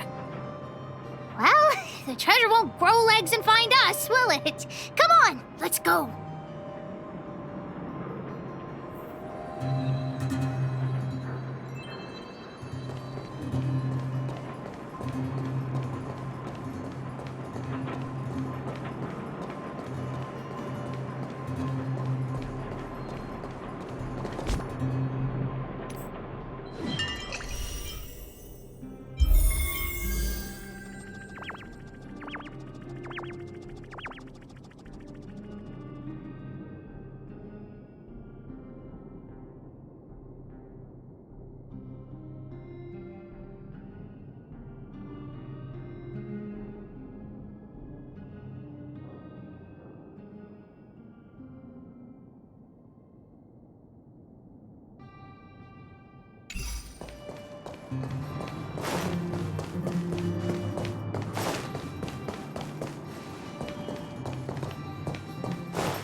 Julian's adoptive parents used to own a business in this area. When we were all forced to leave the town, there were lots of things they didn't have time to take with them, so...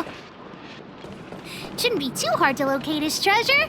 Let's start by looking over there. Ah, we found Julian's treasure! No, not the key. These glass marbles. Oh, look at all the different colors.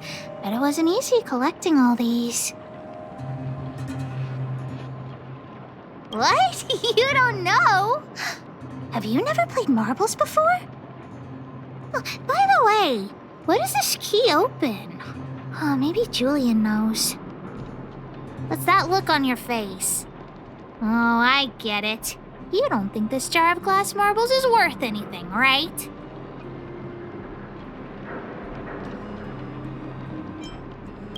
Don't even try to pretend otherwise. The look on your face sold you out. Let me tell you something. This jar of marbles means a lot to the moles. Julian used it to help the moles overcome a super huge crisis for which he was promoted to second in command. It was a super huge crisis that jeopardized the moles' honor. In the past, the kids in town were arch rivals to us at the orphanage. Those kids used to bully us, relying on the pocket money that their parents gave them. One time, they sent us a formal declaration of war, challenging the moles to a marbles competition. We were all well aware that we didn't stand a chance. We at the orphanage only had some old glass marbles we scavenged from the side of the road, which are no match for those rich kids' marbles. Nonetheless, Julian bravely accepted the challenge and triumphantly returned with a pile of colorful glass marbles he won. Oh, it was incredible. Yep. So, now you know why you wanted us to find this treasure. All right, enough chit-chat. Next, we need to find my treasure. Time to get to work. Hook's treasure is hidden below the orphanage near the mine's entrance. This doesn't feel like the Rivet Town I remember. Do you think the orphanage is like this now, too?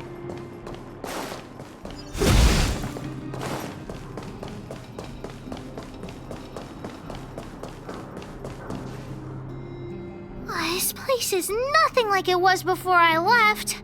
Boxes and mine carts are all over the street. What a mess. Oh, did someone move my treasure too? I used to keep it in the mining team's junk pile. Behind the corner, there were heaps of geomarrow and boxes. Hopefully it hasn't been taken. Well, that's all I can recall. But don't worry, I'll look with you. I may even find it before you.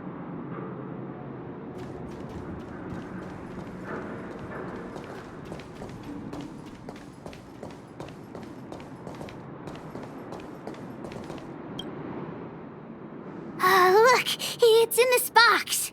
This miniature drill rig was given to me by a guy from Daddy's mining team as a birthday present.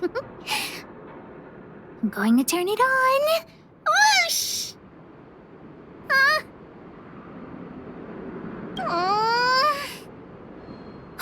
Just don't talk to me right now.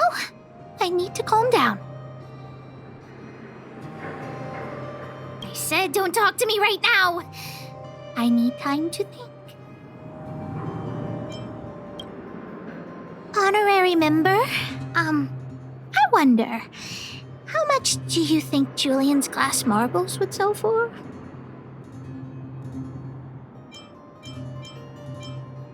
I wasn't actually planning on selling these marbles, but Julian gets his treasure and I get nothing. What a lousy bargain. Well, not as much as Diggertron, but that guy who gave it to me was pretty skillful. He could always make fancy things. Not possible. Daddy said that guy went missing one day and he never saw him again. Maybe he went someplace far away. I have no idea when he'll come back, so that definitely won't work. Oh, wait a second! I hid another treasure at the orphanage! I don't want to sell it, but if I want to buy Daddy a gift, I don't have any other choice. Honorary member, please help me look for it. Just one more time. Yay, let's go.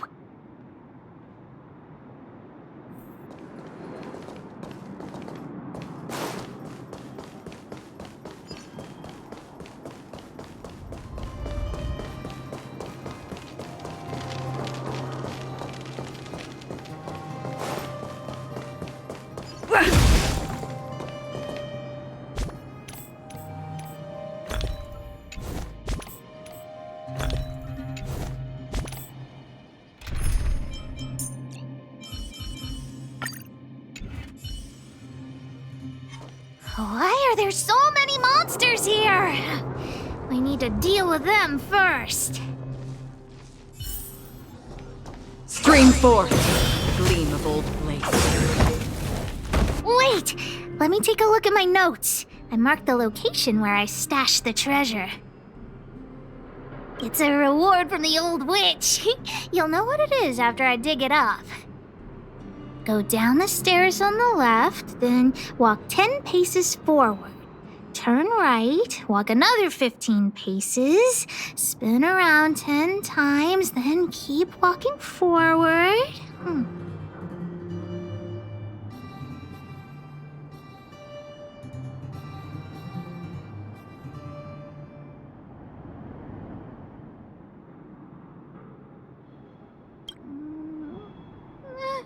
Oh no! I'm doomed! The second half of my notes are completely ruined! Oh, what kind of lame treasure map would it be if it only had 1 or 2 steps? Without the second half of my notes, how will I ever find the treasure?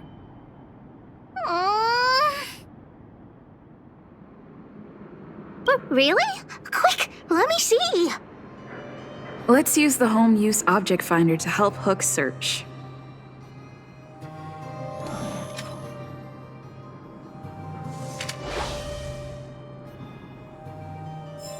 Beep, beep, beep! Finding the home use object finder at your service. Please say the target object you want to search for. Oh, wow! This little thing, it can talk? Wow, you can talk as well, little thing. Aren't you sassy? But if you can help me find my treasure, I'll let it slide.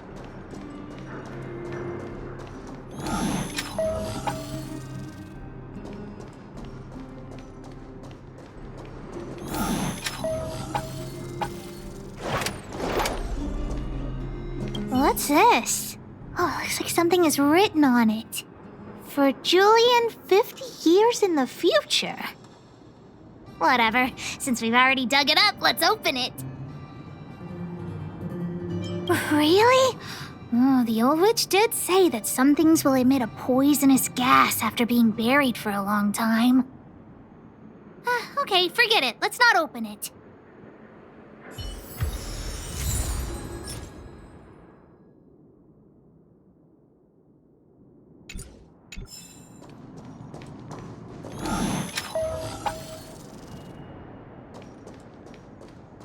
Beep, beep, beep. As stated in the terms of service, my search result accuracy and reliability are not guaranteed. For more information, please call in beep, beep, beep. Based on your search history, I recommend the humanoid tactical mic. Here it is! My teddy bear! The old witch gave it to me as a gift. Yes, he's called Junjun. Whoa, Junjun.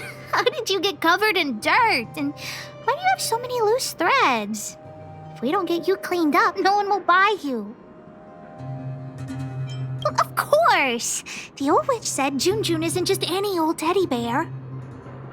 I haven't learned to sew yet. I'll have to ask the old witch for help. If she finds out I went somewhere I shouldn't have gone, Hook will get lectured all over again. But so what if the old witch yells at me?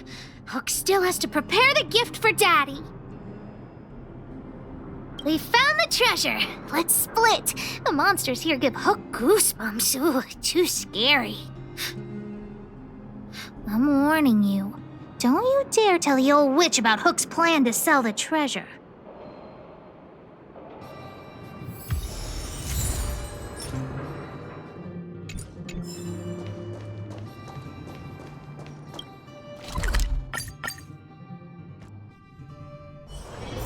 This haven of memories. Every touch, every moment, like a thorned rose. Hook, what are you...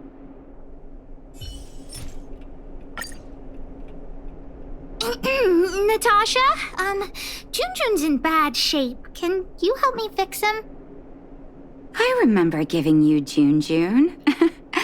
I haven't seen this fella in years. Where did you find him? The wind brought him back to me. Be honest with me, Hook. Big sister helped me find him in the Rivet Town orphanage. You had her take you to the Fragmentum just for this teddy bear? Hook, how many times have I told you? Natasha, please. Please help me fix Junjun. I'll clean the clinic for you for a whole month. You say that every time, and then... Great, see you soon. Big sister, I'll leave Junjun with you. What am I going to do with that girl? You shouldn't indulge her, outsider. I know it's difficult to tell Hook no, but sometimes it just has to be done. Junjun. So she gave her bear a name, huh? I've lost count of all the dolls I've made. To be honest, I wasn't expecting her to like this one so much.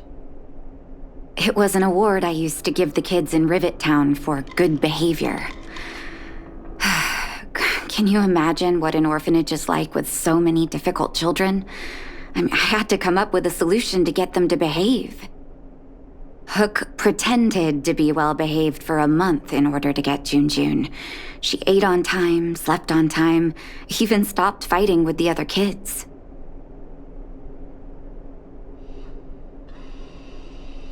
I'm afraid you have no idea how much she suffered that month. Hook has an uncanny ability to rally people to her cause, both adults and children.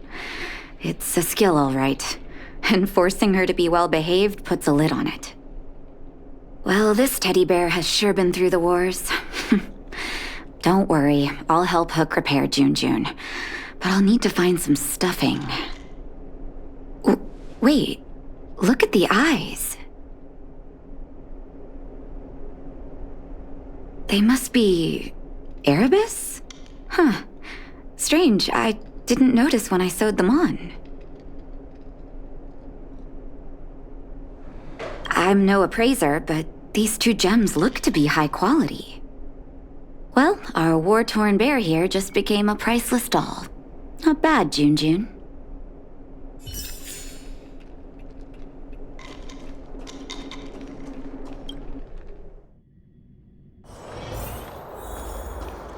Did the old witch yell at you? Ah, but you were only there to help Hook. I'm sorry, honorary member. Never mind that. You didn't tell her what I was really up to, did you? Well, I'm aware of that. I just didn't want to upset her. Anyway, why are you still standing here, silly? Do you have something to report to the boss of the moles? Gems? Does that mean he's worth a lot of money? What are you talking about? Of course I do. If the gems are expensive, Hook can buy a better birthday gift for Daddy. I don't want to keep Junjun's eyes. If some kid gets a Junjun with no eyes, they'll be sad, right? Anyhow, this is super useful intel. If you'd been with the moles a bit longer, I'd be promoting you to 3rd in command right now. I'll need your help again after Natasha fixes Junjun. Always be prepared to answer the call of Pitch Dark Hook the Great.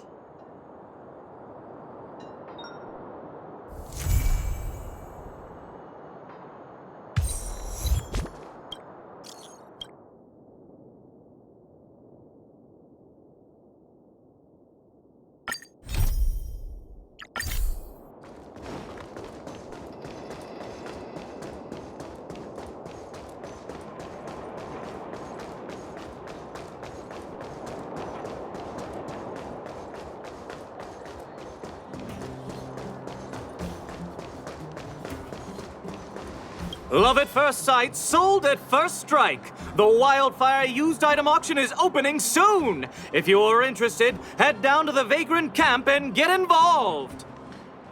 Outsider! I remember you. Perhaps you're hoping to find some treasures at the auction too.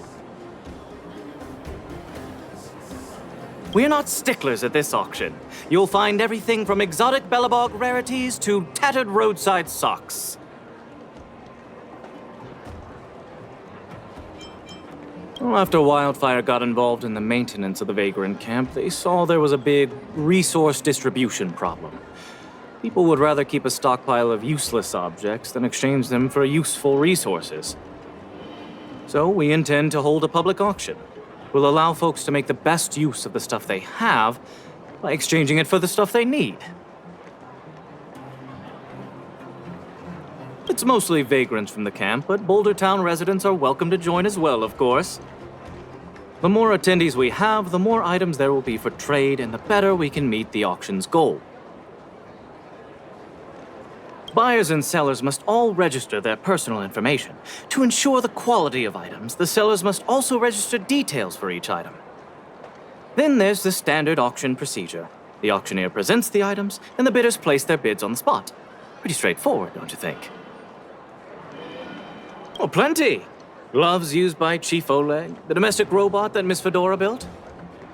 There are lots of prospectors hunting for ancient relics in the Vagrant camp, so there should be a lot of unique items at this auction. For example, I heard that one of the goods up for auction is a barely used Geomarrow probe. Ah, never heard of a treasure like that before, huh? More excited about the auction now? Oh, here, take this pamphlet. It has more information on all the rarities up for auction. Remember to stop by the Vagrant camp. Be there, or be square. I should tell Hook about the Geomarrow probe. She might want to help Fursman get his treasure back.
Liquidation!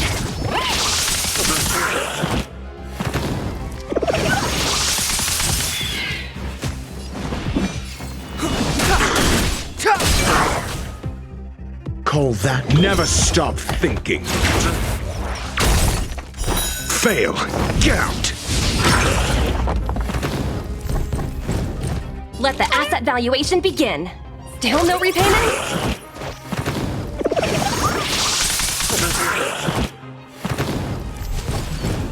Easy, Numby.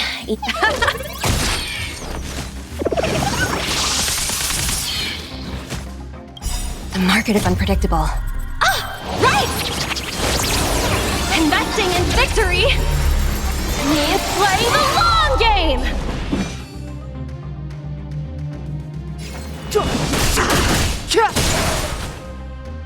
Call that.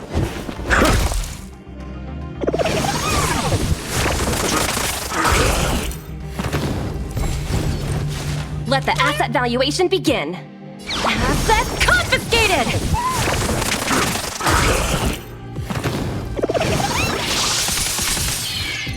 Step aside. I have no interest.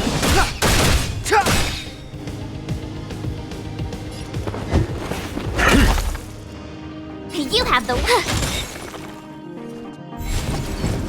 Easy, The Numby. truth of life Easy. and death, revealed in this sanctuary, is but a vision.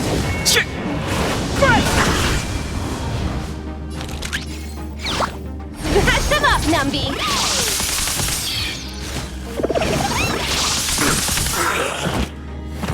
Clemency?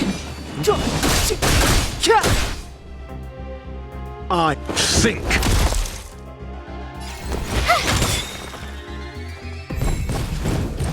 Gotta try hard sometimes. Check out this awesome move!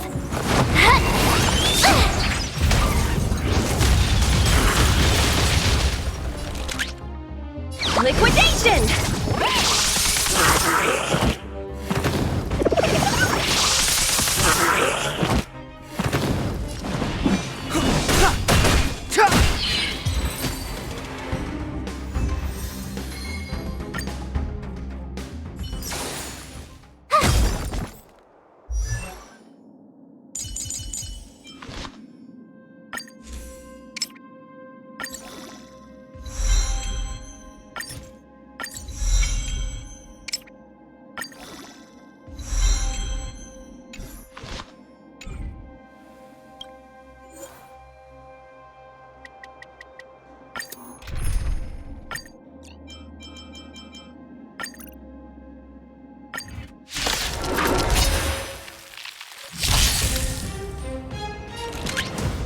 Still no repayment?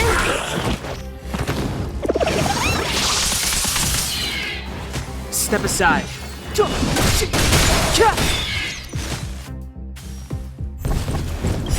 The truth of life and death, revealed in an instant. This sanctuary is but a vision. It's a bull market.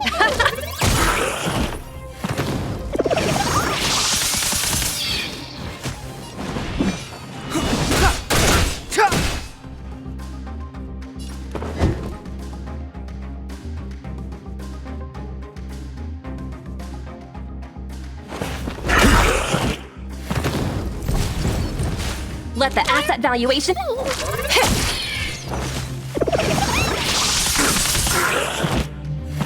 Clemency?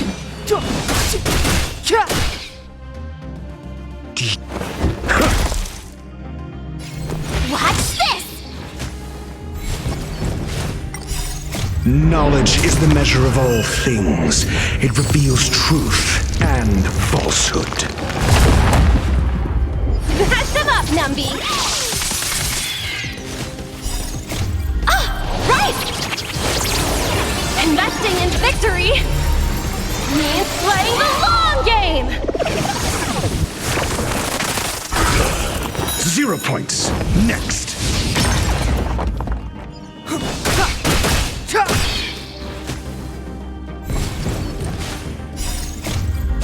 This sanctuary is but a vision. Don't forget the entrance!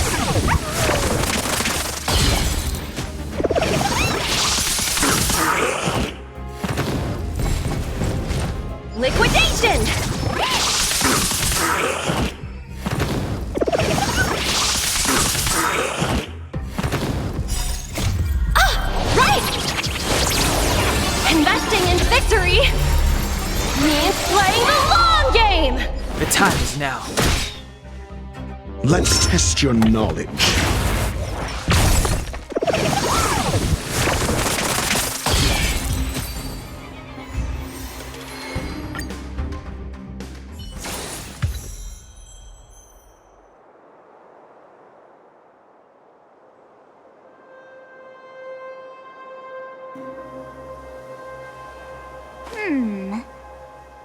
Let me see.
Watch out!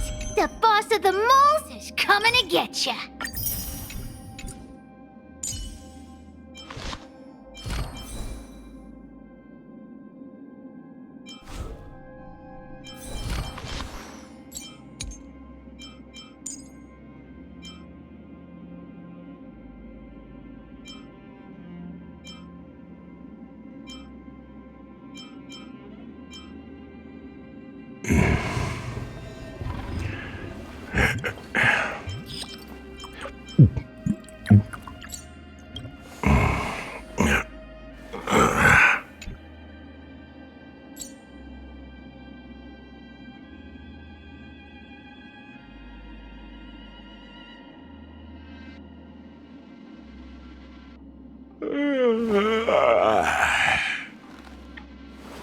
Yeah.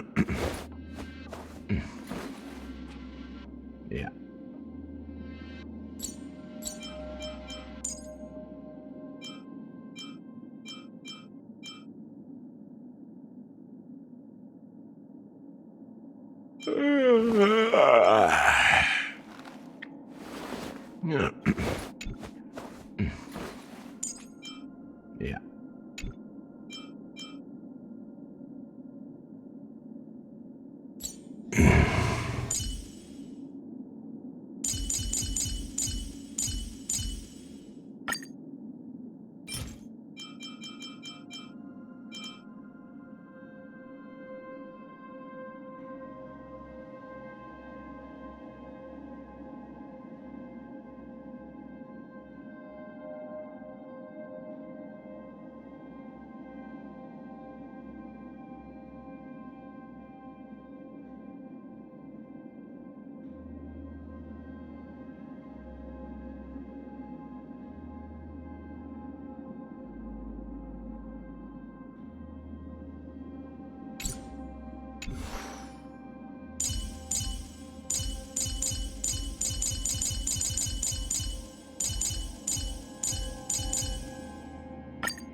up, Numby!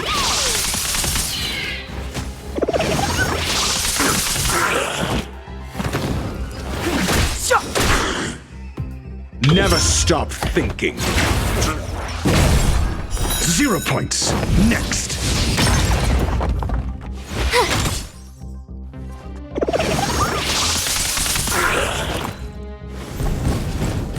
Liquidation!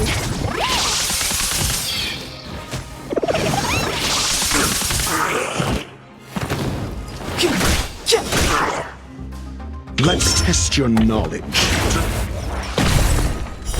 Fail. Get out. Watch this!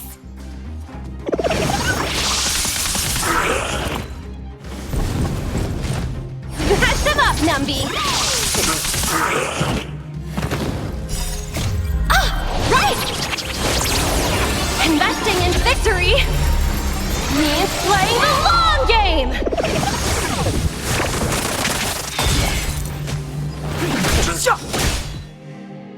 Never stop thinking. 0 points.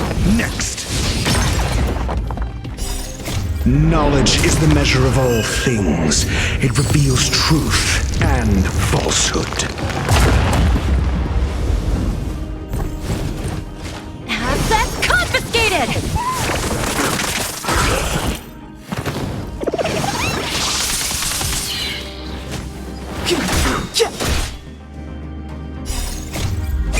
This sanctuary is but a vision.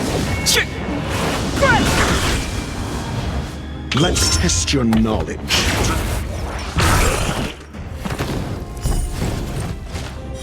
Fail. Get out.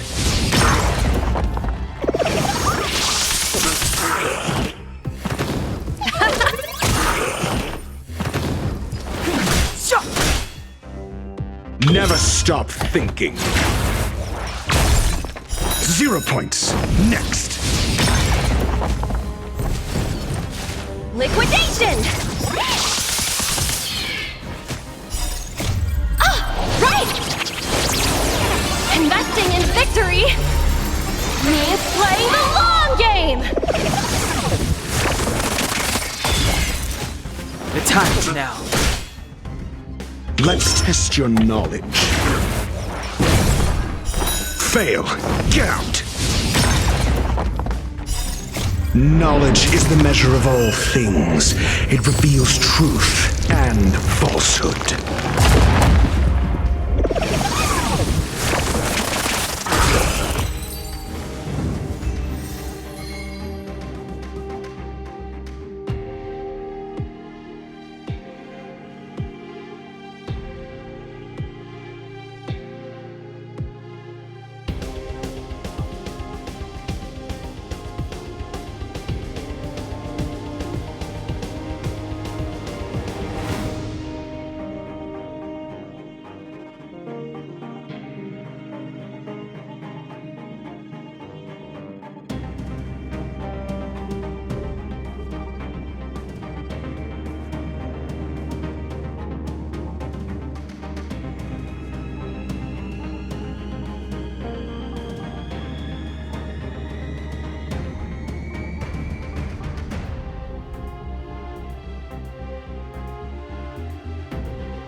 I should tell Hook about the Geomarrow probe. She might want to help Fursman get his treasure back.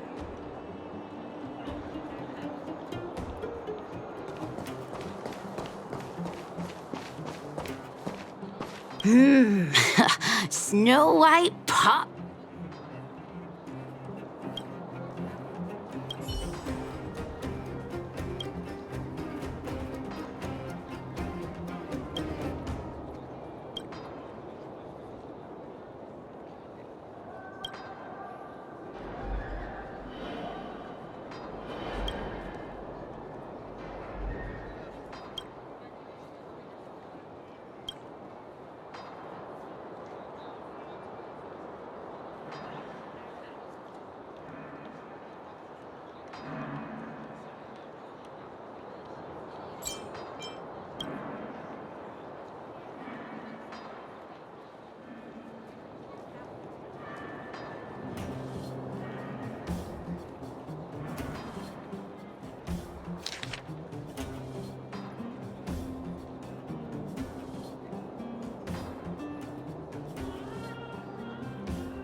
Honorary member. I was just about to go see you. Daddy's already planned his birthday party, but I haven't been able to sell Junjun or buy a gift for him. What should I do? Honorary member, you think of something. I was just about to ask you about the probe. Honorary member, you found some clues? The auction. So that's where the probe is? Do you think Hook's stupid or something? At the auction, I can sell Junjun and buy a birthday gift for Daddy. Yeah! Junjun is still with the old witch. Let's go get him and then register for the auction.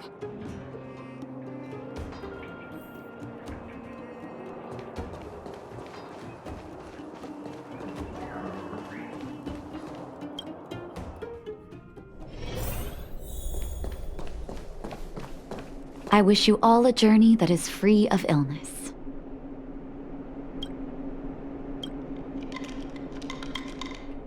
Stupid witchy old... Natasha! Have you finished fixing Junjun? Oh, your teddy bear? He's nearly done. Here, take a look at him. Wow, he looks brand new! Natasha, you're incredible. Glad to be of service. Now then, did you really bring her over here with you just to pick up Junjun? Come on now, what are you guys up to this time? We're going to the auction. No, that's not what we're going to do.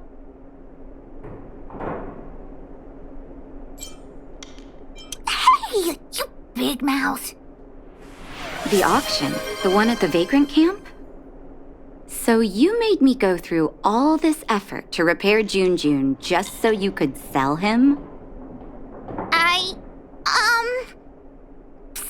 Honorary member, think of something.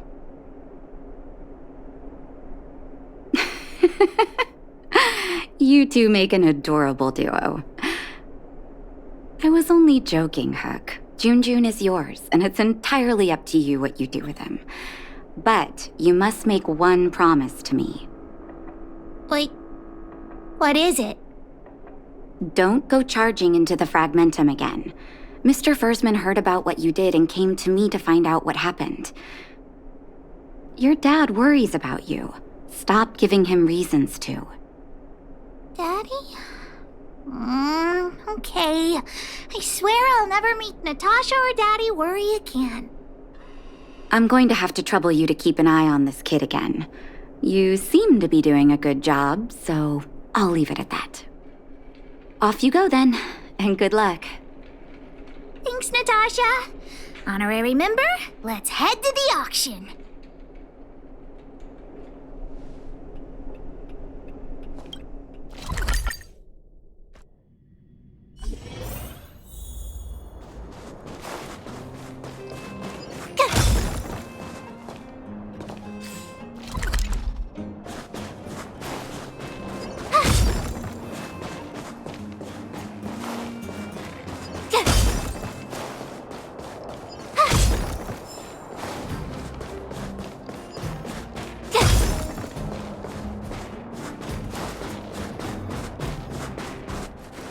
Welcome! Are you here to take part in the auction? Yep. Hook wants to auction this teddy bear. Teddy bear. How about I take a look at it first, little missy? With all due respect, I don't think this item will generate much interest at the auction. I don't see any value in it. Okay, let me take another look. The craftsmanship is excellent, and the fabric is soft, but I'm afraid that won't command a high price. The eyes. Oh, wait a minute. That's natural Erebus. What are precious gems doing on such an ugly teddy? Hey, who are you calling ugly? Take that back. Well, who'd have thought it? Allow me to make a suggestion. You should only auction off the gems. What are you talking about? You can't just take Junjun's eyes off. All right. Don't get upset, little missy. I'll respect the wish of the owner and keep Junjun here intact. Please, sign this commodity contract here. Let me do it. And if you and your friend would like to bid, please fill out this buyer registration form as well. Of course we'd like to bid. I'll sign again. Honorary member, ask about the probe. Probe? Are you talking about the Geomarrow probe?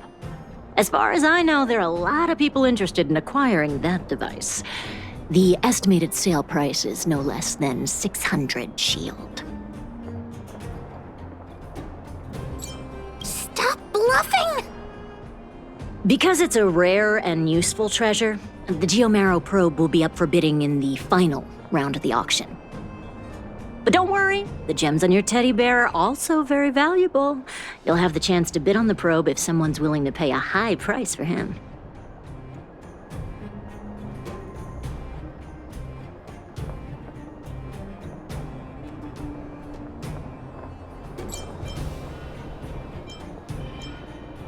Oh, then we'll be counting on you. I'll tell you a secret. The more bidders there are, the more you can get for your bear here. The place is teeming with potential buyers. It only takes a gentle nudge to get them to join in.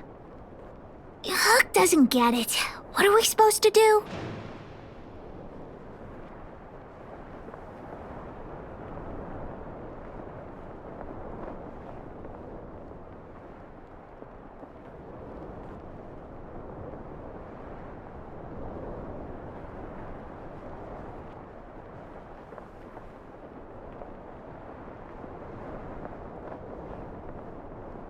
Is true love really that useful? Let's ask around. Junjun's super cute, I'm sure there'll be loads of people interested in buying him.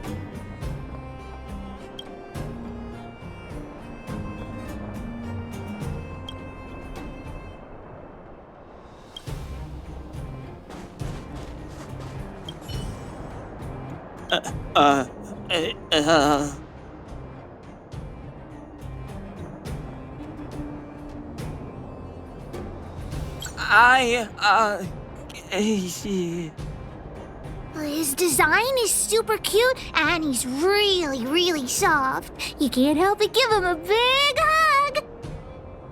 You'll have sweet dreams every night as long as Junjun's by your side. Intrigued?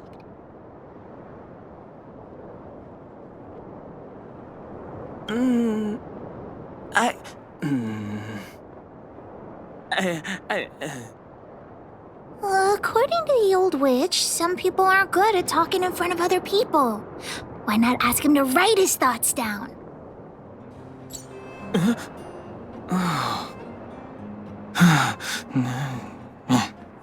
Here. Right.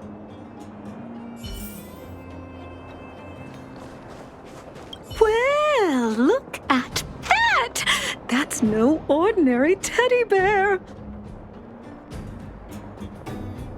Oh, sorry.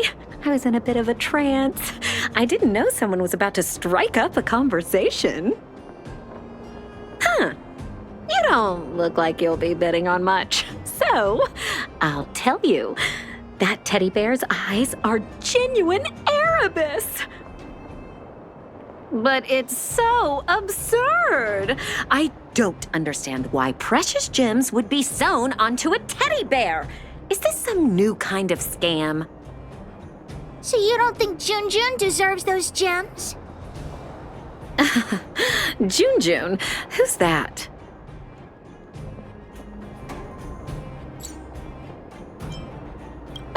Why didn't you bring that up earlier? Your item has piqued my curiosity. In any case, Erebus of that purity is hard to come by in the underworld. I have to get my hands on that bear, even if it means breaking the bank. Junjun will break your bank for sure. The gemologist will be bidding too. Hook's teddy bear may be the center of attention. Don't try making conversation with me! I don't trust anyone here! I'm warning you, there's only one winner at an auction. Everyone here is one of my competitors.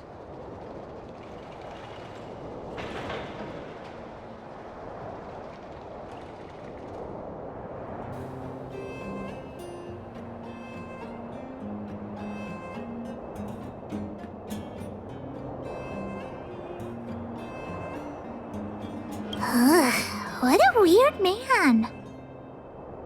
I'll take that as a compliment. You think I can't hear you, you little brat? You're Sellers, right? I just got sight of a teddy bear on the bid list. Is that yours? You two with your poker faces. You got a trick up your sleeves with that bear. This guy thinks that the whole world is against him. What should we do, honorary member?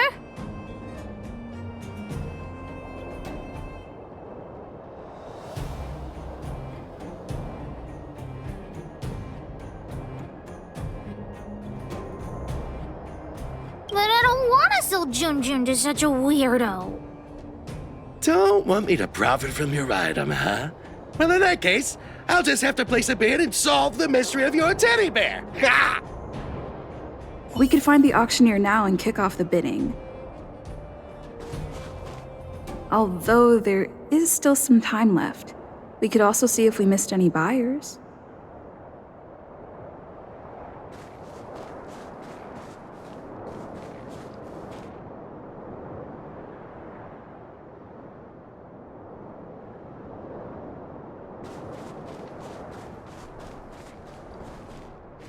Please wait a moment. The auction will begin shortly.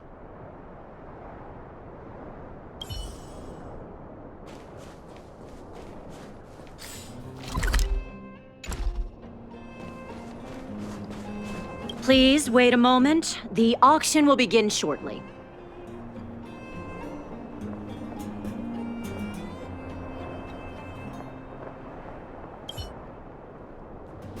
The next item has been provided by Hook, a gemstone collector from Boulder Town. It's a handmade teddy bear adorned with Erebus. An innovative design, it combines incredibly valuable Erebus gemstones with a good old-fashioned cuddly teddy bear. The opening bid is 300 shield. 325! Oh, you're adding 25. Isn't that... Hey, what's the problem with 325? That's my offer! 350! I'm putting my reputation as a gemologist on the line. I have to get my hands on that Erebus. Add another 100 shield! 450 going once, any buyers going higher?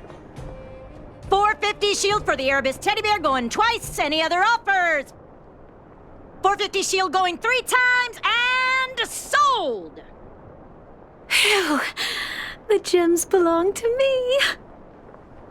Oh, I hope this money is enough to buy the probe. That's true, but I want to help Daddy get his treasure back. The bidding for the Geomarrow probe has been postponed due to unanticipated complications at the venue. Please be patient and don't leave the auction if you want to bid on it. Don't worry, everyone. Just a minor technical issue. We'll take a quick break now, and the auction will resume soon. A break? Do you think there's something wrong with the Geomarrow probe?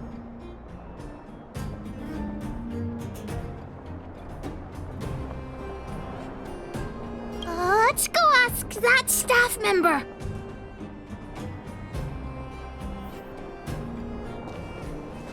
What happened to the Geomarrow probe? You tell me right now, straight away, immediately. There's nothing to worry about. It's just a technical issue. You don't sound very convincing. Did someone steal it? Well, we can't say for sure that it was stolen. We've contacted the seller and sent some people in search. We should soon be able to... Yeah. Why is Wildfire so incompetent? You should have put the moles in charge. I gotta catch the thief and get the probe back. Any ideas, honorary member? Are you suggesting that someone altered the registration form? That's simply not possible. We've been keeping a close eye on everything. Fool! What the honorary member means is that the thief only came here to create trouble. They weren't interested in buying or selling, right?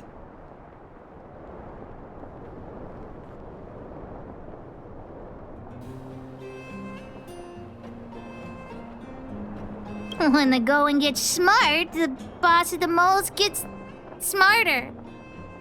Wait a minute. Let me see. Aside from you, there was someone else who registered as a buyer but never put in a bid. And I think there was a miner who registered with him. Come on, let's go and interrogate them.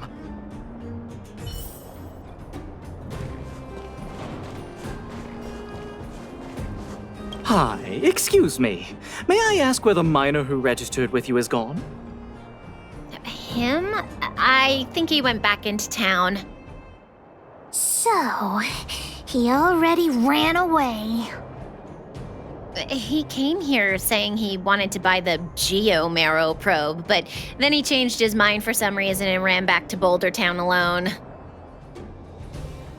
I don't know him all that well. Why don't you just head into town and look for him?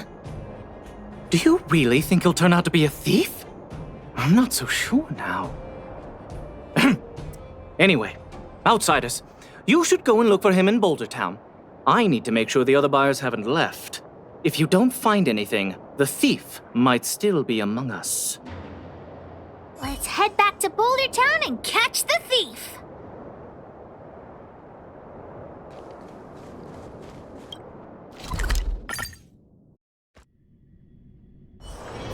Wanna go take some pictures?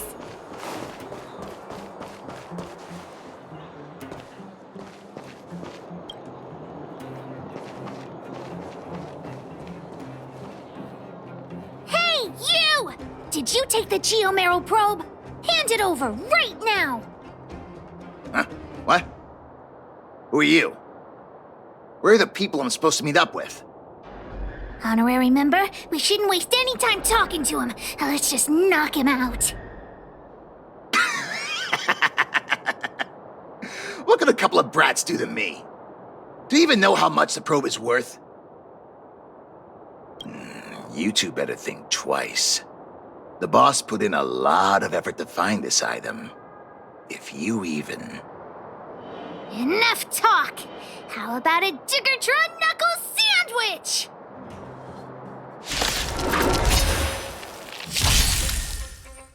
Clemency? Never heard of it.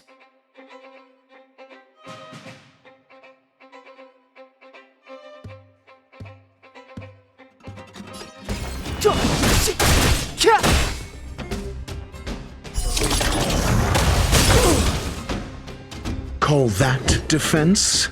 Never stop thinking. 0 points. Next.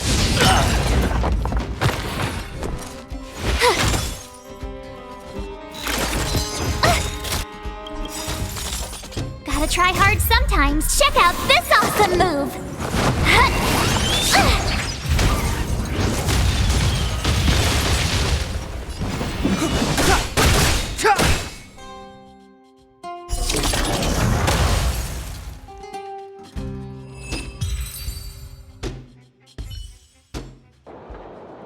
Okay, enough! I give up, okay? Stay calm! I'll give you the probe, just listen to me. I overheard the auctioneer say that the Geomarrow probe would fetch at least 600 shield. 600 shield! Have you ever seen that much money?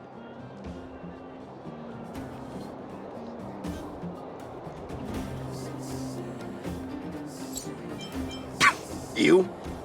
Yeah, right. I don't believe you. How about this?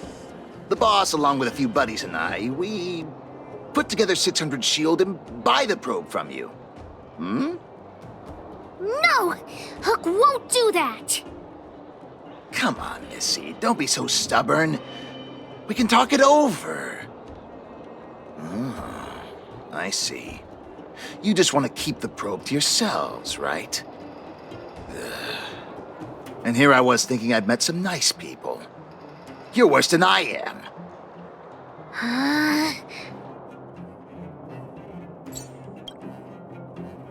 Maybe it did in the beginning, but things have changed now. Let's go, honorary member. Back to the auction. Wait a minute. You're just gonna give it back? That's 600 shield! 600! At least think about it! There's nothing to think about, Mr. Thief. I want this detector, but I don't want to be a louse like you. We're gonna win it at the auction fair and square. Let's go.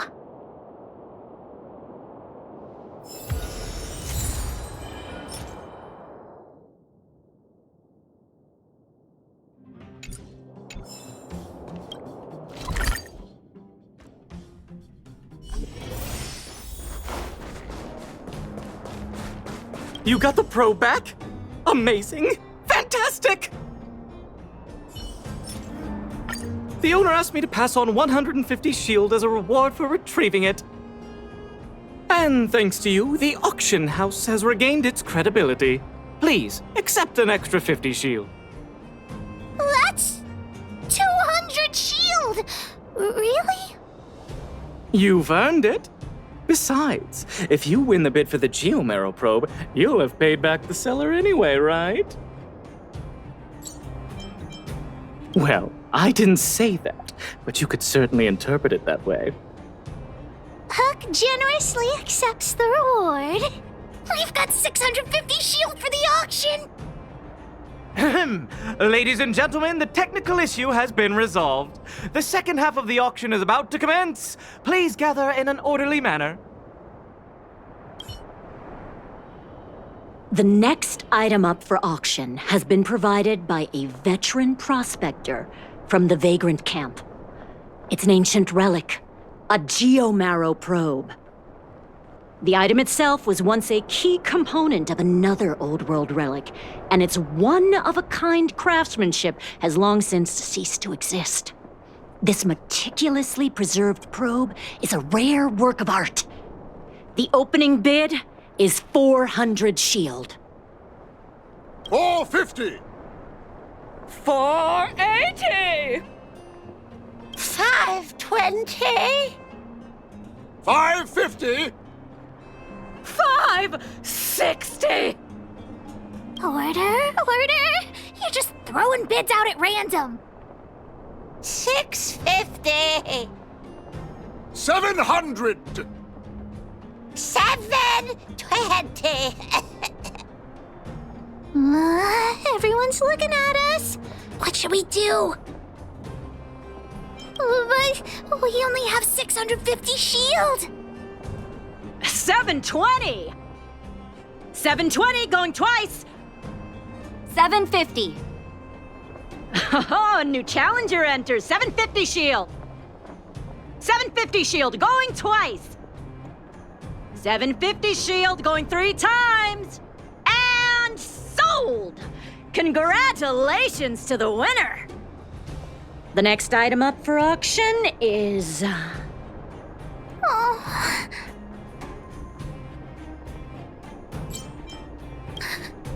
Daddy's Geomarrow probe.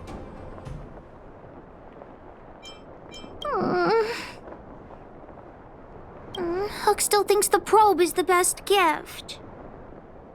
Just now, I thought I saw the old witch. Was Huck imagining things? What does it matter? Huck didn't get the gift. I'll have to go back and ask the old witch for ideas.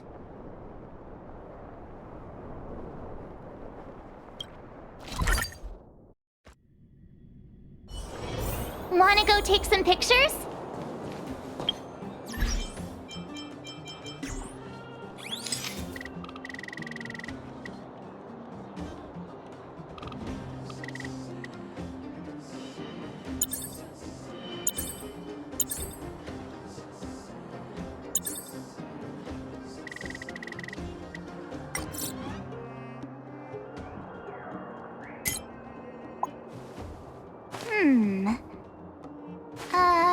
Let me see.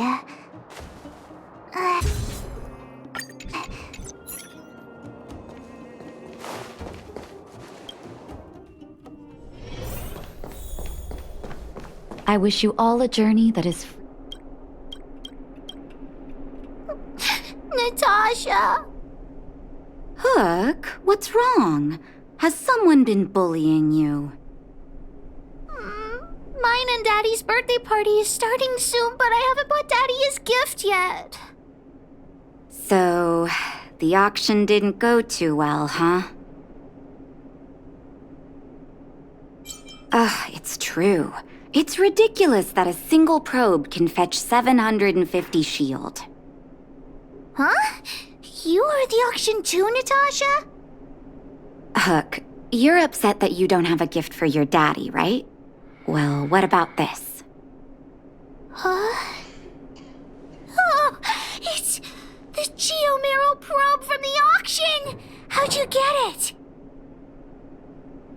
I wasn't planning on saying anything, but I saw a couple of very sad-looking faces in the crowd. What do you think, Hook? Are you willing to buy the Geomarrow probe from me? Well, this is all the money we got for June. Here, it's all yours. Let's have a count. Doesn't seem to be enough. Hook could also help Natasha clean the clinic for half a month. 3 months. 3 months? You witchy old. Natasha, let's negotiate. No bargaining. By the way, Hook, how are your birthday party plans coming along? Have you invited this young lady? Oh, not yet. Big sister, do you want to come to my birthday party? Of course not. All members of the moles must obey Pitch Dark Hook the Great's commands. I'll contact the other members of the moles too. Come find me when you're ready. We'll go together.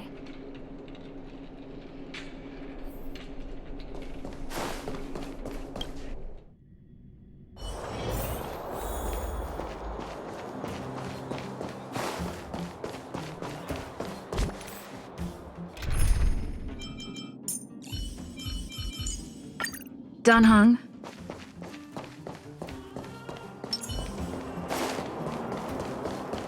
Boss, the big hero you mentioned is here. Julian, knock it off. You heard that? Don't get too cocky, honorary member. We were talking about the birthday party. You want to hear about it too? Aunt Gertie always makes a big black bean cake for Hook's birthday. Oh, and Daddy always makes a huge roasted rock crab for me. It makes my mouth water just thinking about it. And don't forget about Diggertron. Daddy brings a year's worth of machine oil and Diggertron drinks it all up. I'm the boss of the moles. If I don't get enough to eat, how will I have the energy to punish villains? We were talking about the birthday party. You want to hear about it too? Well, I had to invite Daddy first. Speaking of birthdays, Daddy never used to celebrate them. He only started doing it when he adopted Hook. I also invited other members of the moles and... Oh, yeah, Zila too. She couldn't come today, but she said she'd still send me a gift. I also invited the old witch, Sweta, and you, of course, the honorary member. We were talking about the birthday party. You want to hear about it too?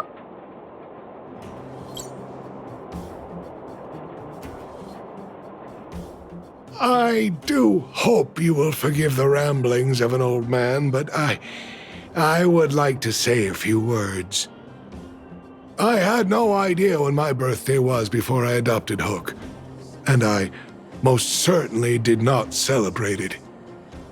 I didn't realize how important birthday celebrations were until I met my daughter. That is why I chose to have my birthday on the same day as Hook, so that we could celebrate this special day together. That continued year after year until I too began to look forward to the party. Today is an extra special day. In addition to the moles, Hook has invited a dear and brave new friend. I hope you have a wonderful time at the party today. Natasha told me that you helped Hook retrieve a teddy bear. It used to be that Hook could only fall asleep when she held that bear in her arms. Daddy, don't bring that up. Hook's grown up now. I can sleep without hugging June. Life has gotten increasingly difficult since we left the mining town. All those days away at work have meant that your dad hasn't always been around to look after you. But fortunately, June was always with you, to keep you company when I wasn't around. Oh, Daddy, I have to tell you something. I sold June. Huh? You sold him? Oh, don't worry, Daddy. I don't need a doll to keep me company anymore. Natasha, the moles, and the honorary member will keep me company from now on, so I won't be lonely. You sold him. I truly am an incompetent father. I had no idea. Not true. I know you care about me the most, Daddy. I just didn't tell you because I didn't want you to worry. Huh. Thank you, Hook. But the birthday gift I've chosen is, Huh? What did you get for me, Daddy?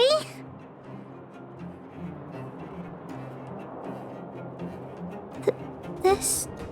A teddy bear's cap, clothes, and a dresser? And a little home for him. Toy-making companies are increasingly scarce this year. I had to travel to different towns. I never expected June might have been sold. What a shame. It's okay, Daddy. Don't cry. Natasha will teach me how to make another doll. Oh, yeah, I got a gift for you, too. Open it and take a look. For me? I'm curious. It's the Geomaro probe. She helped me to bid for it at the auction. I bought it with the money I got from selling June. With this, you should be able to repair the vein detector. Right, Daddy? Daddy? Thank you so much, Hook. Daddy really likes this birthday gift. But, I might not be able to use it right now. Huh? Well, why not? It's like this, Hook. I bought your gift with the money I got from selling the vein detector. So my gift is also useless. Oh. Hook, do you still like the gift I got for you? Of course! Your gifts are the best in the world! Well, I feel the same way about your gift, Hook. Me and you are in the same boat. Daddy!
It's getting late.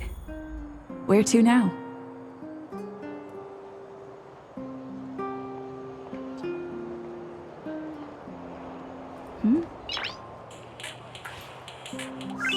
Noise.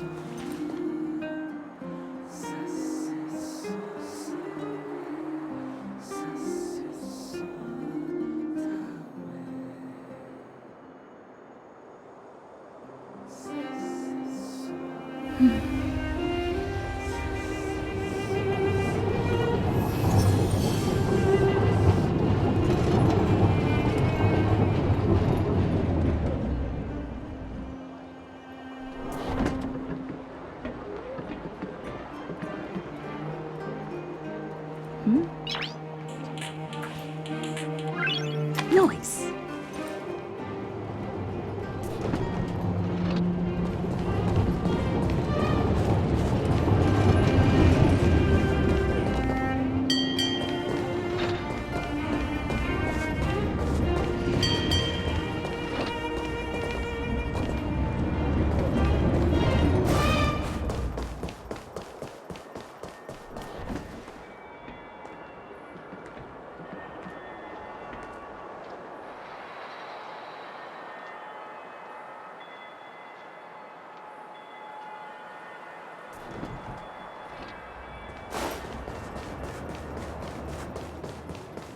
So, this friend of mine.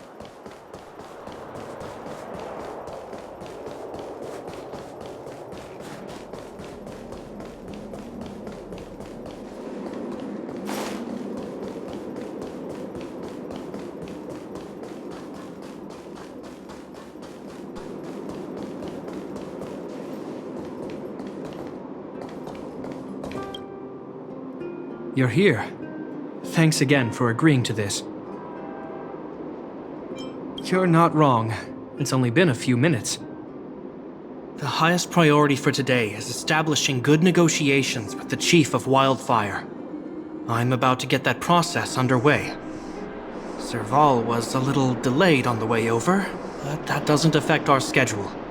Let's set off. Hold up, I wasn't that late. Negotiations will be held in the Boulder Town Clinic. Serval and I are newcomers, so you'll have to lead the way.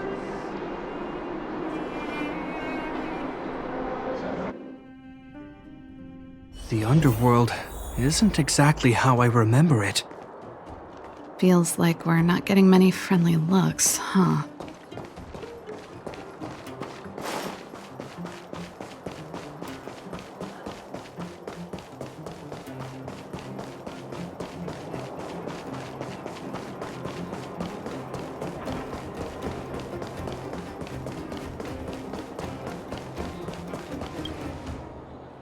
Well, well, well. I don't think our little clinic has ever played host to an occasion like this.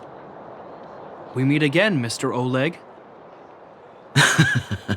Oleg will do, son. Oh, you. You probably won't know. Our young Silvermane friend here and I had the pleasure of speaking to each other at a certain Guardian succession ceremony. We're not complete strangers. But as for this young lady... The name's Serval. I'm, an ex-engineer from the technology division and Japard's sister? Pleasure to meet you, Chief. Likewise, miss. The more the merrier. And it's good to have you here again. It bothered me and Natasha that we never arranged a formal welcome for you. Once we're done talking, you must all join us for a meal. We'd be honored. But to your point, Oleg, let's finish our discussions first. Quite right. Let's head inside. Too much commotion out here.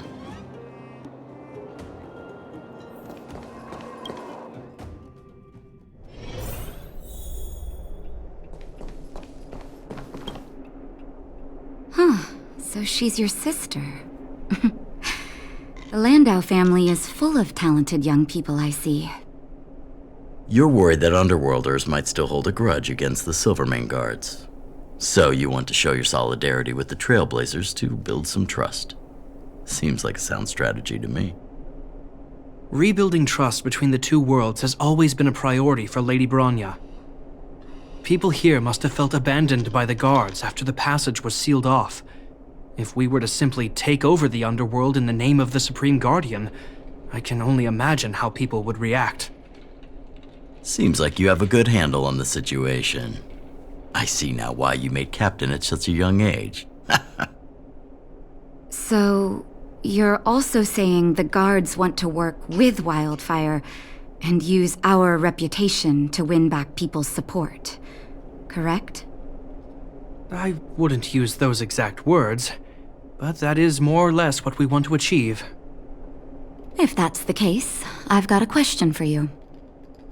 Since this offer comes from those who left us to our fate for more than a decade, how would you react if Wildfire refused? Would you use force? She's not trying to be diplomatic about it, is she?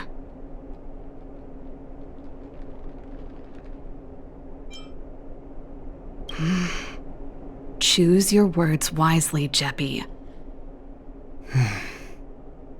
The barrier between the surface and the underground was the product of the former Supreme Guardian's misjudgment and the policies that resulted from it. The people of Belobog should have stood together, but instead, we were made to blame and hate one another. Lady Bronya wants Belobog to heal, so the Silvermane Guards need to regain the people's trust. But we won't achieve that by kicking doors open and policing everyone around. As a grassroots organization, Wildfire did an extraordinary job maintaining order for over a decade in the absence of the guards. I can only imagine how much work you put in to protect the underworld. I can assure you that the guards are not here to seize power. If it takes time for the people to trust us, so be it. We're willing to take small measures and serve as an auxiliary force to Wildfire to help maintain peace. I hope you can see that everything we do to rebuild trust and make Belobog work for all.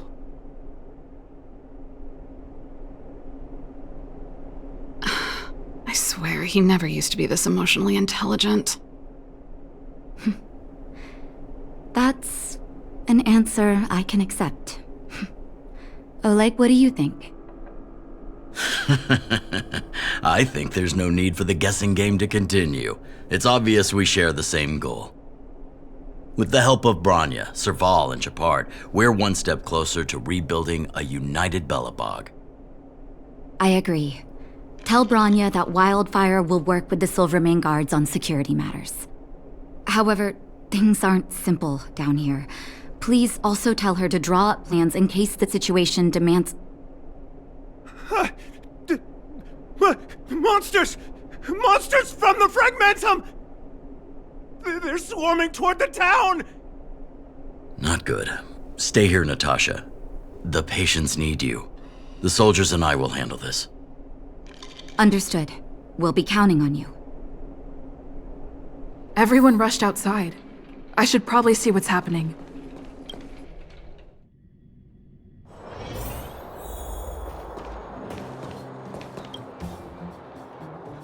Please, help my friends!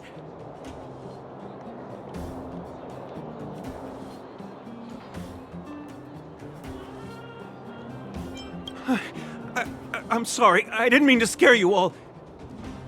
What happened? Take a breather. The monsters invaded the mine. Please, you have to save my friends. Otherwise, those things would tear them apart. Don't worry. The Silvermane Guards are trained for these situations. Where do we find them? The Great Mine! The one with the big ore vein! Understood. I'll send my men to set up a perimeter and start the rescue operation right away. Mr. Oleg, please entrust the Silvermane Guards with the rescue.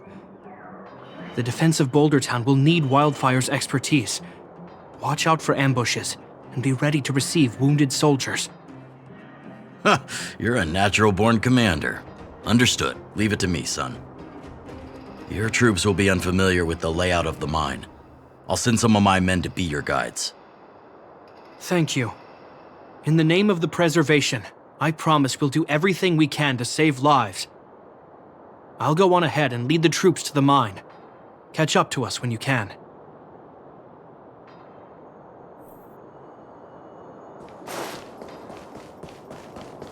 I couldn't get a word in while they were talking.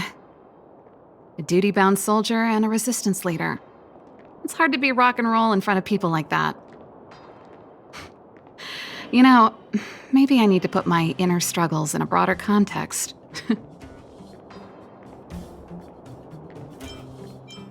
I know. Anyway, don't worry. I'm doing fine. It's just... I see people fighting for their lives, and here I am thinking about how to escape.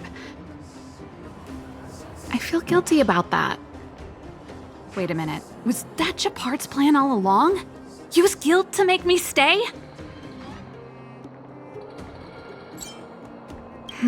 That's true. Anyway, since he asked for help, it's time to give those monsters a shock. You know the way to the Great Mine, right? Let's catch up with Gepard when you're ready. That's all you needed to say.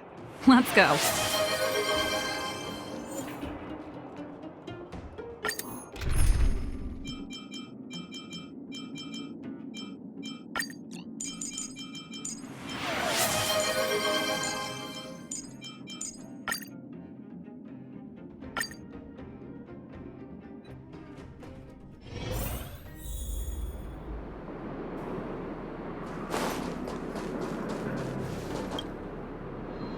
Put all artillery units on standby. Wait for my command to bombard enemy positions and cover our infantry advance. We have a choke point here. Tell all infantry units to switch to double line formation. Close quarters in front, gunners behind. Remember, get the wounded out as soon as possible, and always secure your flanks before advancing. Yes, sir! Ah, you're here. Get ready. We need to help the infantry lines drive deep into the mine. The back of the mine has been secured, which gives us a forward base to send in supplies. The Silvermane Wildfire Combined Regiment is conducting rescue missions as they advance. The battle is fierce. I need to get to the front line. I'll leave the command post to my officers. I don't know much about warfare, but I don't see why a commander needs to lead the charge. The situation here is totally different from the restricted zone. Gepard, let me and her clear the way for you. You should stay in your command post. Thanks, Serval, but please trust my judgment on this. I made a promise to Mr. Oleg to save as many people as possible. I have to see to it myself. There's no stopping you once you've made up your mind. Fine, we'll do it your way. Let's move out. We need to clear a way for Wildfire and the guards.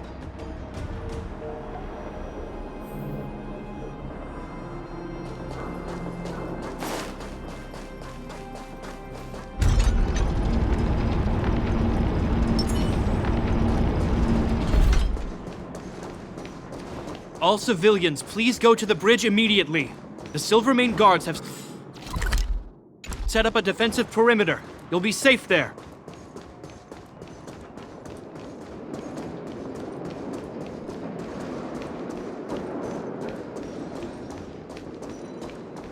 There's a monster heading this way. What should we do, Gepard? Bring it down. We need to cover the retreat.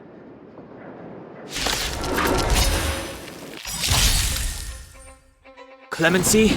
Never heard of it.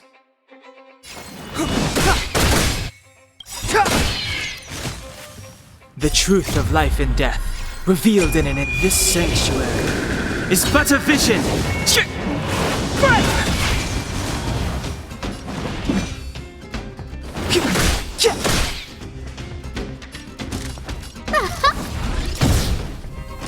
Did you come here of your own volition?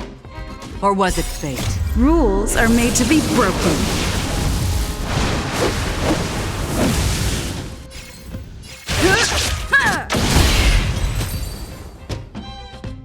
It made it easy for us, but we can't let our guards down. It's safe here. Let's move on.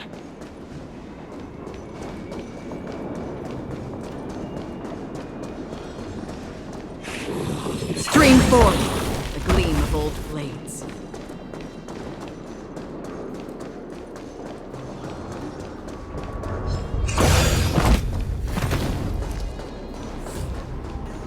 Gepard, look! The miners have put up a makeshift defensive line.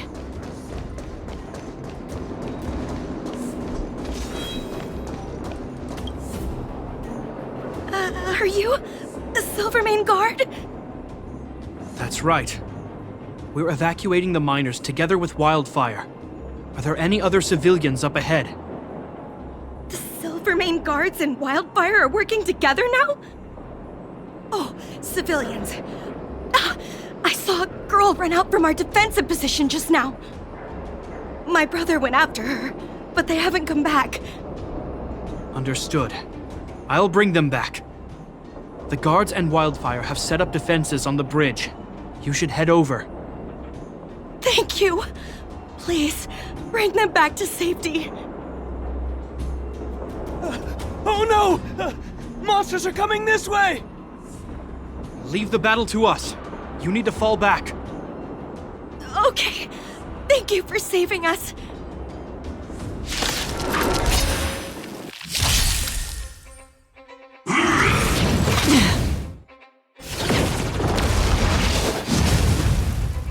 Move carefully.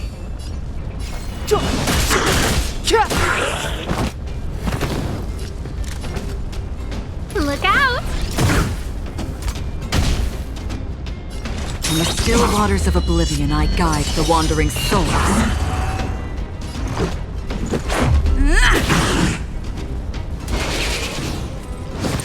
How familiar.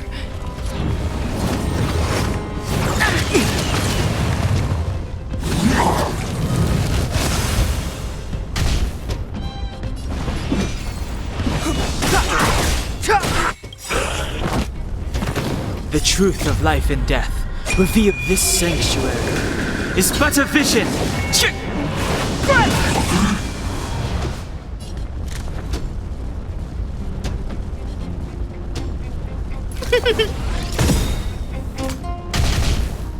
Another journey begins. Existence fleeting as the dawn's dew, destined for oblivion. Everything is ordained by the star. Oh, profound secrets of the stars. Give these trailblazers your blessing. Let's make it quick.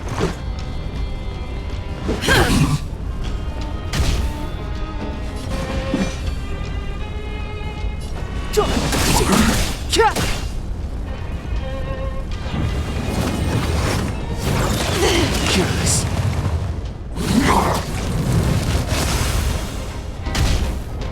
A guest with no look out. Did you come here from the still waters of oblivion? I guide the wandering souls. I weep for the departed.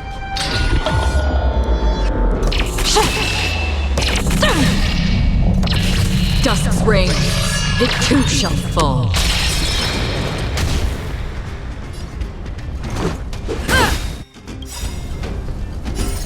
Rules are made to be broken.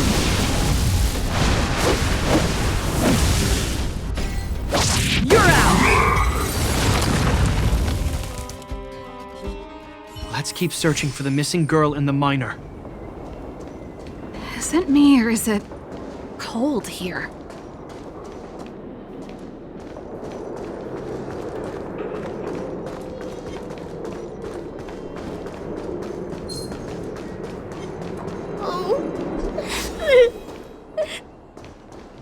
They're in danger. Let's go.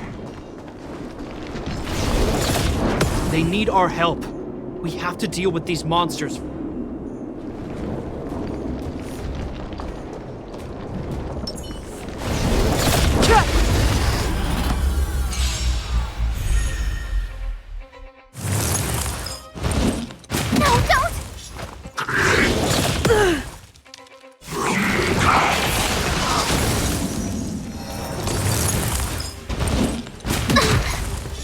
Move carefully.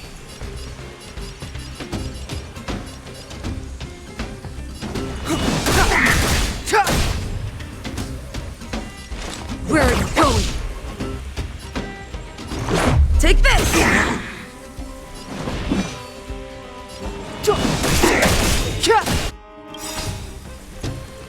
The truth of life and death. With this sanctuary is but a vision.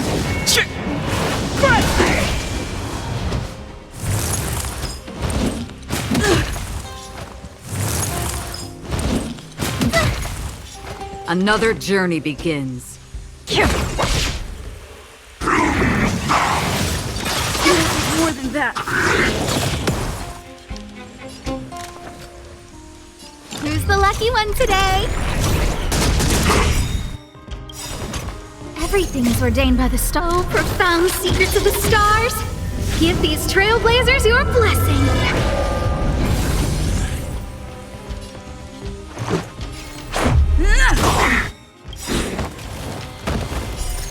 Rules are made to be broken.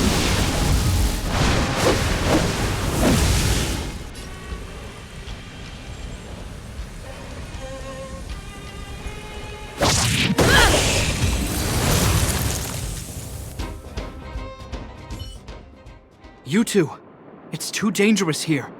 Find the Silvermane guards and Wildfire at the bridge. They'll protect you. Okay. Thank you. Thank you. Zeno, take my hand. Let's get out of here. It's so cold here. I'm scared. The monsters have gotten stronger somehow. I don't remember them being this difficult. Thank goodness we got here in time. If we'd arrived any later... That's one brave little girl. You were like that at her age, too. Huh? I wouldn't go that far. I only had Dad to deal with. He could be fierce, but nothing like the monsters here. Besides, my problem with him wasn't that he was a strict father. I just couldn't believe that he never lifted a finger to oppose Cocolia's order to seal the passageway. Vowing to protect the Underworlders in one breath, and then deciding they deserve to be abandoned in the next? Family code of conduct. What a joke. Father was a soldier. He wasn't supposed to question the orders from his superiors. Never mind. I know I sound like I'm defending him, and I don't want to make you angry. At least now we've got the chance to right the wrongs. I'm angry just thinking about it. Looking back, I'm glad I left home early. Running away doesn't solve the problem. It's been ages since you two had those fights, but you still can't let it go. You need to walk out of his shadow. I'm not trying to change your mind. I just want to know that your choice to leave this planet is a result of having thought things through. Not because you're trying to run away from something. My choice. Sorry, I sound like Dad. Don't worry about it. I get what you're trying to say. I do. It's just... I need some time. Let's focus on the business at hand. That miner we met said his brother came this way. We should look around. Okay. Be careful, though. I sense a drop in temperature. Something's not right. It could mean something we haven't encountered before is waiting for us. Stay on your toes.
monsters are tough. I need to find those kids. Hey, did you just scare off a Fragmentum monster? Kind of. There was one on its own. I managed to chase it away. Speaking of which, you came from that direction, right? Did you see two little kids, a girl and her brother? Ah, thank goodness. I chased the monster too far and lost him. They'll be okay now. You should head back to the bridge too. The guards and Wildfire have set up a safe zone there. Ah, thank you, all of you. I'm just glad they're okay. I can finally retreat as well. I heard there's a powerful monster down the road, some kind of leader of the pack. I'd take caution. Thanks for the intel. We'll be careful. I think he was right about the monster. I've seen this type of monster a few times near the restricted zone. Wait, don't get too close. Something's not right. Huh? What is it? These monsters are usually eager to fight. You're guaranteed a fierce battle if you see one in the Fragmentum. But this one doesn't seem concerned about us. This could be a trap. I'm not sure either. I just have a feeling that something's different. The air... it's so cold. Stellaron promises Serval. Did it just... talk? Steady. Get ready to counter its attack. Can Gepard not hear that? Gepard, Serval, Londau. Did it just say Gepard and Serval? That noise! Do Fragmentum monsters usually sound like this? Talking? I just hear white noise. Wait, you understand it? Our names? What's happening here?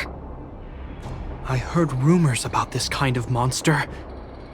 Shadows in the Fragmentum that assume human form are echoes of the will of past guardians. If the rumors are true, could it be? Cocolia?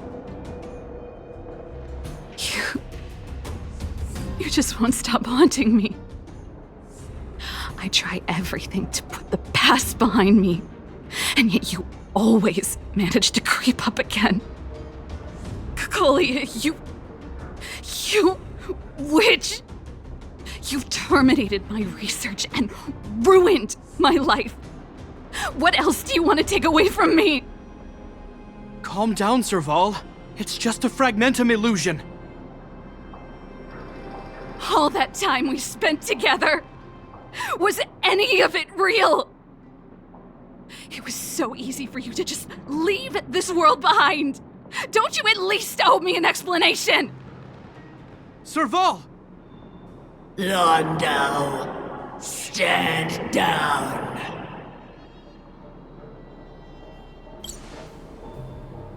There is no place for you. The promised new world.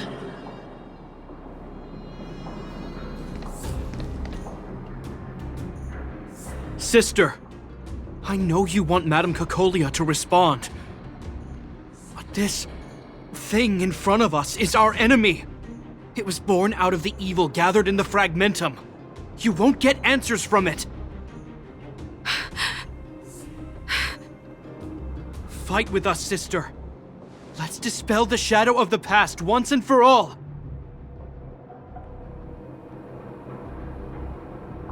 Of course, if you're not yet able to confront the past, then she and I will fight for you until your heart is ready.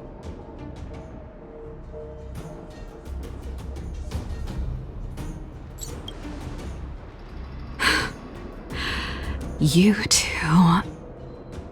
I'm sorry, brother. I always make you worry when things get serious. But I see what you're doing. Reverse psychology, huh? Well, seeing as we've come this far, Cocolia, let's settle this bad blood right here, right now.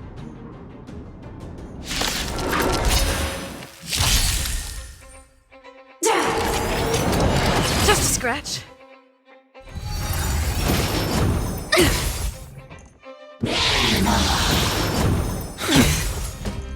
Move carefully.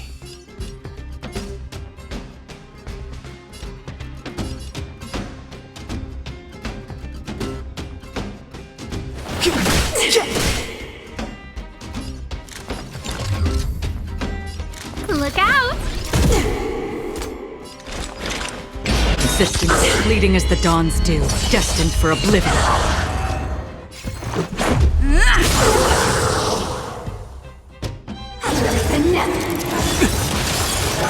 Clemency? Never heard of it. Sagacious discernment!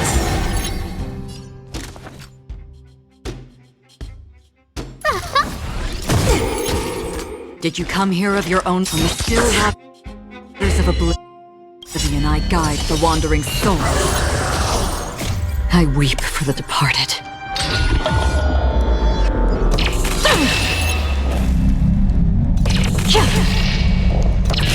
Dusk's reign, it too shall fall. This is our chance. Batter up! Rules are made to be broken.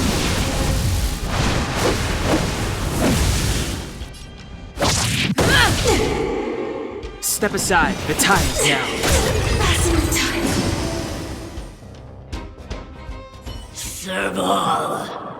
Serval. Serval. Why do you always have to stand in my way? The temperature is returning to normal. The monsters are retreating. I think it's safe to say that the shadow of Madame Cocolia was the reason for this invasion. The other anomalies we experienced were probably also a direct result. Whatever the case, we've managed to avert a crisis. Are you okay? Sounds like something the hero of Belobog would say, all right? It would have taken us much longer to fight off the shadow without you. Serval, how are you feeling? I feel like something heavy has finally been lifted. All that noise before it perished. Did you catch what it said? I see. You really made no effort to correct your mistakes, Cocolia. Anyway, it doesn't matter anymore. From here on out, I'm over that woman. I can tell you mean it this time. I'm happy for you, Serval. It's not easy to truly put the past behind you. Looks like we accomplished our mission. I need to get back to the guards and Wildfire to wrap things up. You two should head over to Natasha's place and check in on the wounded. Sure. Come find us later at the clinic. Let's leave Japard to his business and head back to town.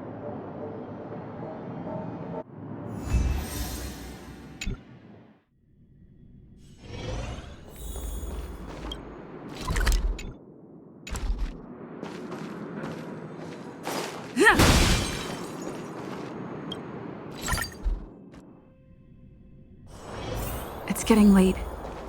Where to now?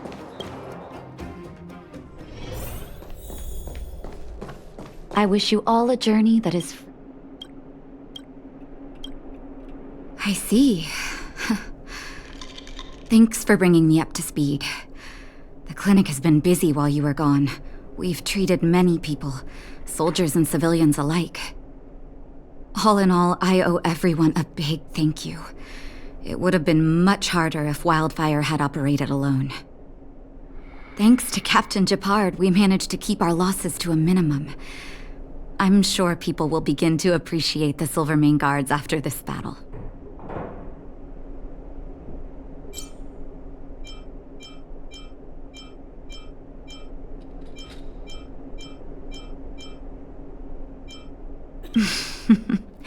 How could I forget about you two?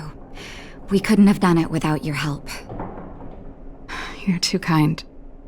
They deserve the real credit. I doubt I'd have come back in one piece without them. Sounds like you went through a lot of danger. Are you hurt, Miss Serval? I can have a look if you like. I'm alright, don't worry. Everything worked out eventually. Let's wait for the rest of them to get back. Miss Natasha, we've returned. Is that Gepard?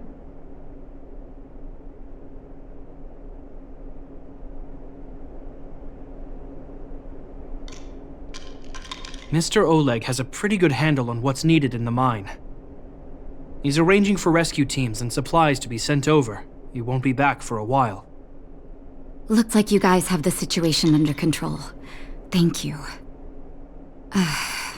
I'd love to sit down and chat with all of you, but I still have a backlog of patients to see. Oh, there was a girl and her brother who said you saved their lives. You might want to check on them and see how they're doing. Natasha's right. We should make sure those children are all right. Come on, drink it up and you'll feel better. But there's smoke coming out of it. It's you. You saved us from the monsters in the mine. You guys are Silvermane Guards from the overworld, right? If you hadn't been there, we would have... I'll think of a way to repay you. I'll get a job and...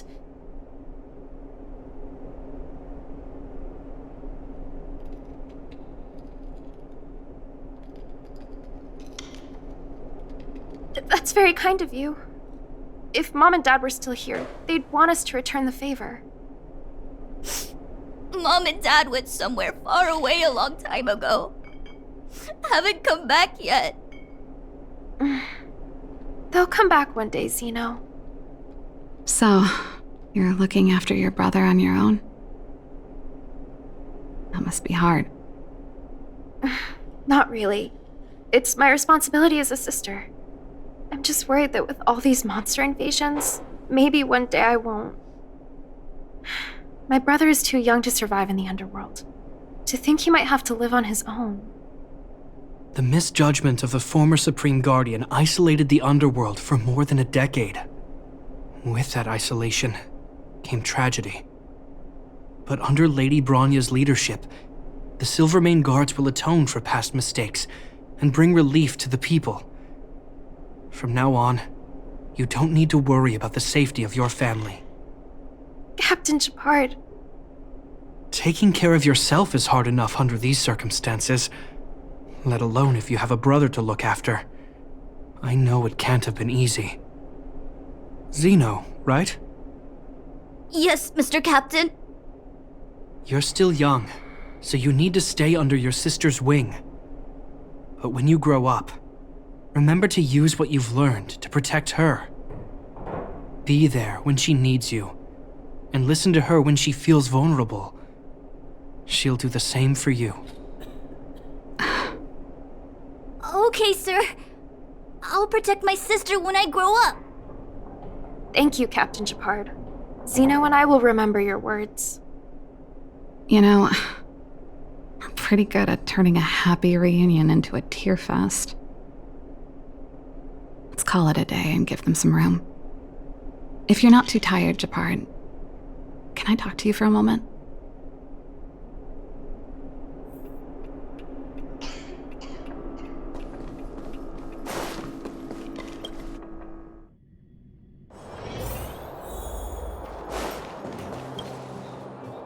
What you said back there, did you really mean it? Of course I did. And it wasn't some last-minute speech I cobbled together. It's how I've always felt. We can't always face problems alone and build walls to keep people out. We need to learn to rely on others, especially those we care about the most. I know what you're up to, Jeppy. Huh? What do you mean? You made it sound like you were talking to those kids. But you were talking to me. Who's building that wall now? Well, a Landau just called out a Landau. Gepard.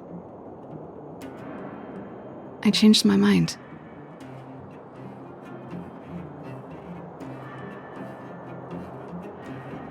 Change of plan. I've decided to stay in Belobog. Serval, I just want you to know that I would have supported your decision, no matter what you chose. I wasn't trying to force you to stay. I know that, Gepard. Don't worry. I've thought this one through for a change. What you said was the last piece of the puzzle for me. I suddenly realized that my decision to leave was just me trying to run away from my problems. Wasn't a mature decision. I've always found it hard to handle complex relationships. Be it Cocolia or my family. The first thought I have when things don't work out is to run away. Starting from today, that's no longer the case. After all, I'm not doing this on my own, right? Right. If it weren't for you, I wouldn't have had any idea about the hardships people were going through in the underworld. It made me feel like maybe I could help a little and make Belobog a better place. I have one last thing that I might need your help with. I want to see the Stellaron. I want to see the place where Cocolia sacrificed herself. Say no more. We'll go with you. Oh, but before that, I need to go back to the workshop and get something. Why don't you head north first and we'll catch up with you? It's all right. I've got Gepard with me. We'll be safe. See you in a bit.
Here.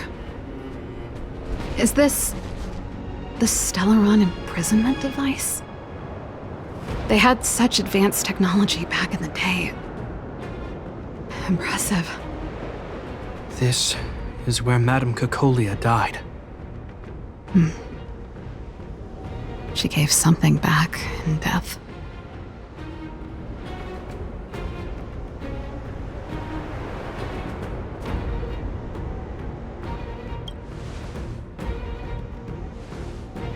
I think I'm mostly here for myself. Still, I wanted to come here to perform for Cocolia. To say goodbye. I'm glad you guys are here to witness it. Not the nicest spot for a show. And the equipment could be better. Sorry about that.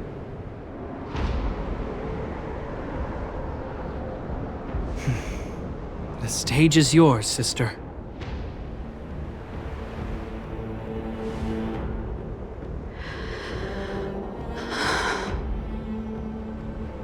Look at me, Cacolia. Don't you dare look away.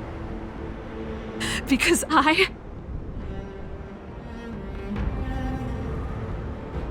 will no longer live in your shadow!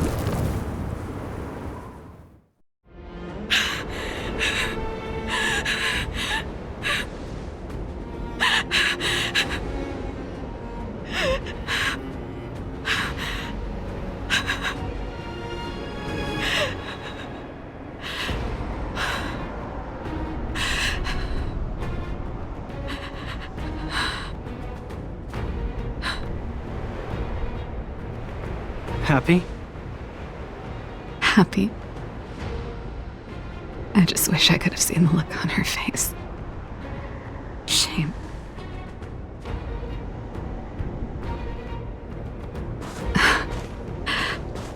Well, that's all from me. Thanks for sticking by my side throughout all of this. As for tonight, let's go to old Gerda's place and have a big feast to celebrate. So, you're getting the tab?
Stream forth!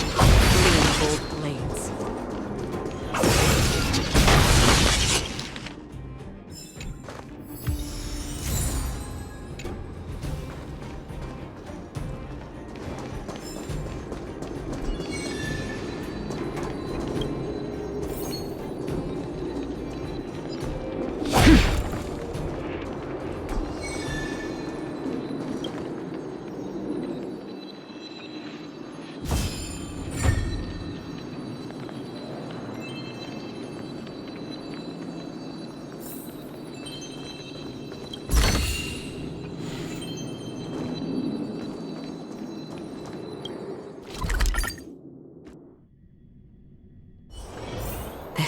Haven of memories.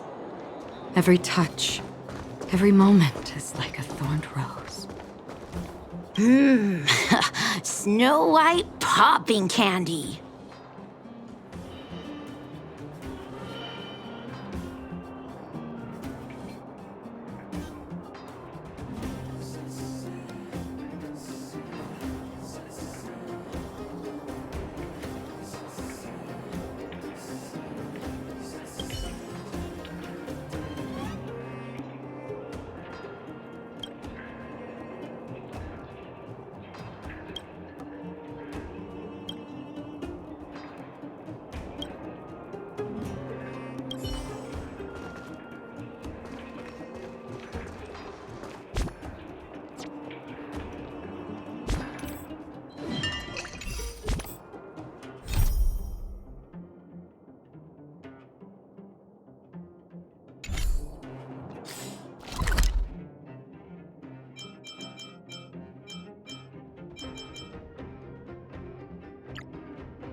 The truth of life and death, revealed in an instant.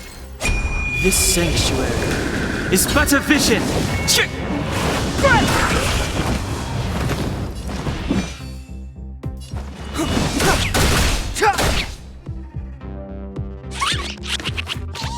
Step aside. I have no interest in stoking.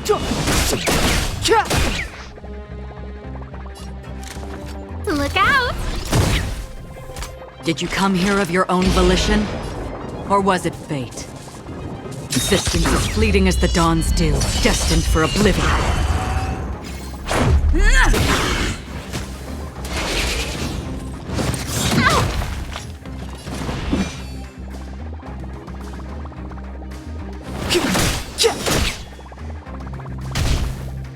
I don't remember.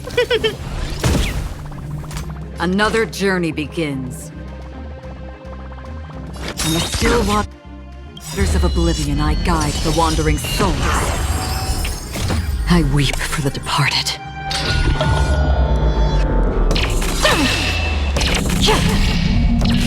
Dusk's reign, it too shall fall.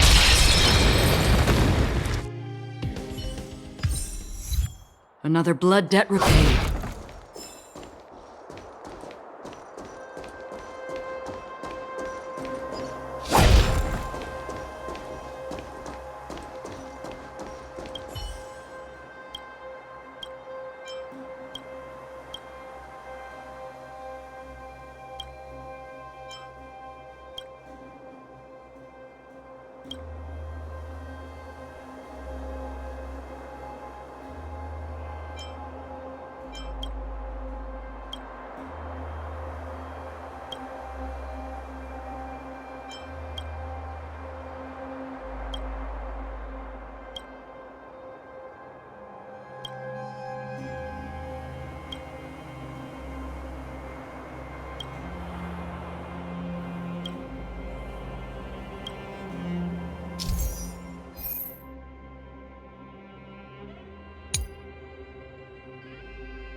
Don't forget to let your friends in on the action.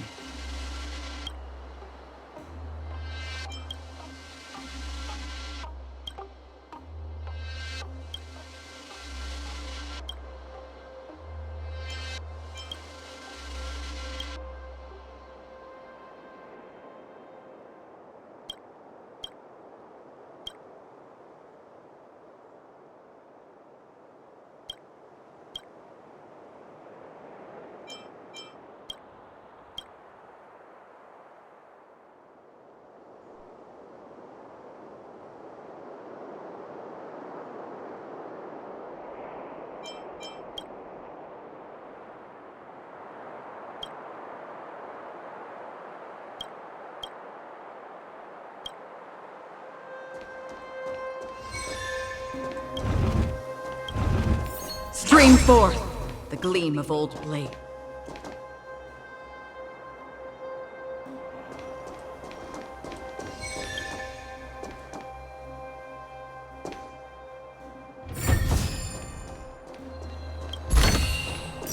Seek, and you will find.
Scream forth, gleam of old blades.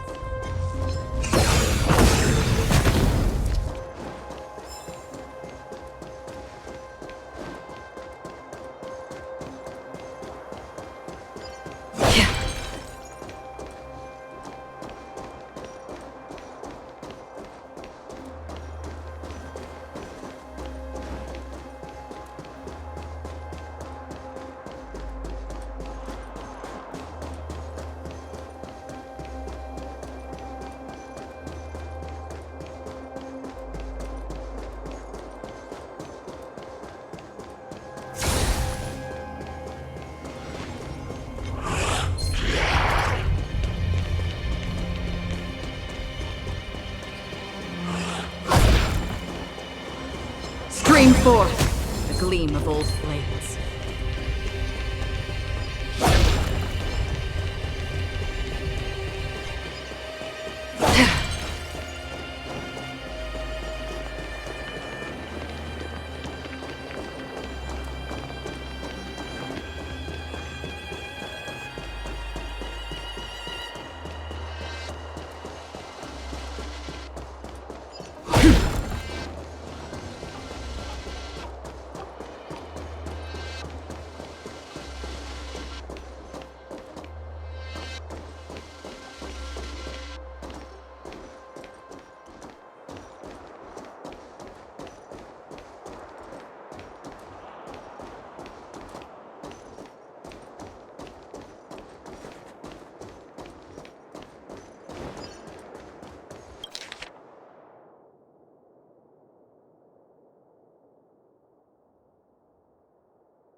haven of memories.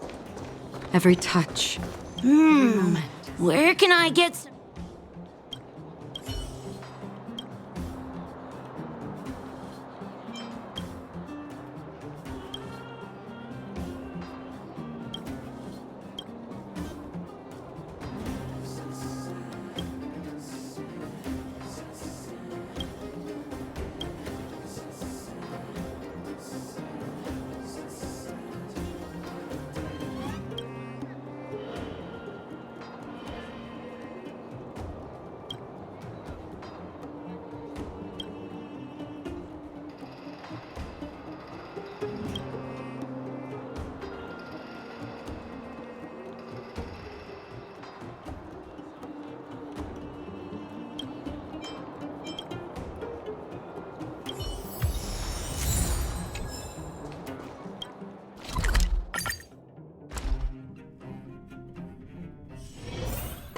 Haven of memories. Every touch, every moment is like a thorned rose.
You finally got some leisure time. Though.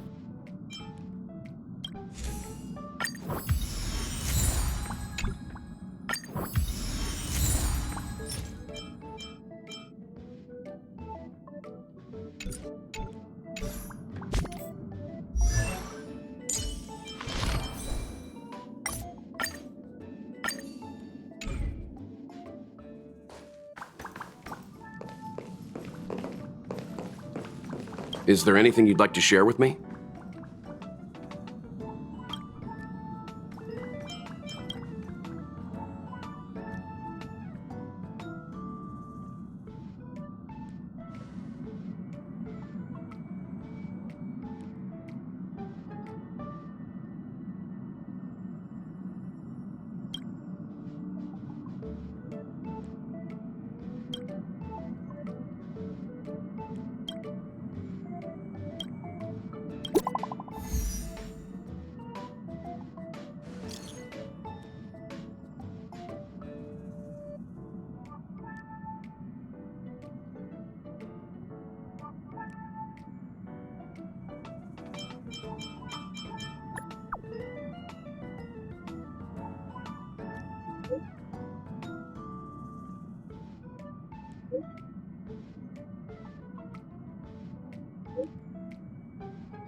This haven of memories.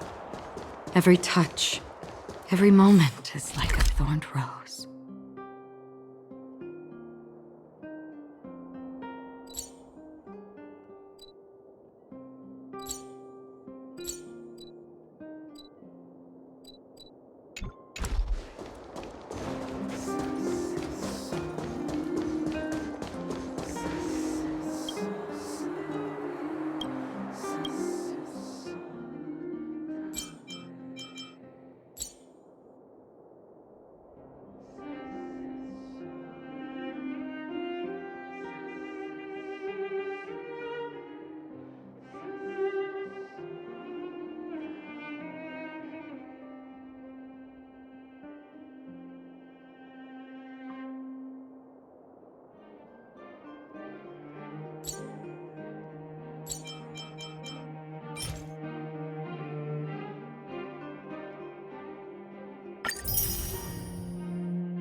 Have a look!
Ah, you're back.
There's plenty of precious stuff in here. You aren't looking for treasure in the museum while pretending to volunteer, right? No, I'm not. Oh, what's this gadget? This monitor and this keyboard. Is it an automaton remote control terminal? See, there's this piece of paper here. It says Pena Sergeyevna. Is that the owner's name? Sounds a bit familiar. These are all relics, sis. Please don't touch them. What if you break something?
Oh, we were just waiting for you. Long time no see. I wanted to talk about this in our chat group, but sis won't have it. I'm sorry you had to run all the way out here.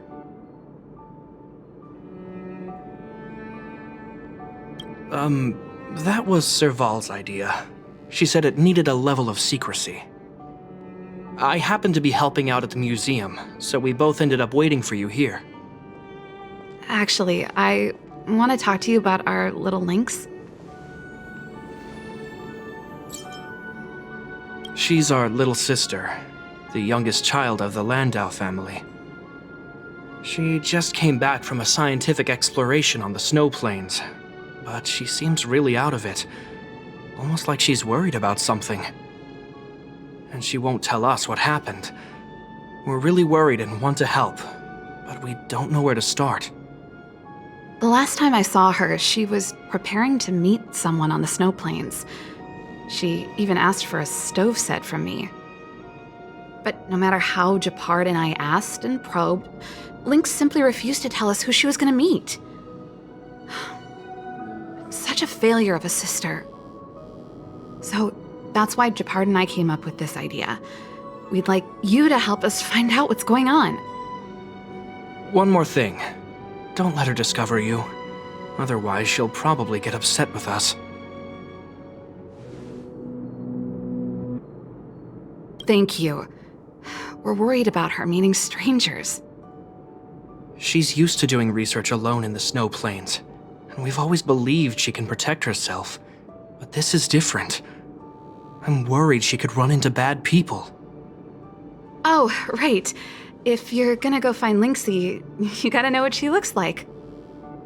Don't worry, she stands out. She's blonde like us and, quite short. She's always wearing a white fur hat. If I'm right, she should be waiting for someone at the city exit, closest to the snow plains. We're putting our dearest baby sister in your hands this time. Let us know immediately if anything happens. Thank you.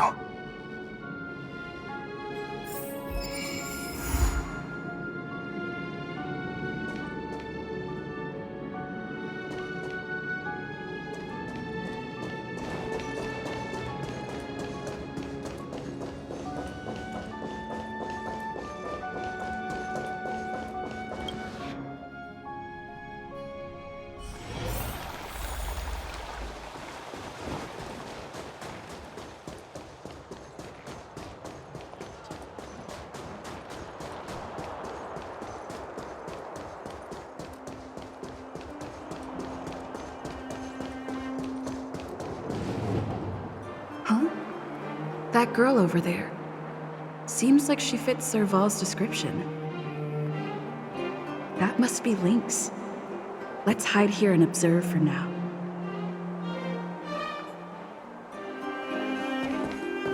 Lynxie, I'm here! Let's go!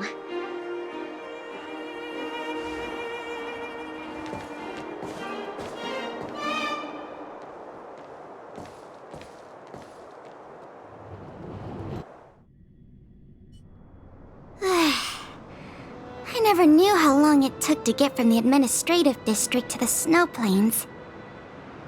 So much snow. Even in the northern mountains, it wasn't like this. Well, the snow is supposed to get heavier later in the day. We need to find a good place to set up camp first. Right.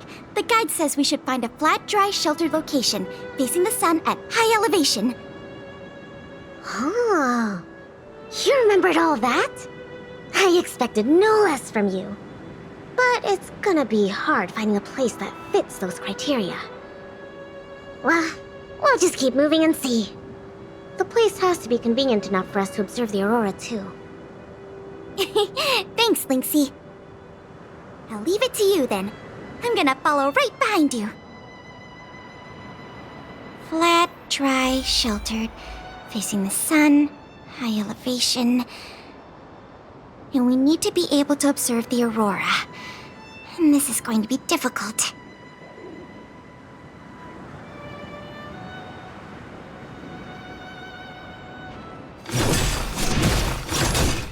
It's probably better not to separate.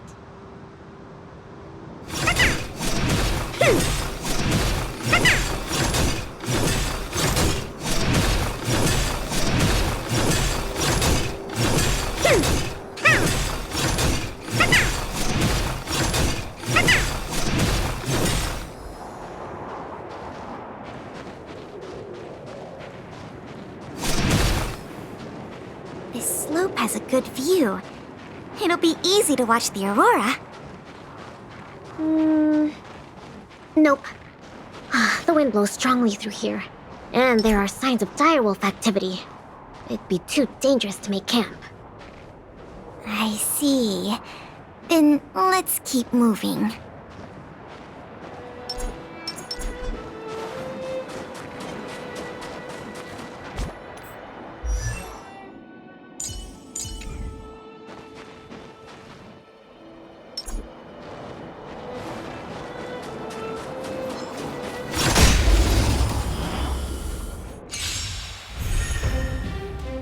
Commencing support. Oh! Perfect! Now's my chance. I think something bit me. Enemy targets to inputting commands. Whoa!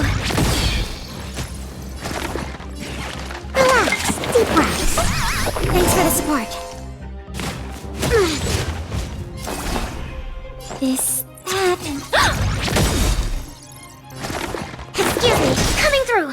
Commencing support. To travel far away. For a tough case like yours, we're gonna try them all! Ah! Thanks for the support. Enough. Flat, dry, sheltered, facing the sun. This area's sheltered and facing the sun. Plus it's flat ground, but there are cliffs all around. We'll be in trouble if there's a landslide or a rockfall. Also, there isn't much of a view. Ah, I remember a good place that's not too far from here. Follow me. Huh? Okay.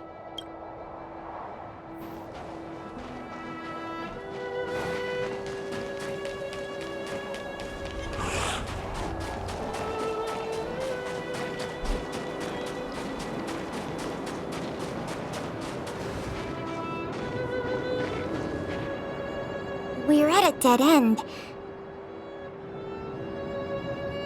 Linksy, are you sure this is the place?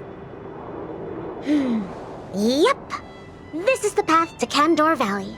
There are low cliffs on both sides, but I cleared all the monsters here a while ago, so it should be safe and sound. Also, the mountain wind during this season usually comes from the north, which is another reason why we couldn't camp on that previous slope. These two hills can block the snowplains' gales for us. I never even noticed. Camping is a complicated science. Oh, not really.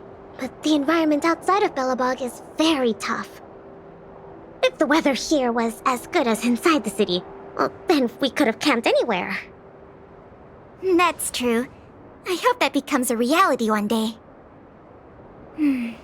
Only problem is, the view here isn't great. Are you sure we'll be able to watch the aurora? Don't worry about that for now. Let's get the tent ready, then go find our dinner.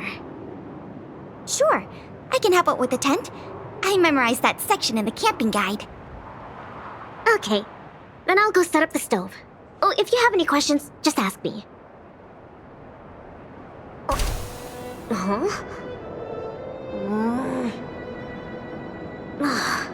Oh, why isn't the heater working?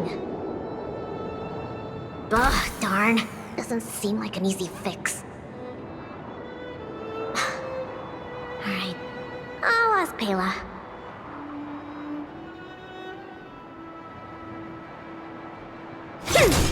Weird. That's what the guide says. Hey, Linksy, come and have a look at this. I did everything according to the guide, but the tent's still wobbly. Let me have a check. Main poles, check. Row poles, check. Ropes, check. Ah, it's the pegs! The pegs! I forgot to mention, thick snow needs leaded iron pegs. Got it. It's definitely sturdier now. Nice job, Linksy. You're too kind. My oversight. I've got a question too. Can you take a look at this stove? I think it's broken. Huh? Sure, let me take a look. The Geomero fuel activation component probably stopped working. Do you have a spare one? No. Serval told me this was a brand new stove. Did I bring the wrong stove? Does this mean we have to make a fire with Geomero? I specifically got this stove from Serval. That's okay. These components are really common. Maybe we can find a spare one in the ruins around here. You take it easy. I'll see if I can find one. Oh, and I'll keep an eye out for food, too. I'll come with you. Finding food is easy, but finding that component is gonna be hard. We'll do our best. If we can't find one, we'll just do what your guide says and chop wood to make a fire. Oh, actually, I have some spare chunks of geomarrow.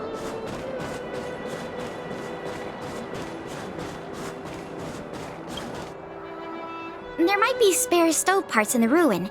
Let me see. Oh, don't tell me you want to crawl in there. Of course I do.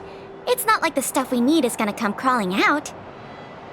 In that case, be careful.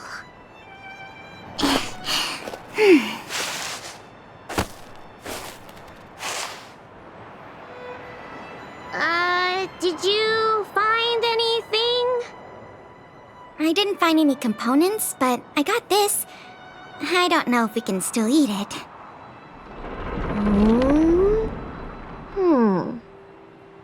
It hasn't decayed. It's edible. Really? Oh, it's all thanks to the eternal freeze. We can eat raw fish from 700 years ago. 700?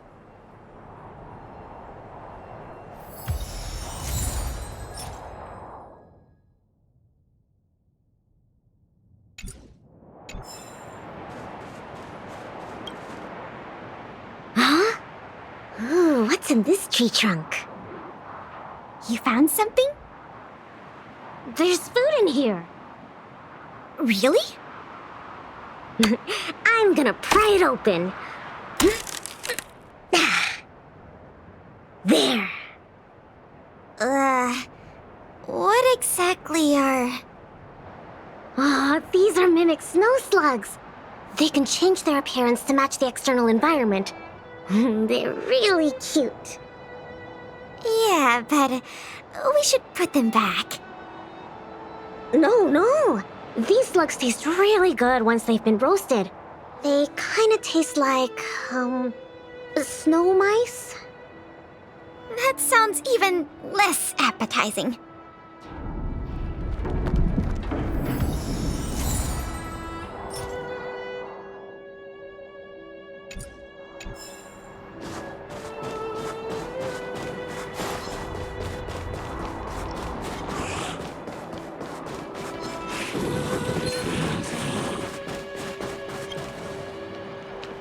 There's something in the snowdrift. Huh? I can do the digging. You don't need to. Come on, camping is about teamwork. Let me have a try. Okay. I found something. Is this a radish? Yep. That's a snow radish. They're really sweet and tasty. Actually, no. This is a hibernating snow radish rabbit. Huh? This is a rabbit? Yep. They look really similar to snow radishes. Their ears look like the leaves and their body looks like the radish bit. When they hibernate, they cover themselves with dirt, just like real radishes. I see. In that case, please tell me we can put it back. Yeah, it's better for the Snow Plains ecosystem.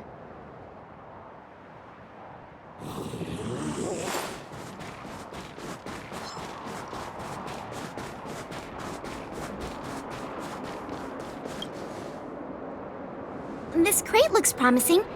Maybe there's spare stove components inside. Well, let's open it up then. No. Don't worry about it, Lynxie. I'll manage.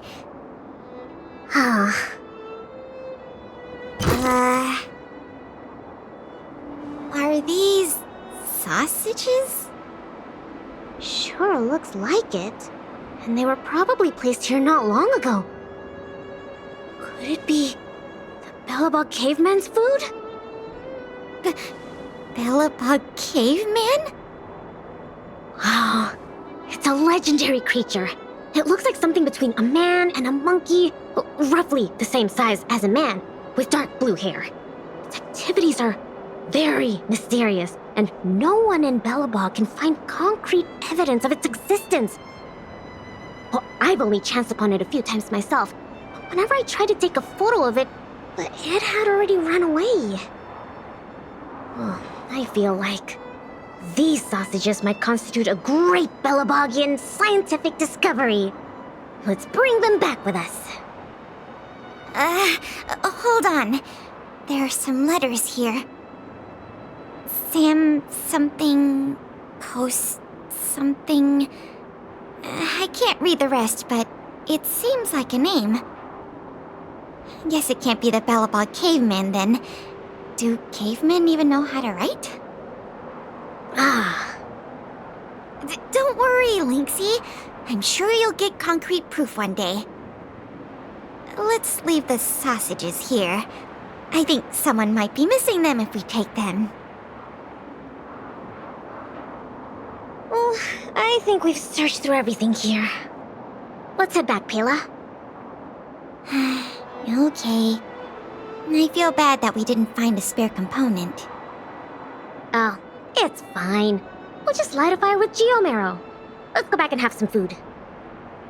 Pela? What's up? We don't really need that stove to cook. I know, but since we're looking for food, I figured we might as well try to fix the stove.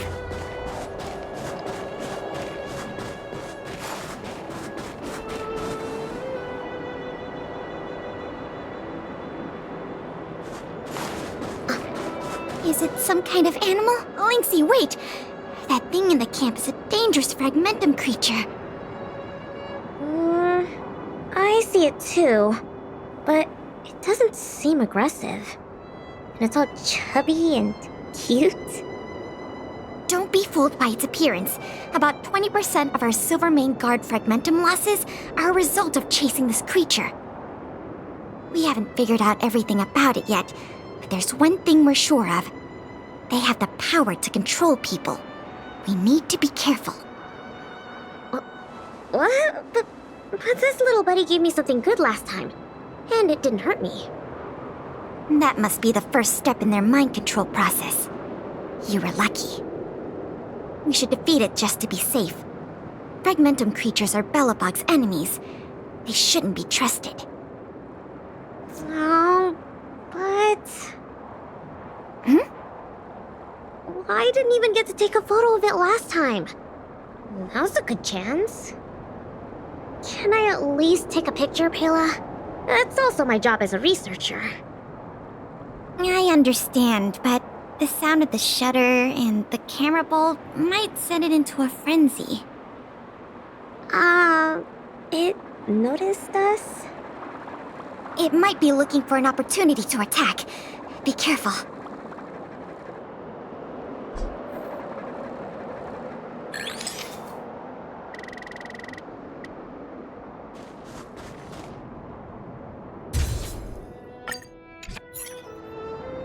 Finally got a picture. It disappeared. Did it run away? Yeah, that's the nature of these little things. They disappear in a flash when they get scared. Well, that's my conclusion from my long-term observations. As for those lost guards, maybe they were chasing these little creatures and couldn't find their way back. Sorry. Maybe I was overreacting. Oh, don't be sorry. It pays to be careful. Anyway, crisis resolved. We can now make some food. What? Our little buddy seems to have dropped something.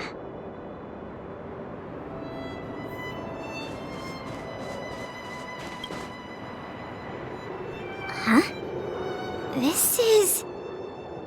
Awesome! Lynxie, look! It's a Geomarrow activation component! I never thought we'd find one here! What about you, Lynxie? Did you find anything good? Nothing. Just some old stuff.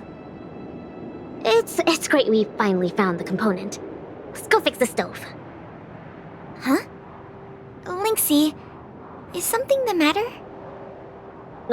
Nope, that's all your imagination. Oh, why don't you take a break? I'll have a look at this stove.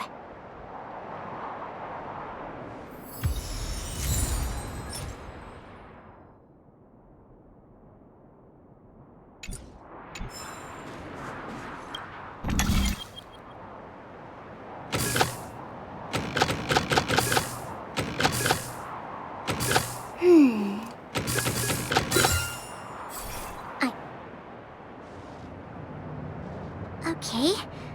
How done? Oh, what is this magic? I couldn't figure out the problem at all.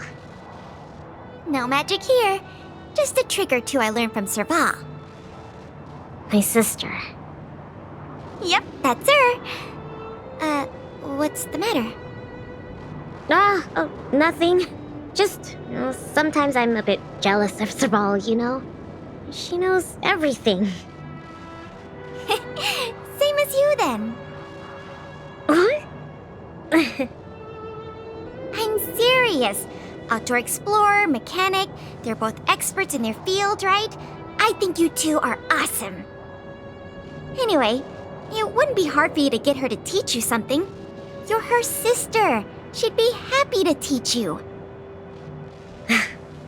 Well, you say that. But, never mind. It's getting late. Let's cook something. Yay! That's my favorite part! Wait, no. My favorite part is watching the aurora. Anyways, let's take a look at what ingredients we have. Every ingredient has its own effect, and combining them will create unexpected results. Ooh, what kind of effects are they gonna make? Let's just give it a try.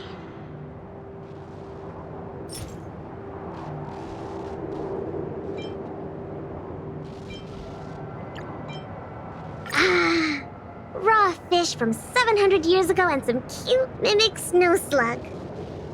I don't think either is edible. Oh, don't worry. We'll make them into a hot pot. Just add cream, biscuit crumbs, and the canned sardines I brought. You're putting canned sardines into a hot pot? Please don't say that. Oh, well then, this will be the main course for tonight. I'll show you what I can do as a chef. Why don't I cook tonight? You can take a break. Oh, come on, it's fine. Just leave it to me. Ta-da! The super delicious Snow Plains combo stew is ready. It smells so good. I'm gonna dig in.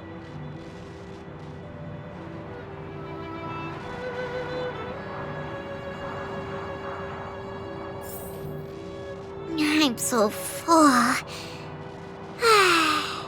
Guess now we just wait for the light show. The aurora should start soon. Before that, let's just chat. Pela, why did you suddenly want to come camping? Huh? Well, aren't you always saying how you just want to lie in bed when you get off work? Sorry. I hope this trip didn't surprise you. No, I mean, sure, I'm not the most sociable of people, but I love camping with a good friend. I had a great time. It's been a lot of fun. Oh, you're always like this. Even on this camping trip, you keep trying to do things. You really don't need to. Just leave it to me. Camping is about relaxing. No need to be so tense. I know. It's just, I was really getting into the camping. I felt like I finally got around to doing the things I always wanted to. So all those comics you drew for the Tales series didn't count? I have to hide those from other people. I get a little embarrassed. Oh, you care about other people's opinions too much. I suppose. I wish I could be more like you. Oh, I'm not as cool as you think. I don't know how to handle my brother and sister. They keep treating me as a kid. Like, they're both really capable and awesome people. Which is why I feel really pressured when I'm with them. I'm already a grown-up. I have the capacity to do what I want to do. Why can't they just stop worrying and let me do what I want? That's how families are. Sorry, I shouldn't talk about this. I was getting carried away. It's okay. It's not like I even know what she looked like. So, when's the Aurora due?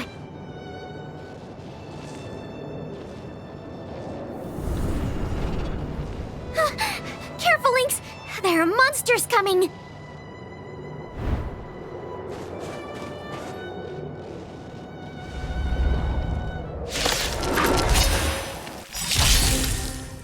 How did it get here? Enemy data secure. Let's focus on the fight first. Time for good old counterattack.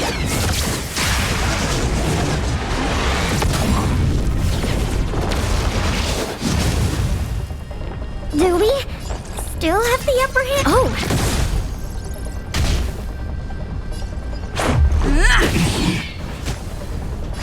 Excuse me, coming through.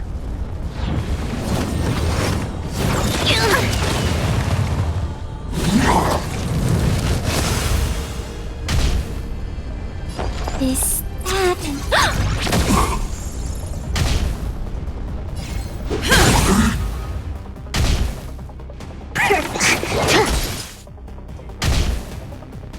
Inputting commands. Whoa!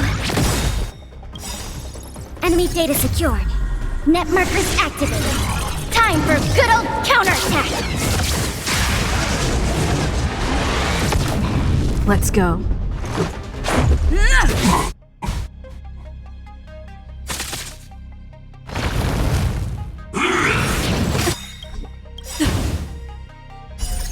Rules are made to be broken.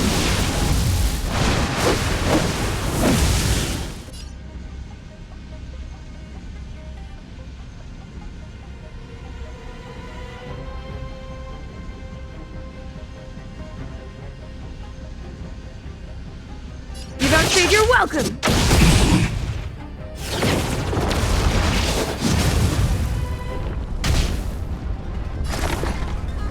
Excuse me, coming through. Oh! Take this!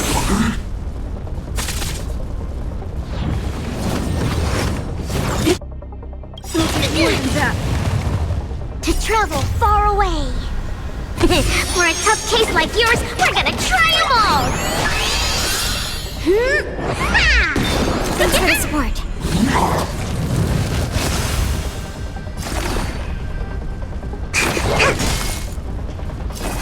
Inputting commands. Whoa!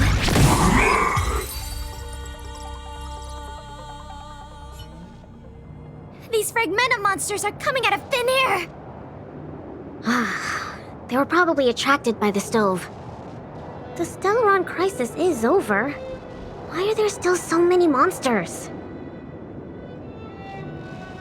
I see. Wait, where did you come from all of a sudden? Pela? Who is this? This is the Trailblazer, the savior of Belobog. Oh, I see. Well, in that case, thanks for saving us.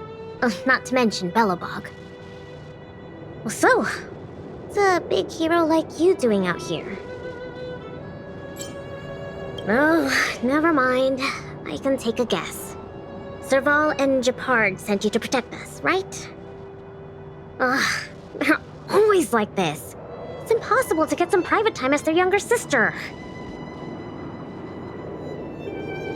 Then why did you still come here? Alright. It's all because Serval and Gepard are worrywarts. Besides, you did save us. Since you followed us all the way here, you probably know why we're out camping today. Well, stay and watch the aurora with us. It's about time for it to appear. Hey, Lynxie! Look! Come this way. Wow! This is the largest aurora since the Stellaron crisis passed. We're really lucky to see it. Yeah. Really lucky.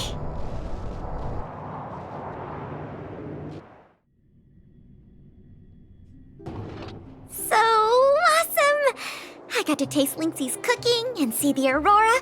This Snow Plains adventure was the best. You look really happy. Huh? Me?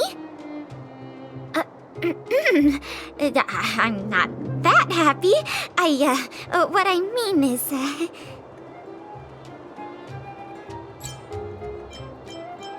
I was going to say that, but now I suddenly don't want to. I understand what Pela really feels. You don't need to hide it.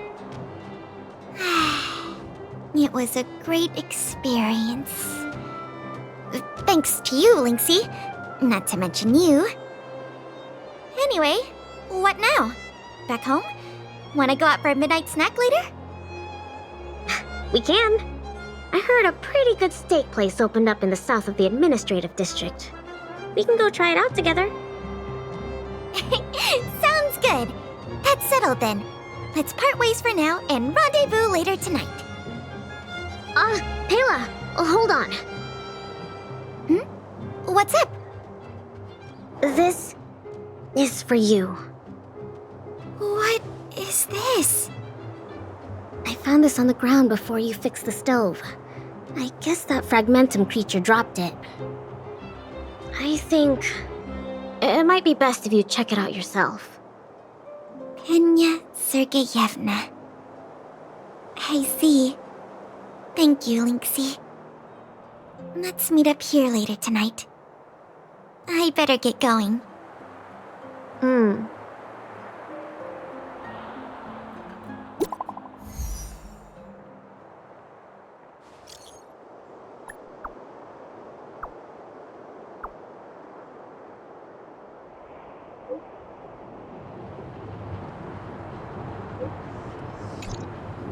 I should go talk to Gepard and Serval at the workshop.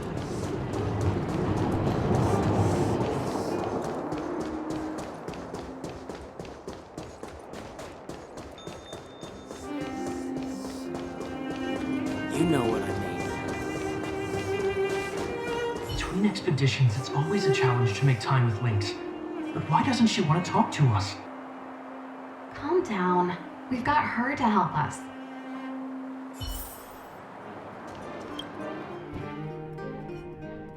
Hey, we were just talking about you. How was it? With Lynx?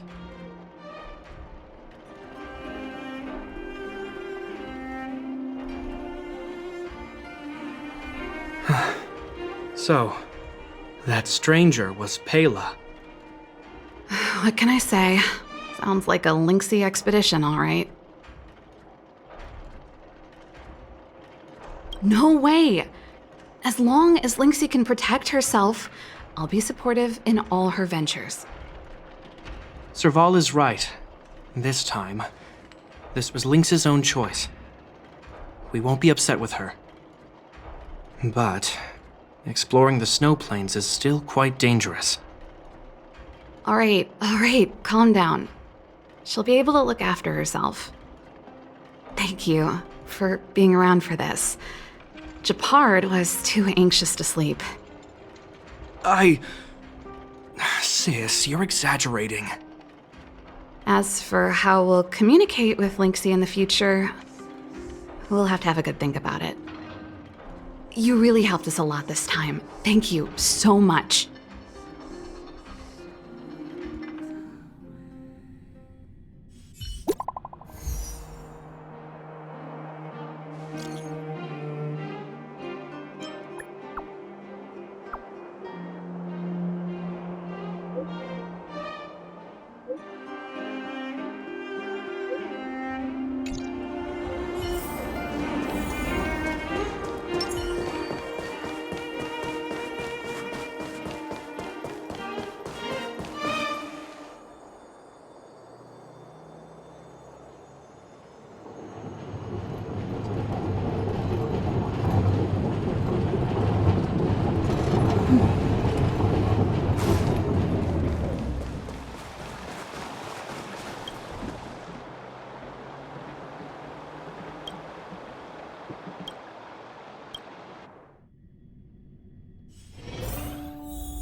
Noise.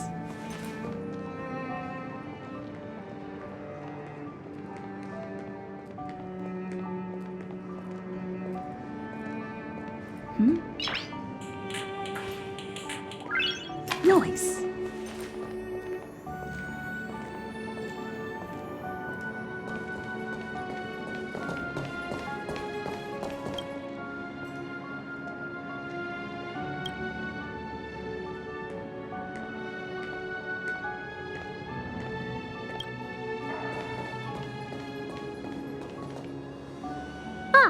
You're here too.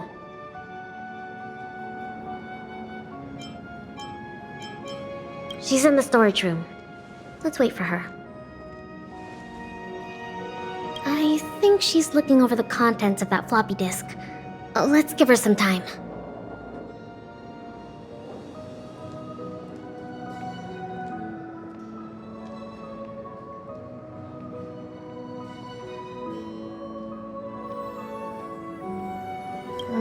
I don't know the exact details, but I'm guessing you don't know about Pela's mother, right? Penya Sergeyevna was Belobog's greatest outdoor explorer. Passed away 16 years ago.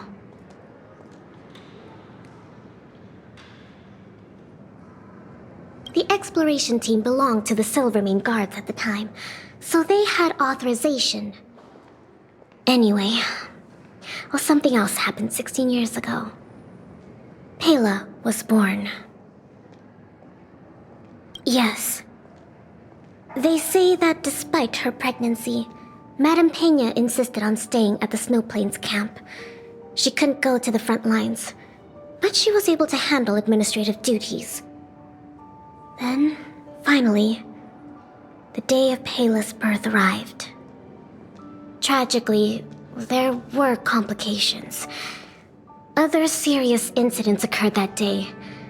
The exploration team ran into a blizzard and the camp lost contact with the outside world.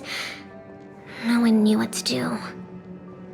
The only good thing was that Pela was born healthy.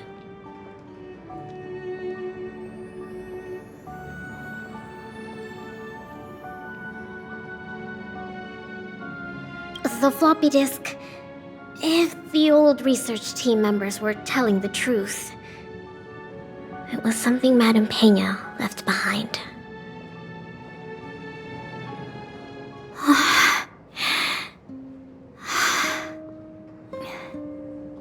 Madame Pena asked a colleague to take her terminal and floppy disk back to Belobog. She said they contained a treasure for Pela. She said that once Pela was older, she'd be able to understand the contents.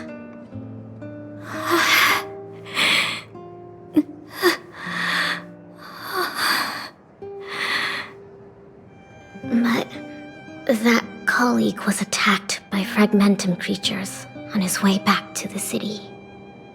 During the attack, he dropped the floppy disk in confusion, only managing to bring back the terminal.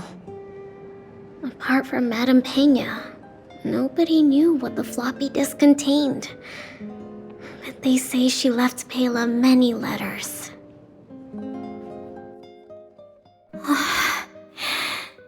From the moment she knew she was pregnant to the day of Pela's birth.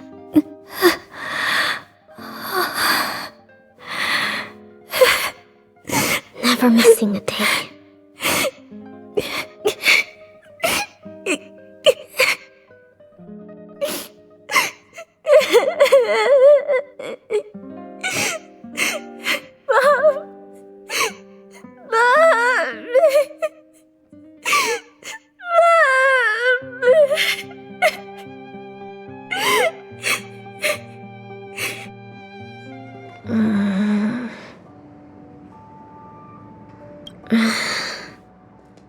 There's somewhere I want to go.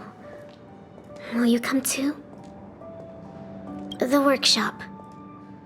I'll wait for you there.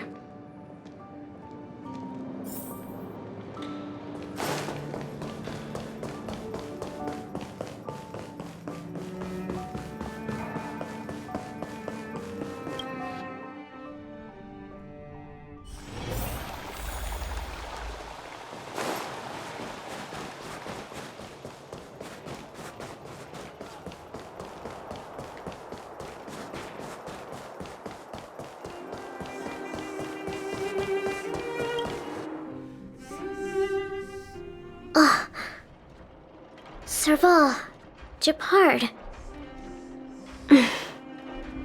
I'm back. Lynx! You're finally back.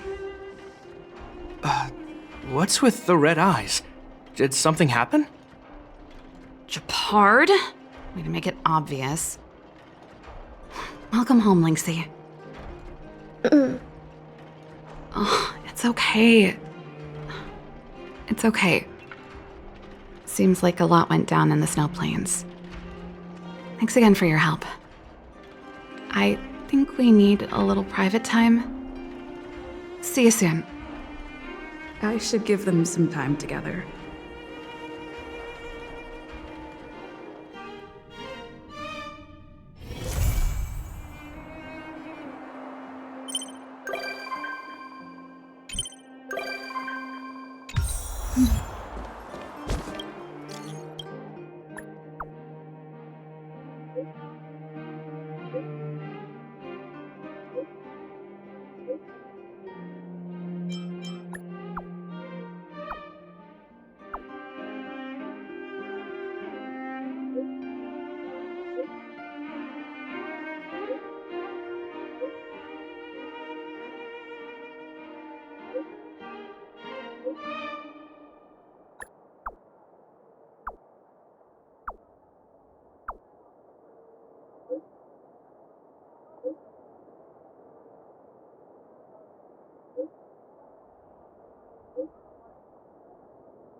You know what I mean.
I'll need to record today's notes in the databank.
My friend, looking for a ticket?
I'll need to record today's notes in the databank.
Stream forth the gleam of old blades.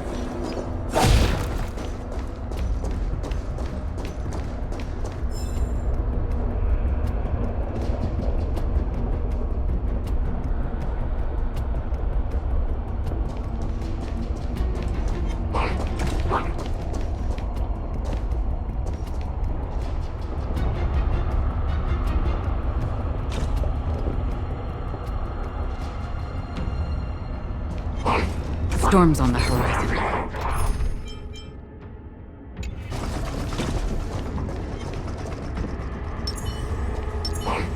This will strengthen. Stream forth the gleam of old blades. Move carefully.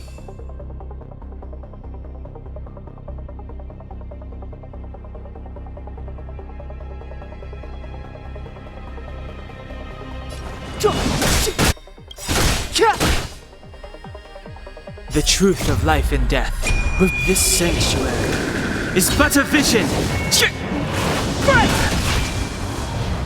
A guest with no manners, huh? A gift from the stars. Everything is ordained by the stars. Oh, profound secrets of the stars. Give these trailblazers your blessing.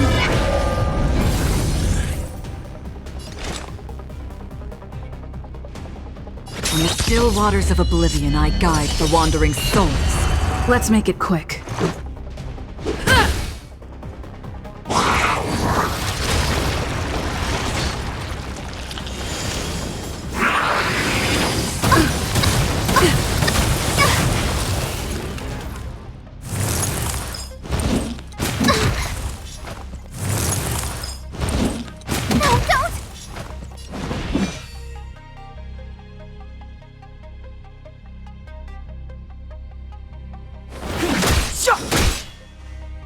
Another journey. Existence as fleeting as the dawn's dew, destined for oblivion.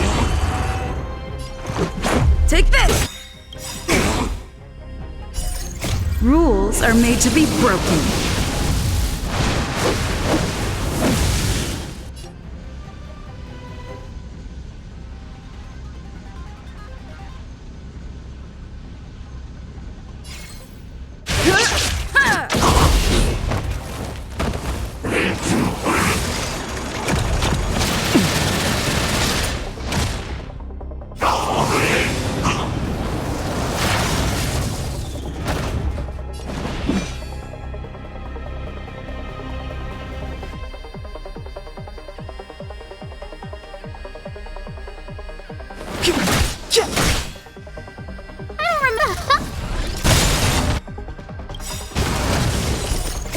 I weep for the departed.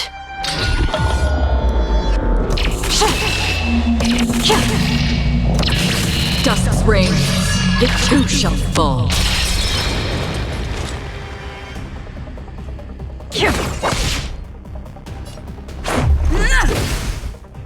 A guest with no manners, the lucky one today.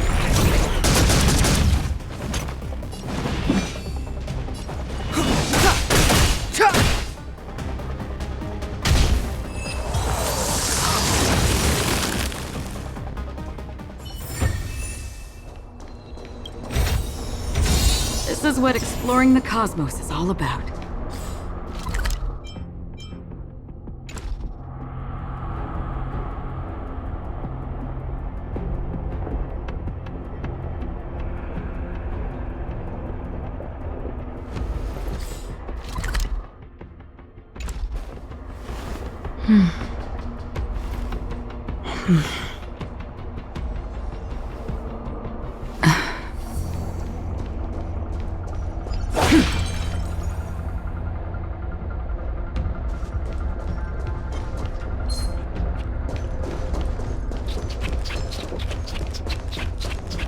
Stream forth, gleam of old blades.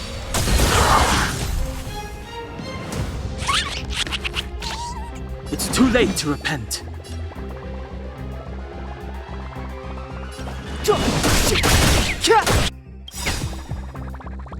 The truth of life and death, revealed in an instant.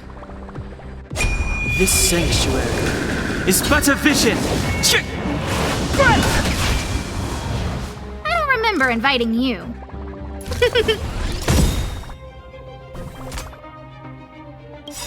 Everything is ordained by the stars. Oh, profound secrets of the stars! Give these trailblazers your blessing! On the still waters of oblivion, I guide the wandering soul.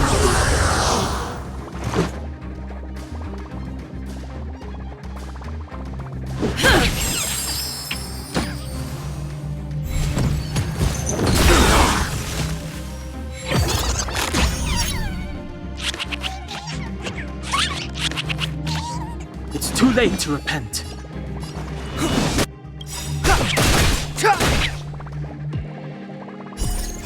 I weep for the departed.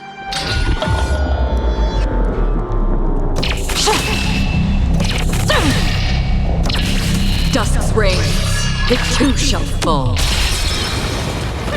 Scared yet? Did you come here of your own volition? Existence as fleeting as the dawn's dew, destined for oblivion. Take this!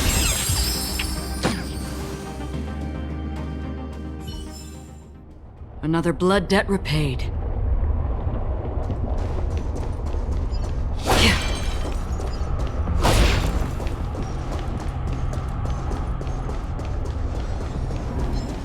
4. Gleamable.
Stream 4. Gleamable blades.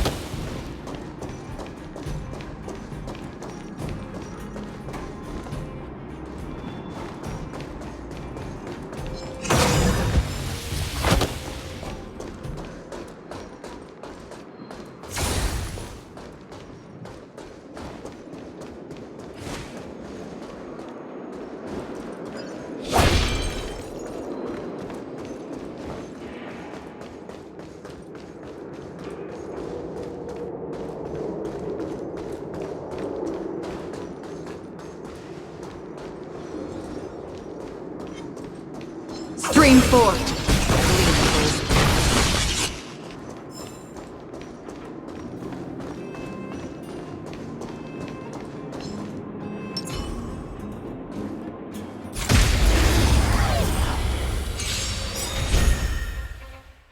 Clemency?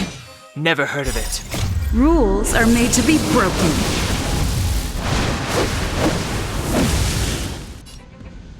You outstayed your welcome!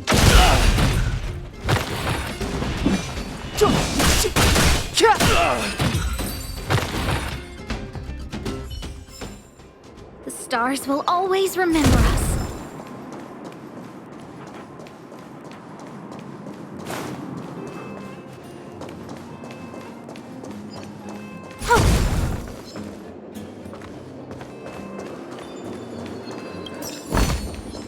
Do I have this already?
Stream forth the gleam of old blades.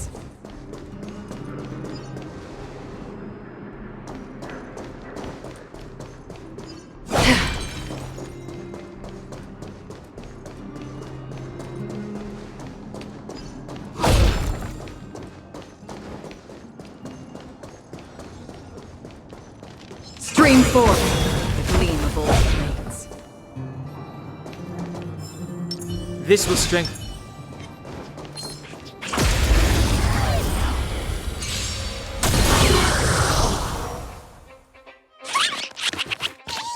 Step aside. I have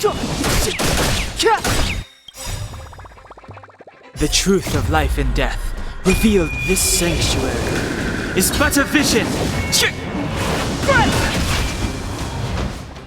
Look out!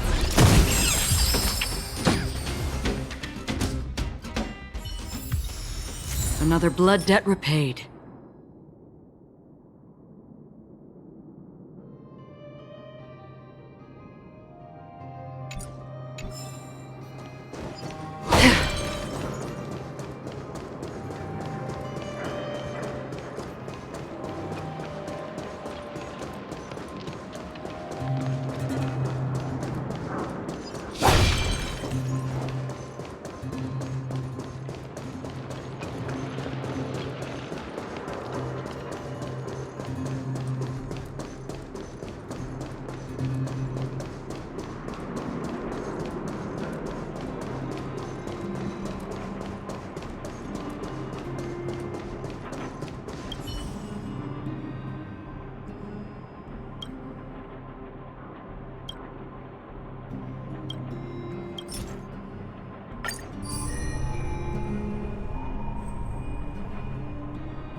Haven of memories. Every touch, every moment is like a thorned rose.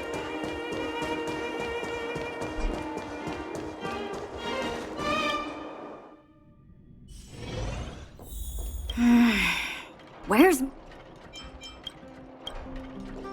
You're here. Come on.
That's it. I give up. Friends of the Friends of Belobog!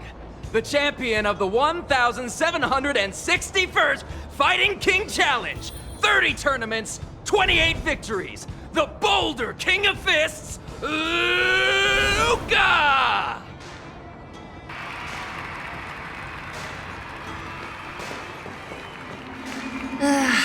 Looks like it's over already.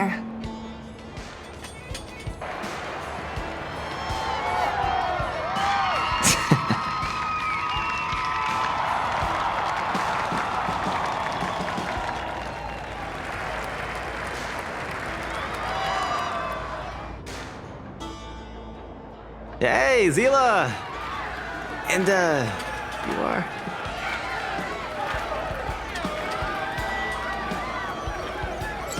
Oh, I forgot to introduce her. This is the Trailblazer. You must have heard of her before. Oh, so this is the Trailblazer who helped reunite the overworld with the underworld. It's truly a pleasure to meet you. Were you here just to see my fight? Well, I'm flattered. I just won a little fight in a cage. What you did was much bigger than that. Luca! Luca! Luca! Ugh, the crowd never gets tired, do they? Do you want to head outside? It's a bit loud for talking in here. See you next time, everyone! There are sparks yet to fly!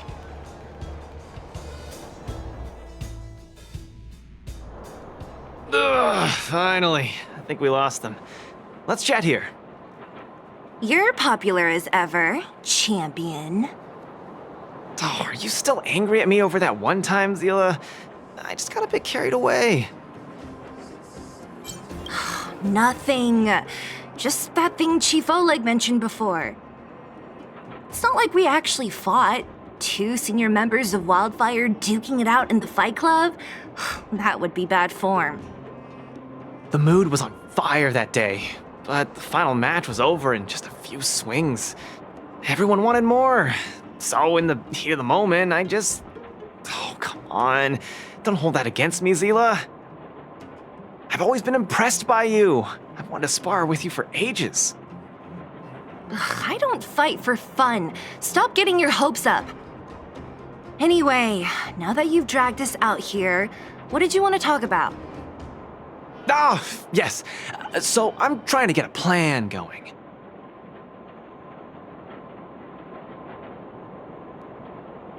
Not really. It's my personal training plan. I want you to join me in witnessing the next steps in the development of Luca, the Boulder Town fighting champion. Whoa, hold your horses. Chief Oleg wanted us to come and cheer for you. He didn't say anything about becoming your sparring partners. We haven't got the time. You can't hide anything on that face of yours. Oleg already told me that things in the underworld are pretty peaceful now. And even Wildfire's running out of things to do. Besides, look at this gal! You want in, right?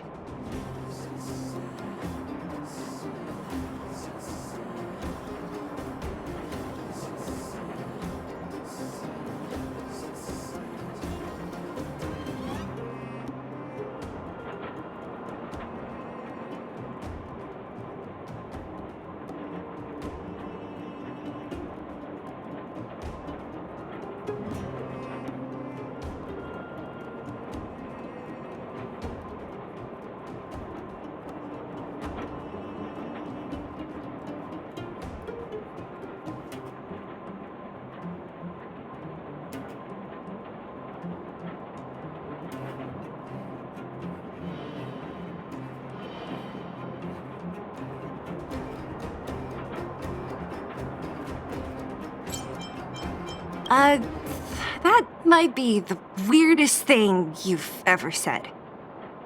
So that's a yes, right? I knew it!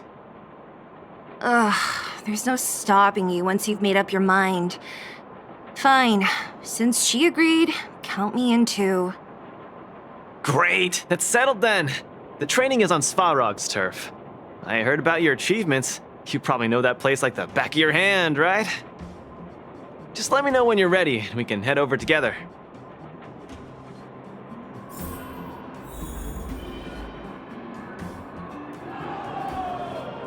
How about it? Are you ready to head out for the special training?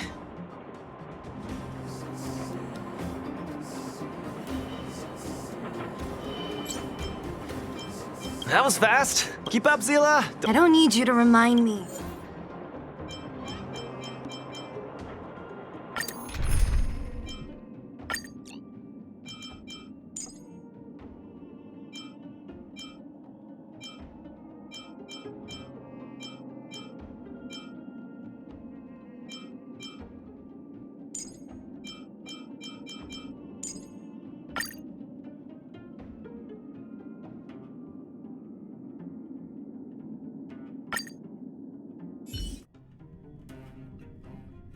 This is Svarog's turf. Where to now? Don't worry, just follow me. We need to find a mechanic called Cassidy first. I've hit him up before. This way.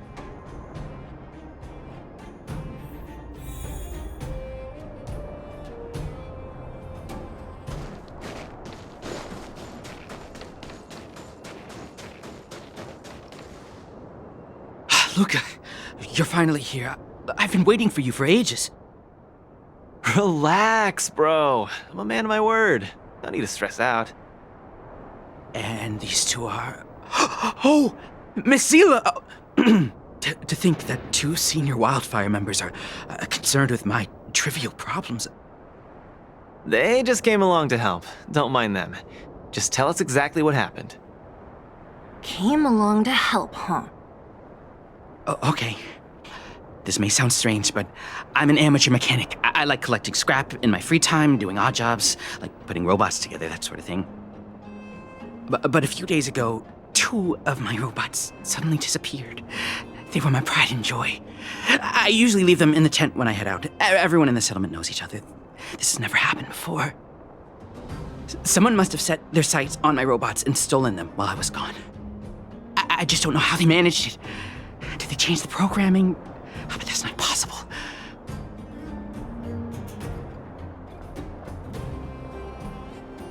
Hey, stop kidding around. Can't you tell I have a serious problem on my hands? I see. 2 robots. Do you have any clues? Any reasonable guesses? We need to have an opening to start the investigation. Not really.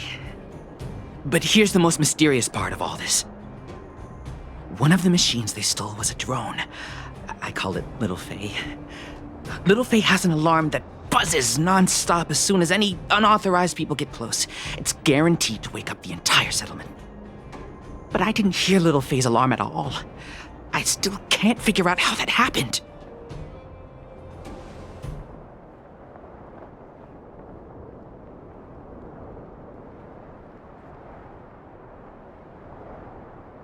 Trust me, I know the people here.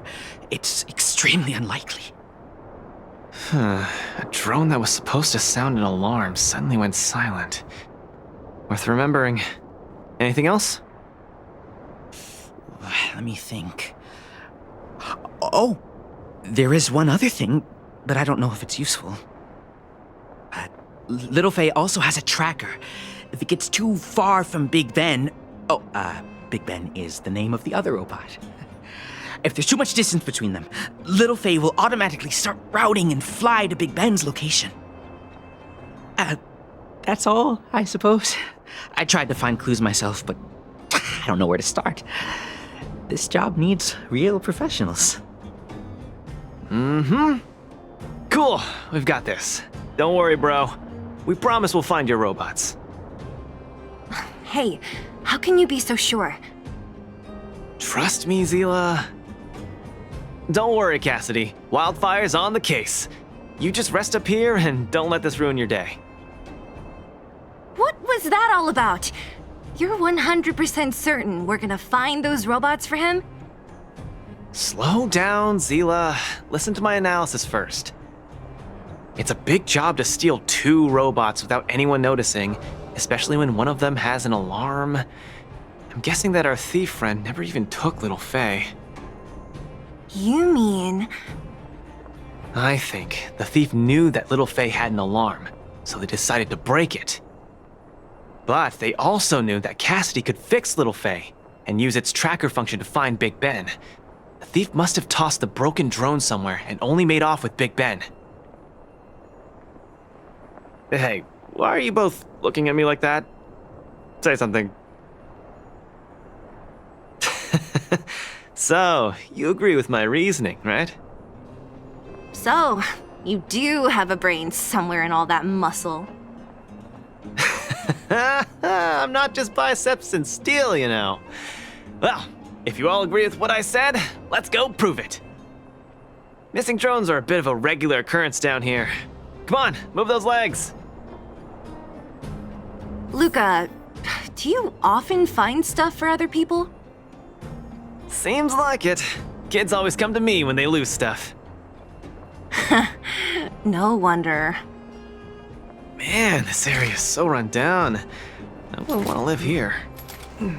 The people living here don't want to either. They've got no other choice. We can change that, right? Yeah.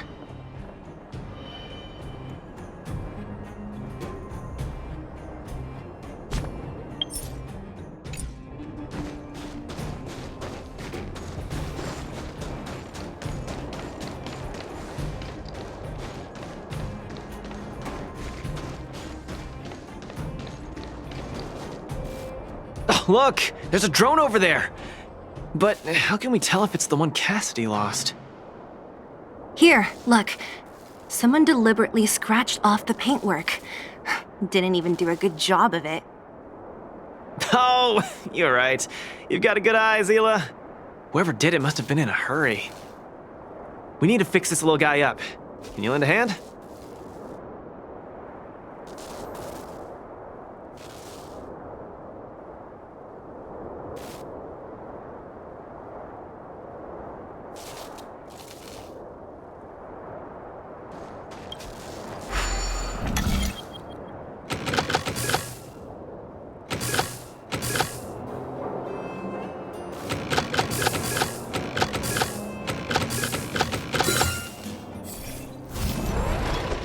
Done! The little one can fly again. Beep, bing.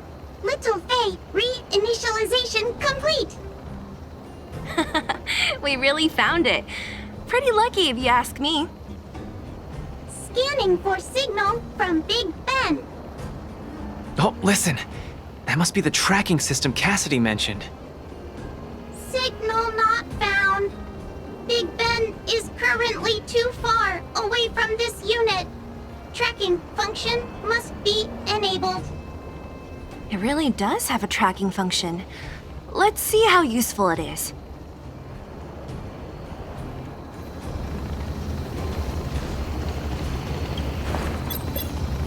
Hey, it's flying away! Follow it!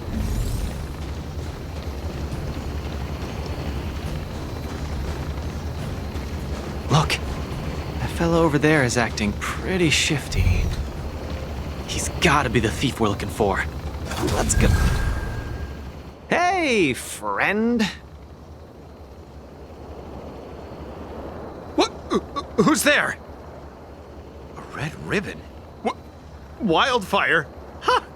How did you... I'm doing just fine. No monsters around here. Why don't you, go bother someone else? Shying away from honest work, indulging in petty crime.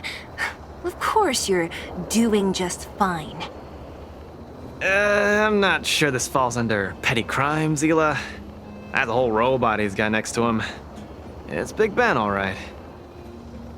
Hold on a second. Who told you the name of this robot? Don't tell me it's... That's right. Cassidy sent us here. Hand over what you stole, or be prepared to face the fist of a champion. Fists of a champion, huh? I've come this far. I won't be able to show my face around here if news gets out. Do your worst. Big Ben, let's get him. Going all the way, huh? Enough talk then. Luca, let's get him. I was thinking the exact same thing. Here, let me punch some sense into you.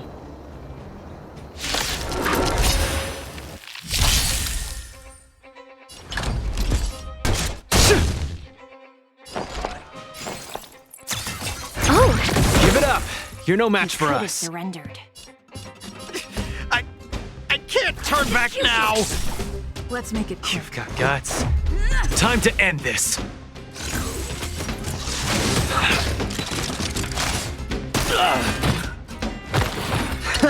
Small fry.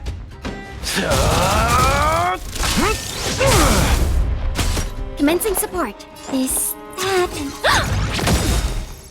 It's time. Take this! By the order of the Ten Lords, execute the Marastruck!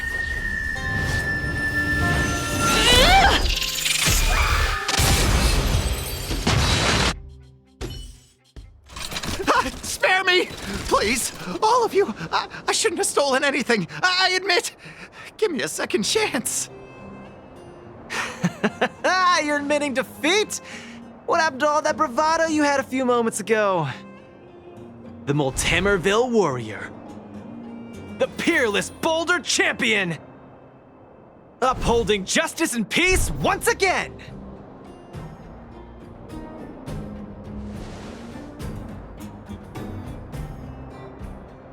Nice! Our thieving friend surrendered, and Big Ben looks to be in one piece. The first step of the champion's training is complete. Huh? Why are you two so straight-faced? Can't you look a little happy? Yeah, I was gonna ask. What was all that supposed to be? No, that thing, just a slogan. Don't take it too seriously. Let's get Big Ben back to Cassidy. Fine. Let's finish up here. But I'm gonna put it out there. We're not gonna forget those lines of yours anytime soon.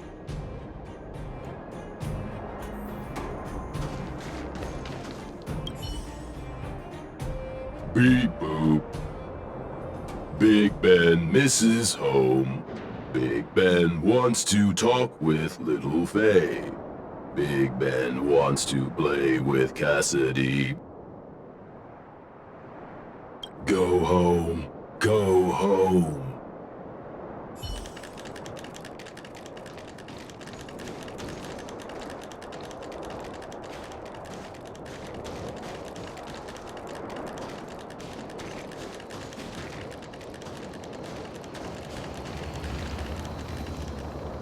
Big Ben! Oh, you're back! Beep boop. Cassidy. Little Faye. Cassidy. I don't know how I can ever thank you, Luca, Sila, and Miss Outsider. My life can finally get back on track now. See? I kept my word, right? Wildfire's senior members always deliver what we promise. I've never doubted you, Luca. I'll remember this forever. Right? Time to take little Faye and Big Ben for a systems check. Until next time. Yeah, go ahead. We'll catch up later. That felt great. Such a wholesome feeling to help other people, don't you think? To be honest, I think you could have handled it yourself. You said this was the first step, right? So just how many steps does your training have exactly? 3. Just 3 steps. Trust me, it won't take too much of your time.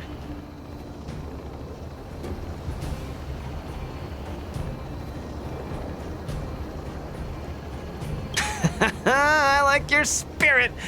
Shame I didn't run into you sooner. Let's go. Next, we're gonna clear up all the Fragmentum cronies still left in this settlement. Huh? Fragmentum? But the settlement... Wasn't affected by Fragmentum, right? You're not wrong. I asked him to leave this case to me. Perfect for the second step of our training, right? Like master, like student. I admire your attitude. In any case, if this concerns the Fragmentum, then there's no time to lose. Where are the monsters? Lead the way. Way ahead of you. Follow me.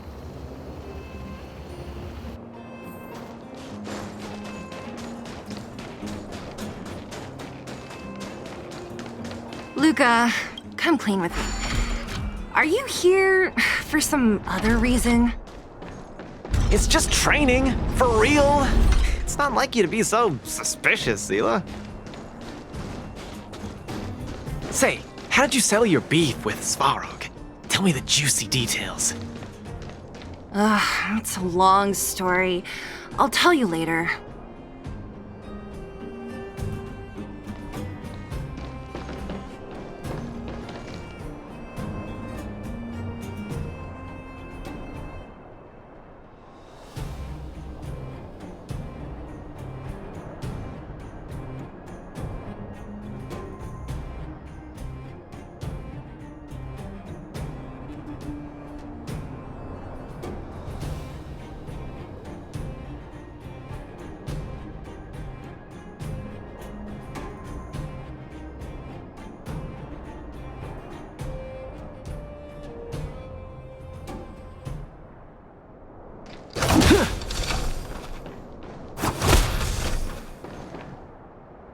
There's so many of them.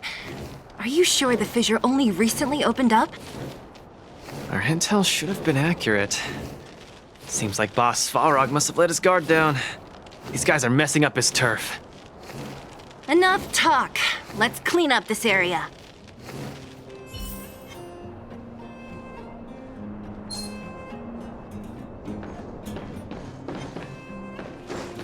Strike burst!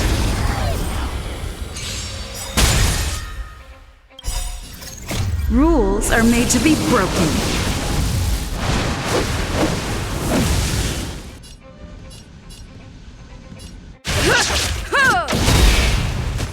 So, give up yet? Need a hand? My pleasure! Enemy targets detected. I'll contain them.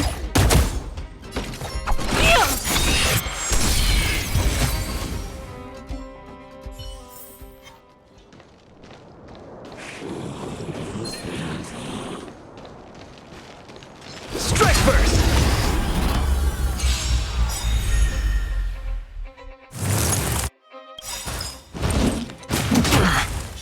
Enemy data secured.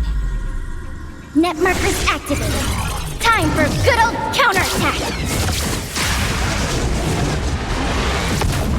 Commencing support.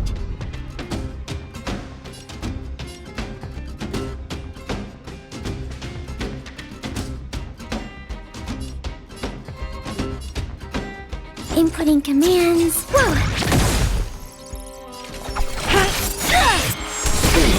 This is our chance.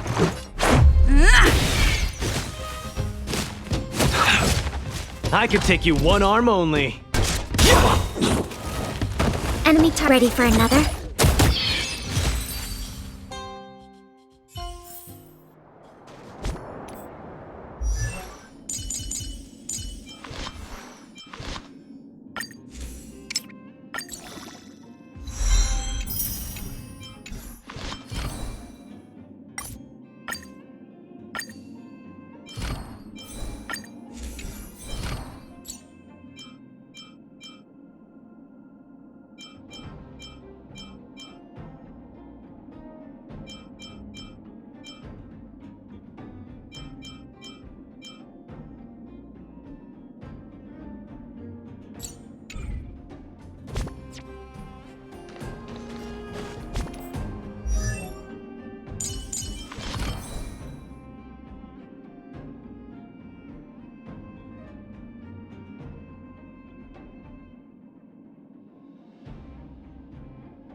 first. So, give up yet?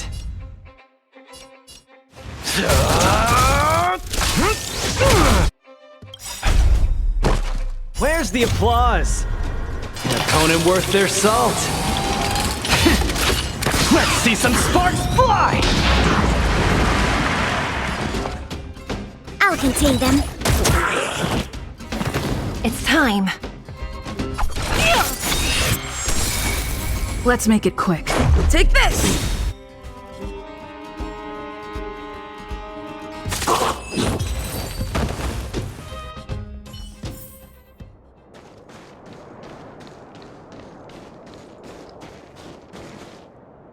Oh, no wonder these minions are so active. There's a big fella hiding behind them. So this guy is the source of it all, right? If we take him out, the fragmentum activity in this area should subside for a while. And Trial 2 will be complete. That's right. What's up? Starting to get into it, Zila? It's been too long since I had a good workout. This will be a nice warm-up. All right. We'll charge in once you're ready.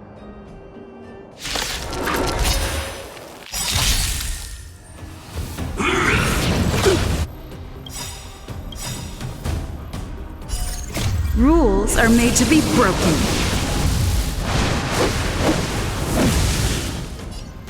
Decisive strike! By the order of the Ten Lord, execute the Mara Struck!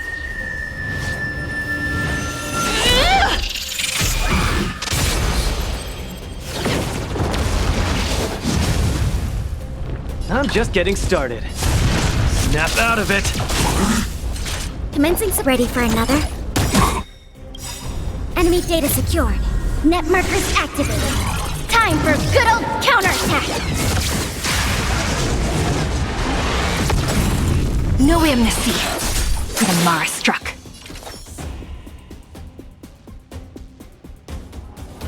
Execution! Let's go.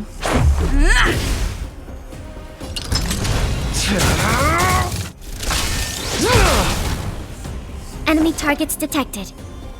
I'll contain them. Nearly there! It's not gonna last much longer. I'll deal the final blow.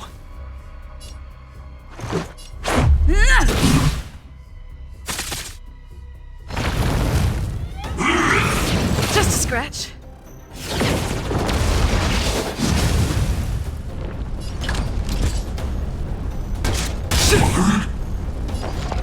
Ready for another?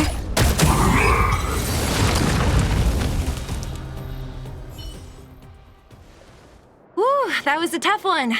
Good teamwork, guys. Luca, is that everything? The Multamerville Warrior. The peerless Boulder Champion. Defeater of evil throughout the world.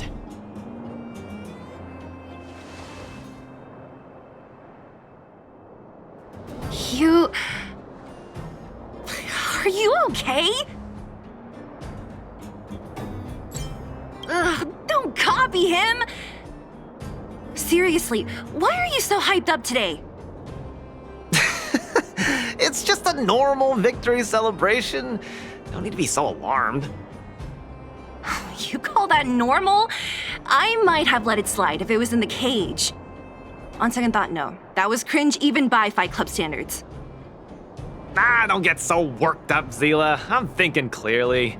Plus, didn't we just get rid of another major threat to the underworld? True, but quit changing the subject. This new routine of yours is just... Don't worry. I promise you, it'll only last till the end of my training. Actually, have I been making too many promises today? That's not a good habit. Anyway, there's only one more step in my training plan. Come on, guys, help me wrap it up. I guess we're in too deep. Better let it run its course. So tell us, what else is on the schedule? The final step in this training is to challenge Boss Svarog.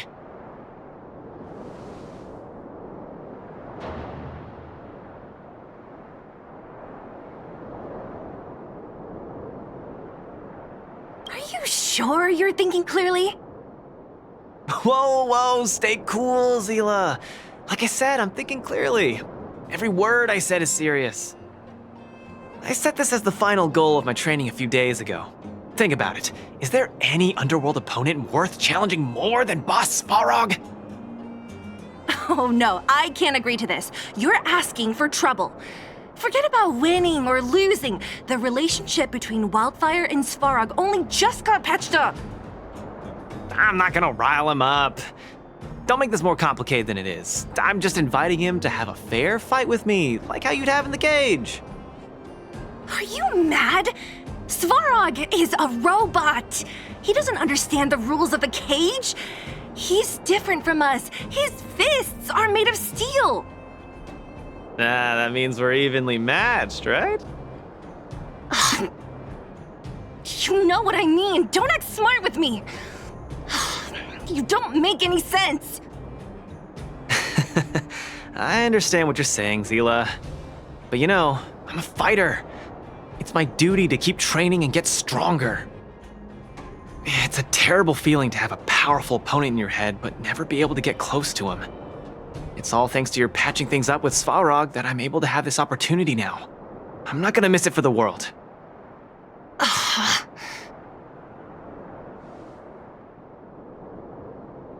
All right, fine.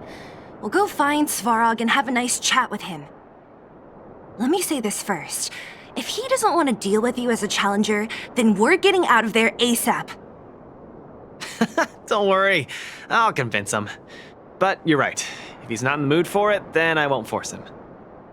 I haven't really worked with Boss Svarog before, so please, lead the way. Let's go.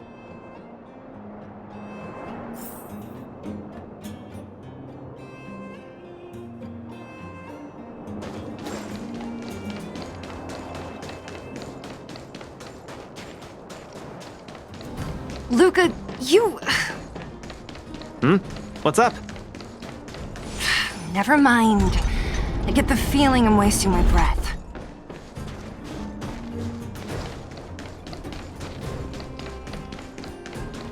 Have you talked to Oleg about going to see Svarog?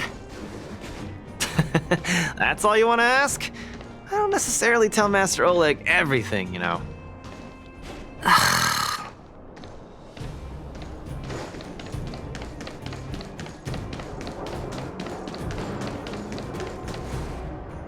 The Trailblazer, Zila of Wildfire, and... Hey! In honor to meet you, Boss Svarog, I'm Luca, a senior member of Wildfire, just like Zila. Accessing backend database. Querying. Query complete. Luca, born in Maltamerville, winner of the 28th Bouldertown Fight King Challenge, beloved student of Oleg, acting chief of Wildfire. Oh, wow, impressive! Thank you for saving me the self-introduction. Luca of Wildfire, what is the purpose of your visit? Straight to the point, just the way I like it. I'm here to challenge you, Boss Svarog. Challenge. Intent unclear. Outsider, Zila of Wildfire, can you provide an explanation?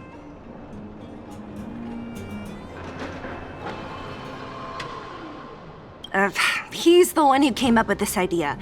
It's up to you to accept it or not, Svarog. Yep, it's not that complicated.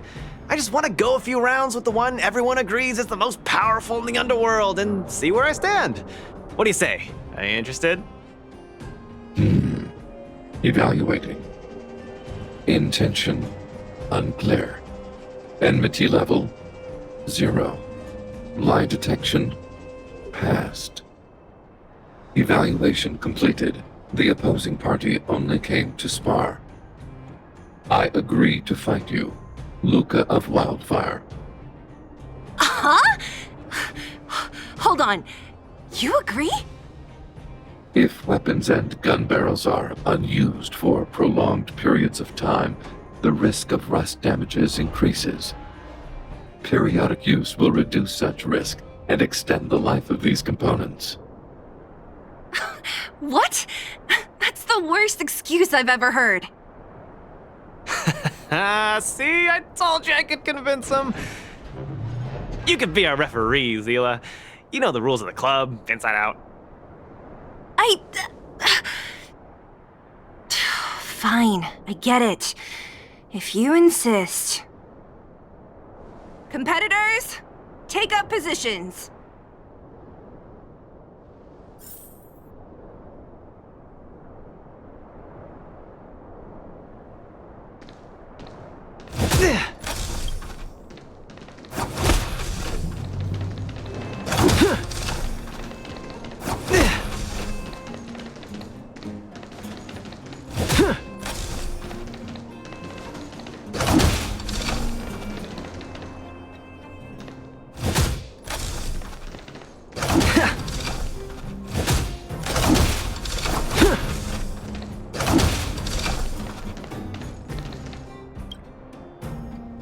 I'm ready, Svarog. We can start anytime. I too have a question. Luca of Wildfire. How did you acquire your mechanical arm? I'm honored to be one of the things in the underworld that even you don't know about. This arm? Well, it's not that exciting. It's all because I got distracted in a defense campaign. I can't even remember the date of that fight. More importantly, it was only after losing my arm that I found the meaning of life. What it really feels like to be alive. That's why I'm standing here right now, to feel alive. And also for everyone who put their hope and faith in me. Excellent answer. I will treat this challenge seriously, Luca of Wildfire. In the blue corner, Svarog from the Robot Settlement. Are you ready?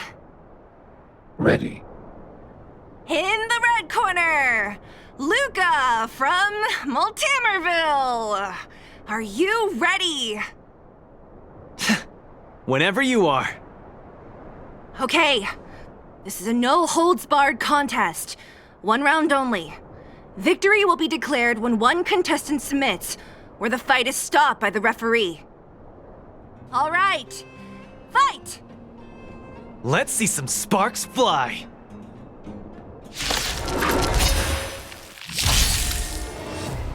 Executing annihilation. Executing operation. I'm just getting started. Snap out of it. Ha! Finally! An opponent that can take the punches head on! A powerful strike, but not enough to break my defenses. That's why they call you Boss Balrog. How about this?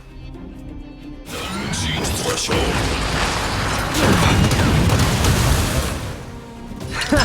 Small fry.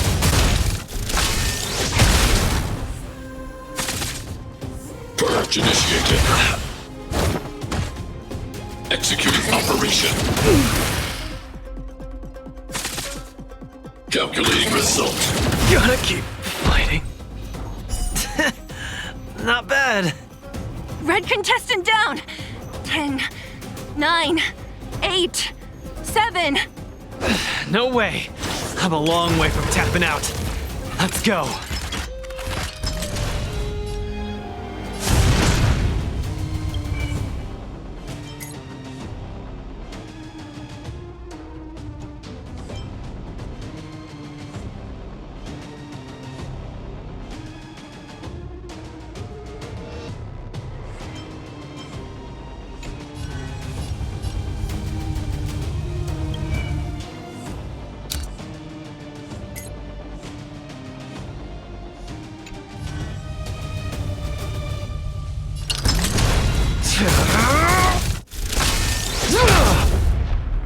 Transmission plot analysis complete.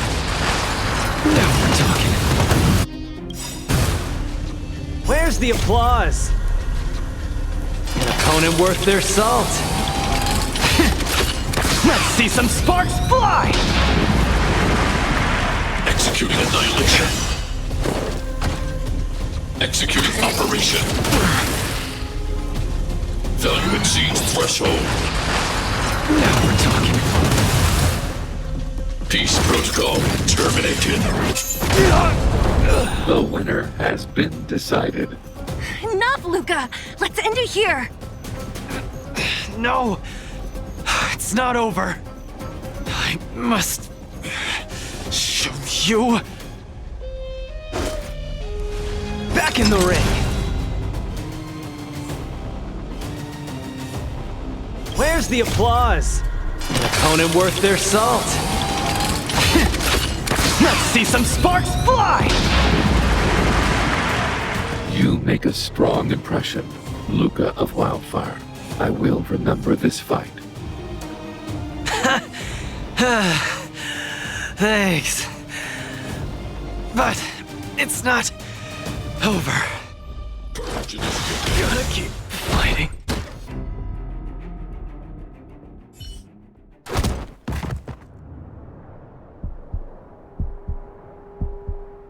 I can't.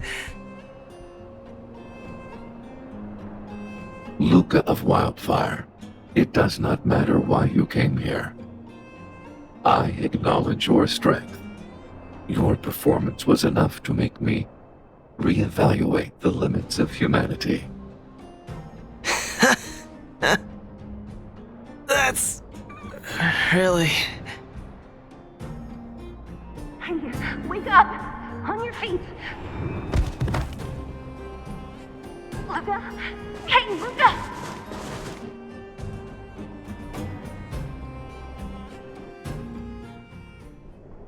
Luca, can you hear me? Hey! Hey! Luca, you're up!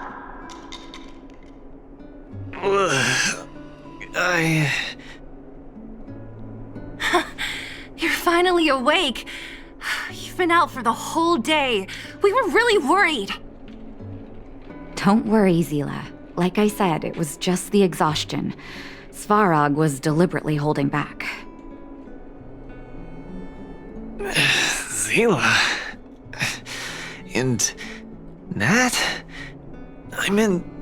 the clinic? Where else? You think we'd leave you on Svarog's turf? Thank you all. I feel much better now. Sorry, Nat. I must have wasted your time. Don't be ridiculous, Luca. Still, whatever your motivation was, I hope you can find a different outlet for it. I'm not gonna let you off the hook that easy. There's more to this story. You need to explain what the heck got into you today.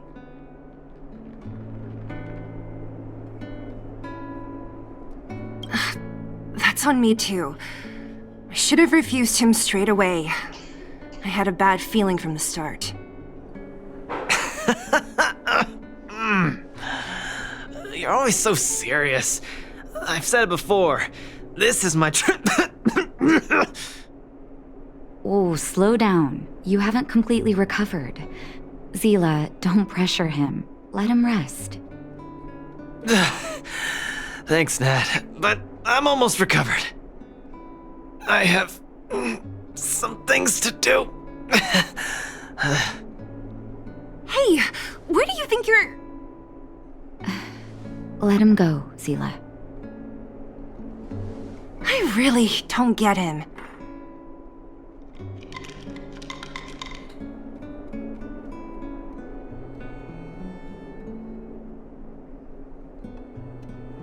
What's that supposed to mean? If he never intended to explain anything to us, why did he drag us along? No, this is too weird. I'm gonna follow him and see what he's up to. I can't just let it go. Luca didn't used to be like this. You're not too busy these days, right? I'll give you a shout if I need help. If you must, Zila. Try not to worry. I don't want to see you two fighting. Don't worry, Nat. Now that they've left, I have a favor to ask you. It's easy for Luca to get ahead of himself sometimes, but I've never seen him this headstrong. It does make me wonder. Could you ask Oleg how Luca's been recently? I haven't seen much of him lately.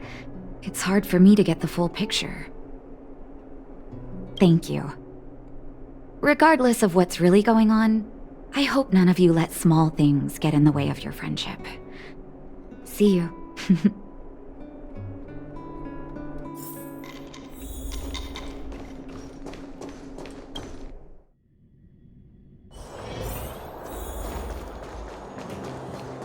Stream 4. The gleam of old flames.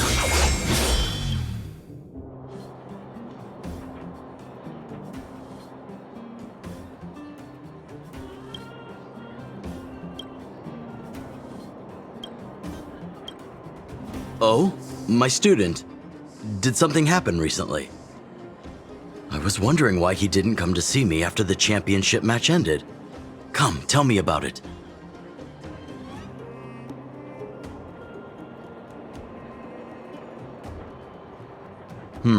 That does sound a little strange. Luca usually doesn't push himself so far. Huh.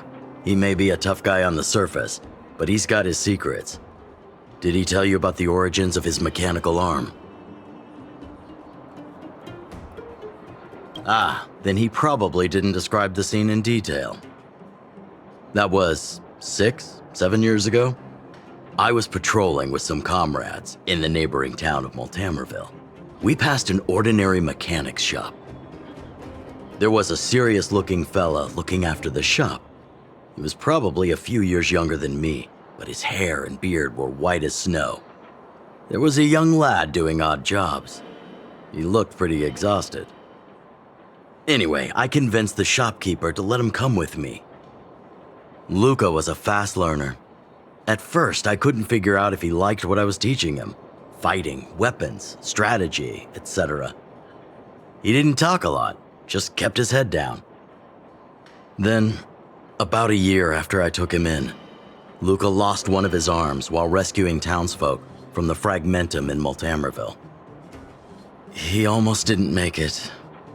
He was unconscious for 2 or 3 days. I sat next to his bed, anxious and guilty. Guess what he said to me after he woke up? Master, I feel great. He had bandages all over his body. Most of his wounds hadn't healed yet.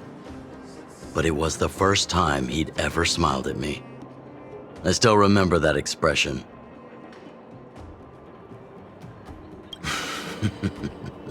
Can't tell from looking at him, right? What I'm trying to say is Luca views other people's lives as more important than his own. That's how he's always been. So when he says stuff like, "This is for training," that's probably a lie. He's hiding something from you, all right? Anyway, I'm too old to be getting involved in this stuff. I'm sure you and Zila can sort this by yourselves. One thing I will ask, please try not to embarrass him too much, okay? He's the fighting champion of Boulder Town, after all. An idol for all the children. He needs to keep up that image.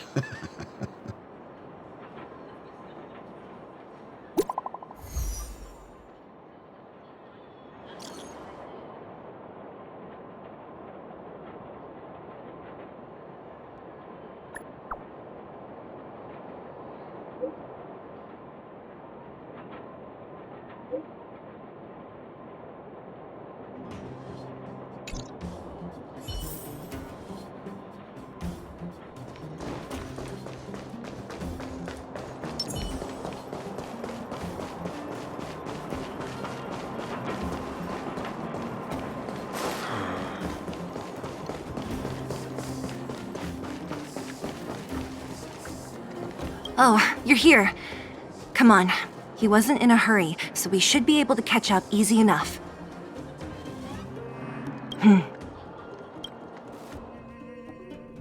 Look, there he is.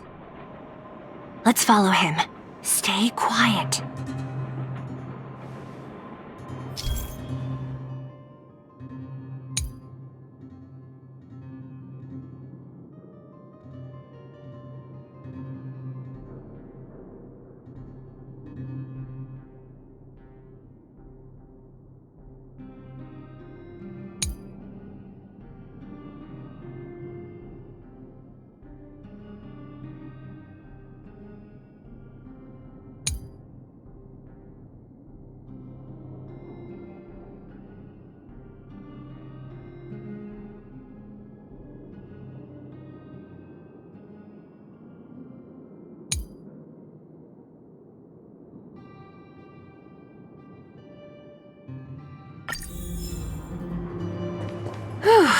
thank goodness we didn't lose him.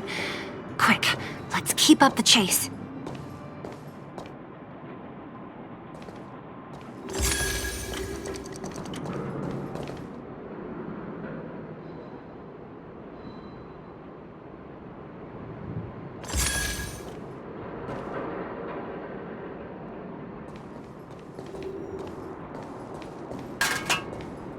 This doesn't feel right.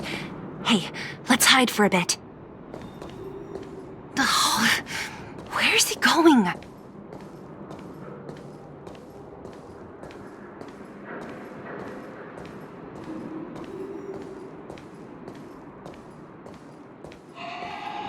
This doesn't feel right. Hey, let's hide for a bit.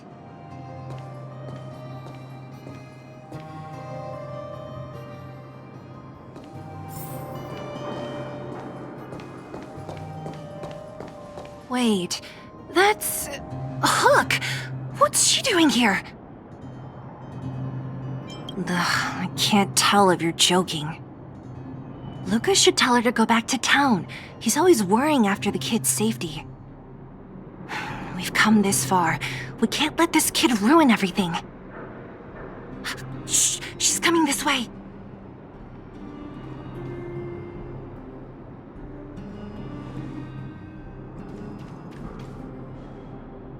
Wow, honorary member, Miss Zil. Shh, be quiet. You almost exposed us. Why are you sneaking around like this? Huh? Hook's confused. We're gonna lose him if we don't hurry. Hook, run back to town. Stop hanging around here. Okay. That's what Lucas said too. I hope you two find the treasure.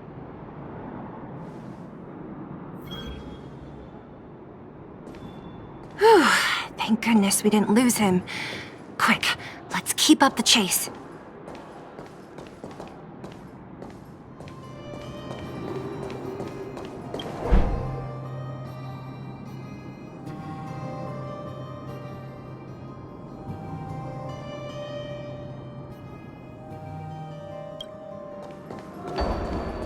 This doesn't feel right. Hey, let's hide for a bit.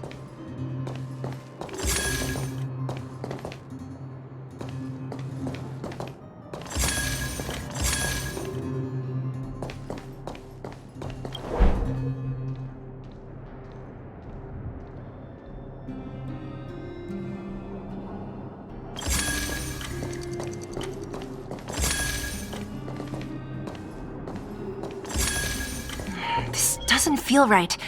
Hey, let's hide for a bit.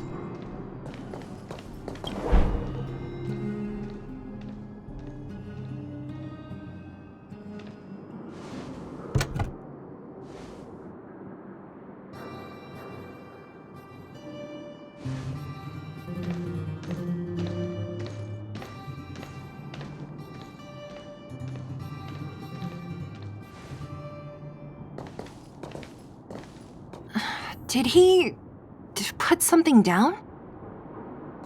Let's go have a look. A case? For some reason, I feel like...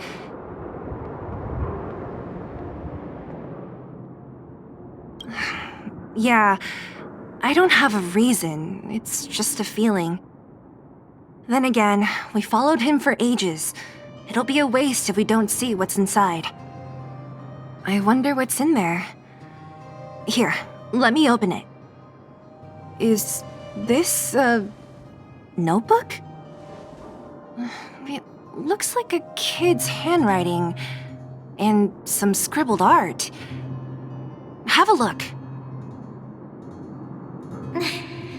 Mr. Luca. Hello. My name is Margie, and I'm from Multamerville too. I'm a big fan of yours. I've been sick since I was a baby, but I still dream of becoming a big star in the cage one day, just like you.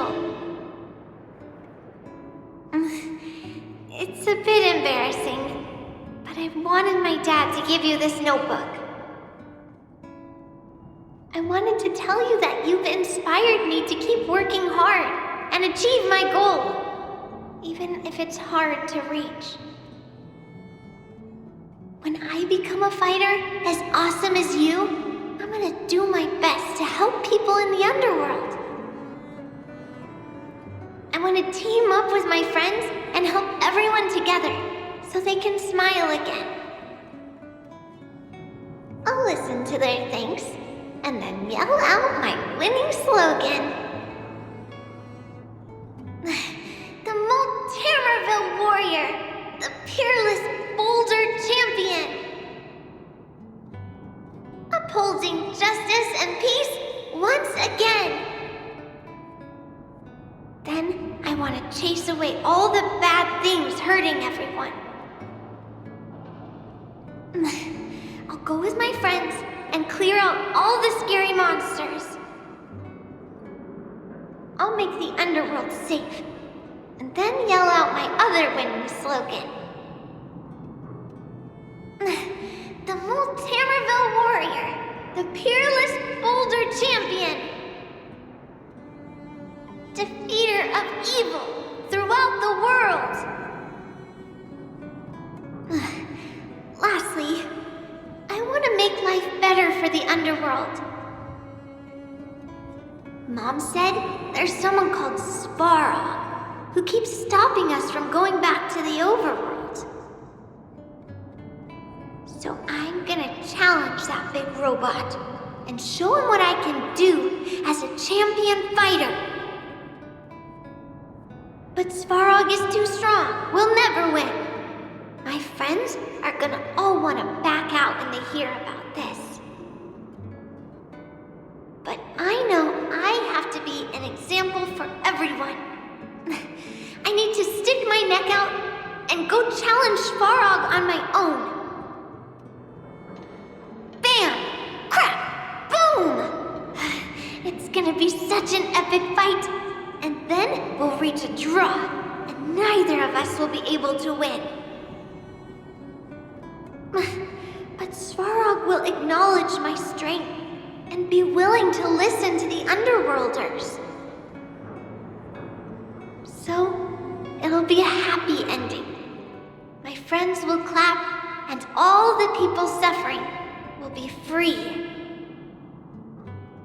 But all that is just my dream. I don't know how long it's gonna be till it becomes reality. I'm lying in bed sick right now. But as long as Mr. Luca is around, I won't be scared.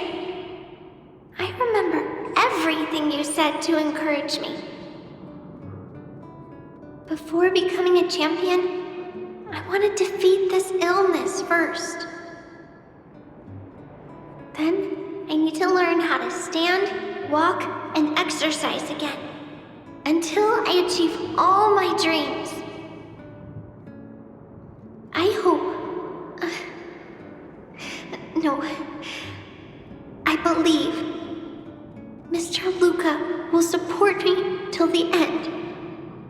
Right?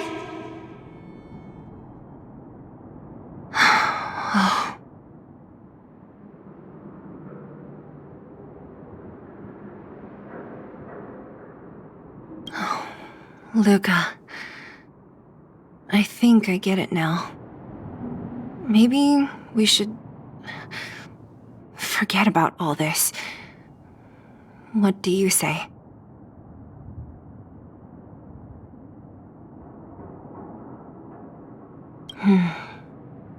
Me too. But maybe we should give him some time. Let's head back to town for today. Good night, Margie.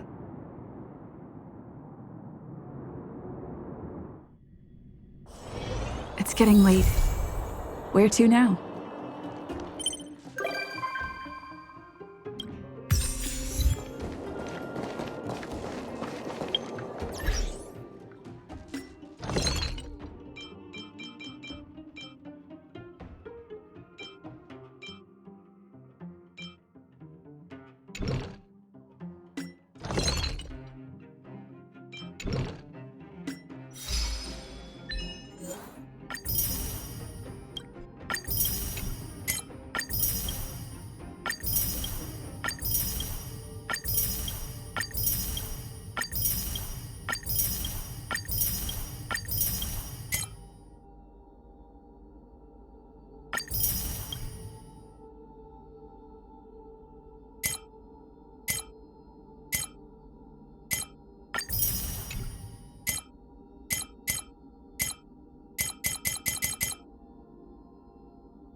It's getting late.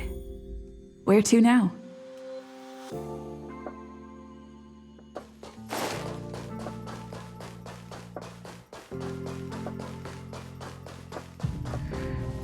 Think of the space station as your home.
Nice.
Looks good.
Welcome, outsider.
It's getting late.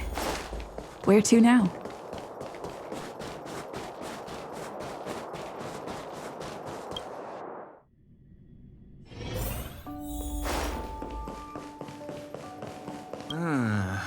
It's coming.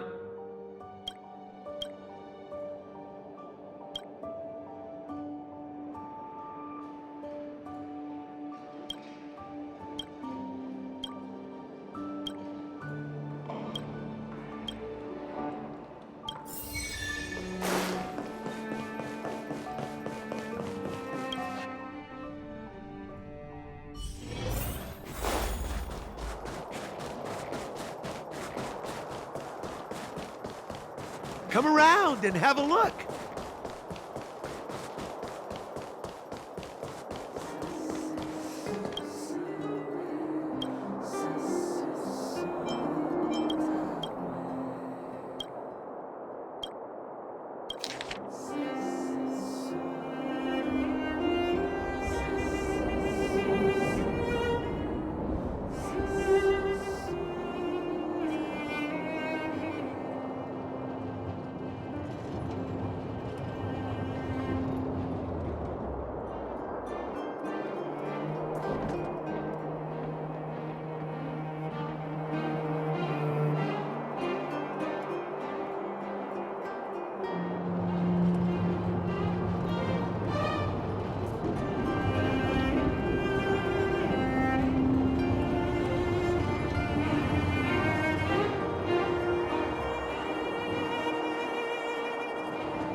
Come around and have a look.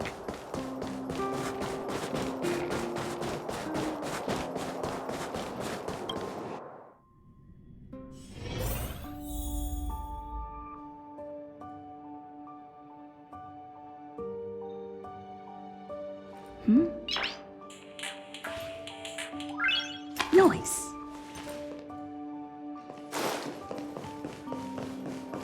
And there it goes.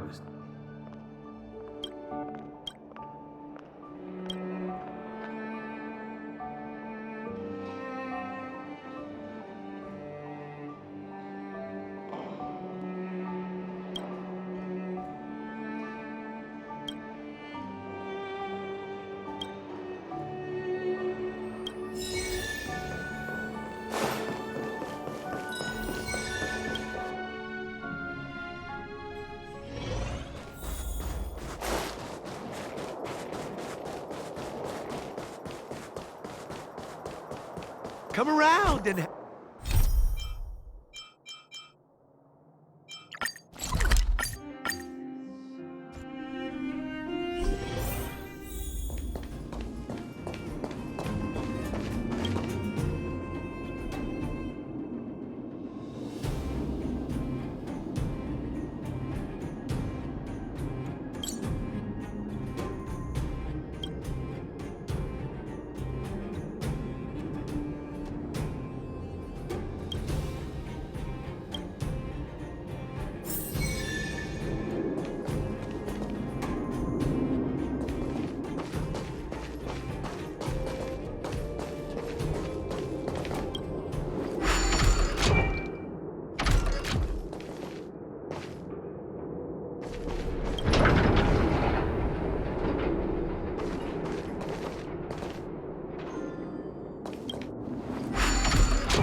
is what exploring the cosmos is all about.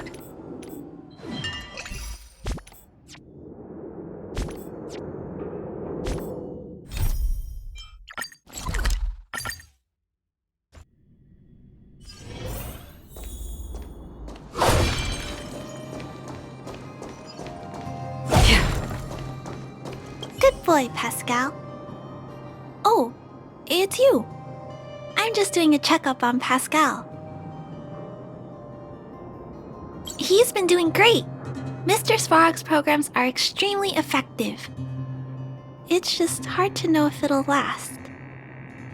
Would you like to speak with Pascal?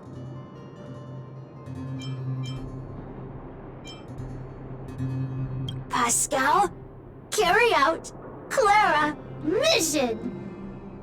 Protect Rivet Town. Waiting, everybody, come back, live together. You're in good health, Pascal. Today's checkup is over. Shall we head back now? Please, wait. Flower, flower, flower for you. Don't forget.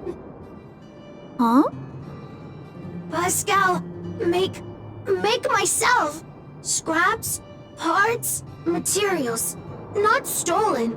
Very clean. You. Good. Pascal, happy. Thank you. Thank you. Thank you. Clara. Big sister. Thank you, Pascal. Big sister, would you like a flower?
Have you also come to explore?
This haven of memories.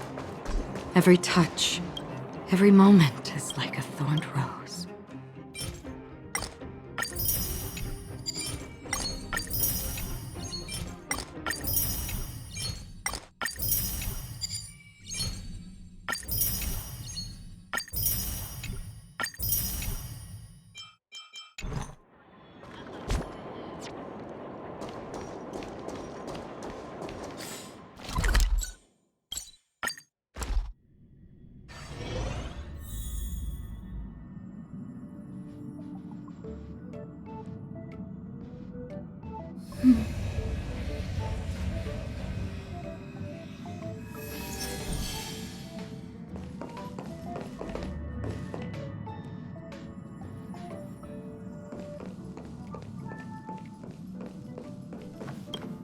Satelladin.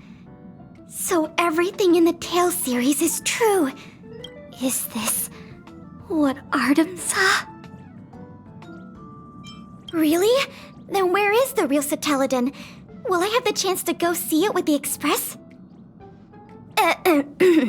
Sorry, excuse me. Just pretend I didn't say anything. Thank you for inviting me to board the Express. I'll take a look around on my own. You don't have to accompany me. You really don't have to. I'd like to hang out on my own. Bye.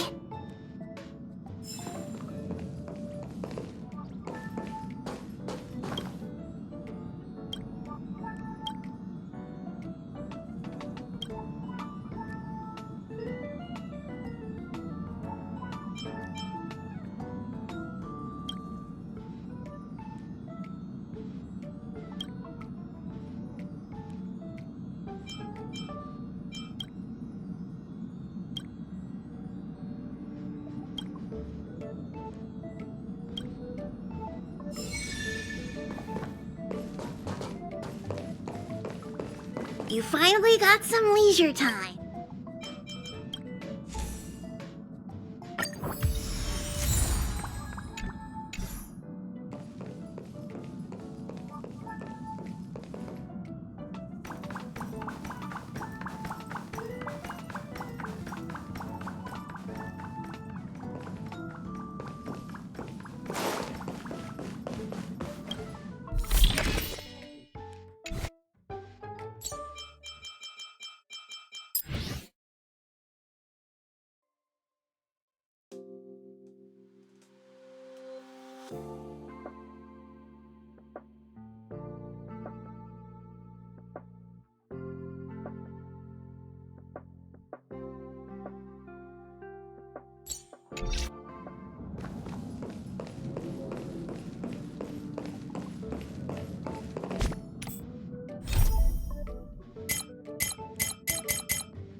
Mr. Yang, someone's hurt.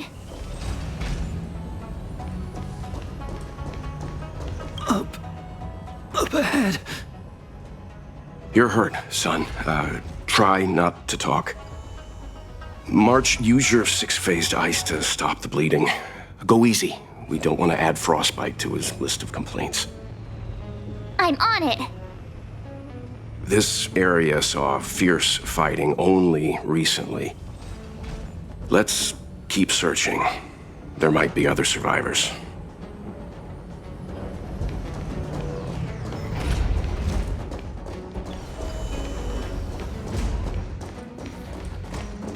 Up ahead. Please, leave me.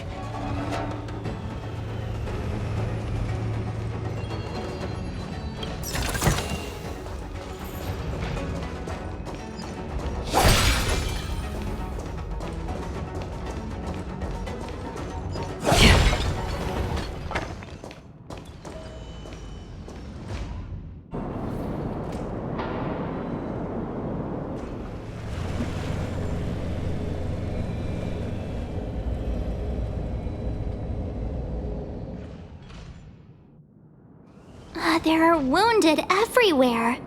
The silver lining is that, based on what we can see, no civilians were caught up in the battle. I'm guessing the Xianzhou must have evacuated the port immediately, leaving the soldiers to deal with the crisis.